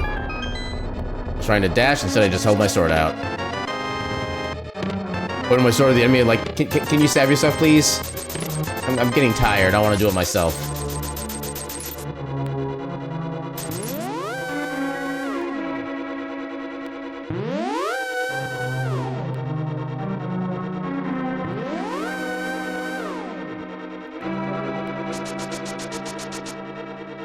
Although, actually, a question when it comes to, like, Minecraft mining. If you use TNT to explode blocks, do they actually still drop, like, their appropriate materials? Or do they just get, like, destroyed along with the blocks themselves? Because I don't know if I've ever actually tried to mine that way. In what little Minecrafting I did. You son of... That mini Helmosaur was, like, the utter troll there.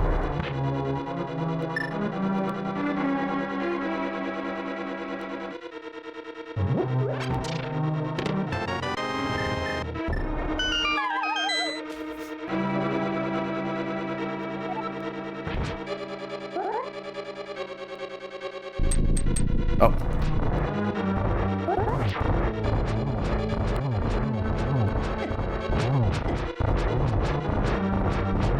Yeah, fighting these guys with anything but arrows is like the worst thing in the world.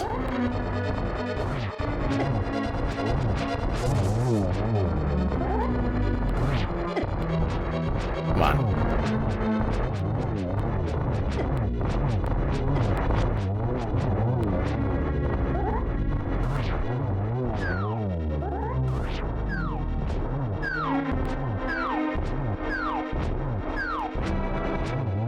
There we go. Okay, you see we get the materials, otherwise why would you use it?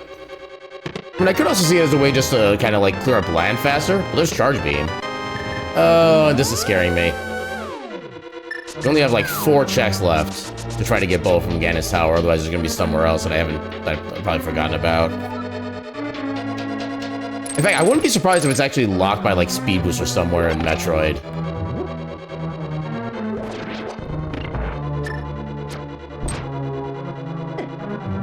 Oh wait, no, we can't go through here because we need Bo to continue. Okay. So in that case, since we're technically done with Gannis Tower, where the hell is... Oh, right, I closed all the windows. I think this should still be... Was this? No? Crap, which window was that? History... Recently closed windows. Must have been this one, I guess. Okay, here we go. Okay, so it shows the thing. Okay, so where was Bo? I completely forgot about Pyramid Fairy. You know what makes that even worse? Like, I guess we didn't get Desert Palace done until fairly recently, but yeah, like, it was in Desert Palace, or Pyramid Fairy the entire time. As soon as we beat Desert Palace, we could have gotten access to that. Yeah, I deserved that box. Slash bonk. Well, yay for forgetting checks. But yeah, with that, it is. I need to get myself ready for bed. It is heckin' late. Let's go see who we can raid and who's doing the things. Okay, you're still doing things, but I don't know for how long.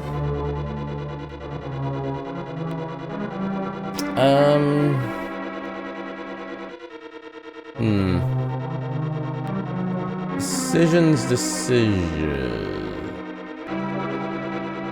But I'm not done. Yeah, I do try to complete the seeds as much as I can, but yeah. So normally I end my stream at like 11 p.m. Central. It's already past midnight at this point. And yeah, I just don't have the time to do this. In order for me to get at least think about getting hours of sleep, I need to be in bed like I need to be asleep. Not even in bed. I need to actually be asleep like 15 minutes ago. So I'm already kind of up later than I really should be. And I need to focus on giving myself some sleep because I have not gotten a lot of sleep lately. I need to try to catch up on it. Yeah, yay for me being completely, actually, hold on. Oh, you're doing working on multiple endings. Okay, that's what you're doing. Okay.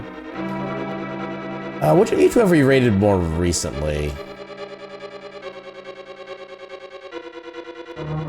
Yeah, you're doing some 13-2. You're trying to get the last ending in Chrono Trigger.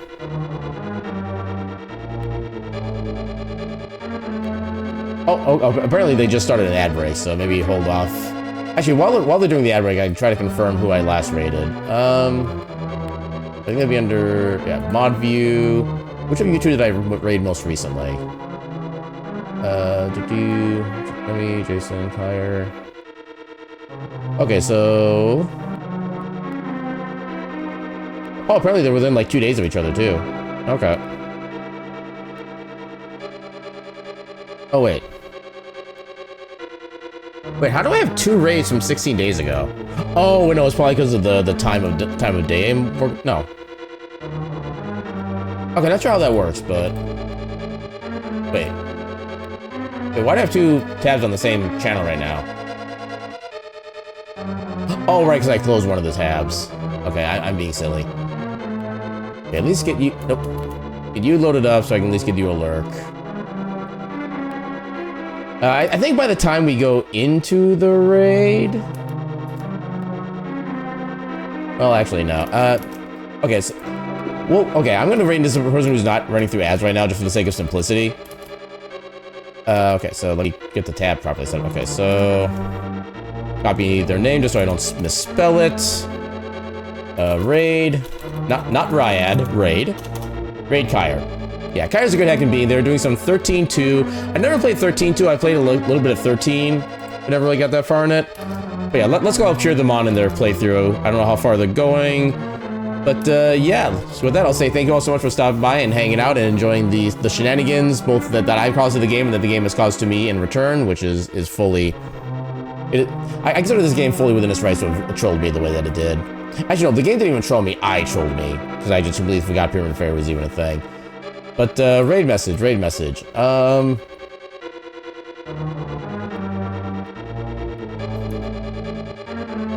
Actually, I think this is a general emote, right? Oh no, I have it as Sag. Is this a tier 1? That is a tier 1. Okay, we'll use this as our emote.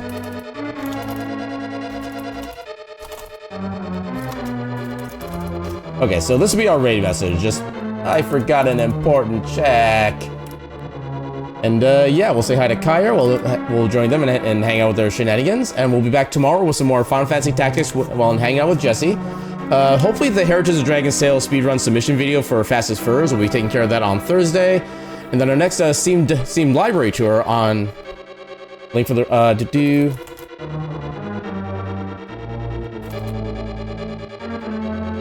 Alright, we're about to go, so with that, I should bid you all a good night, and your cat meme.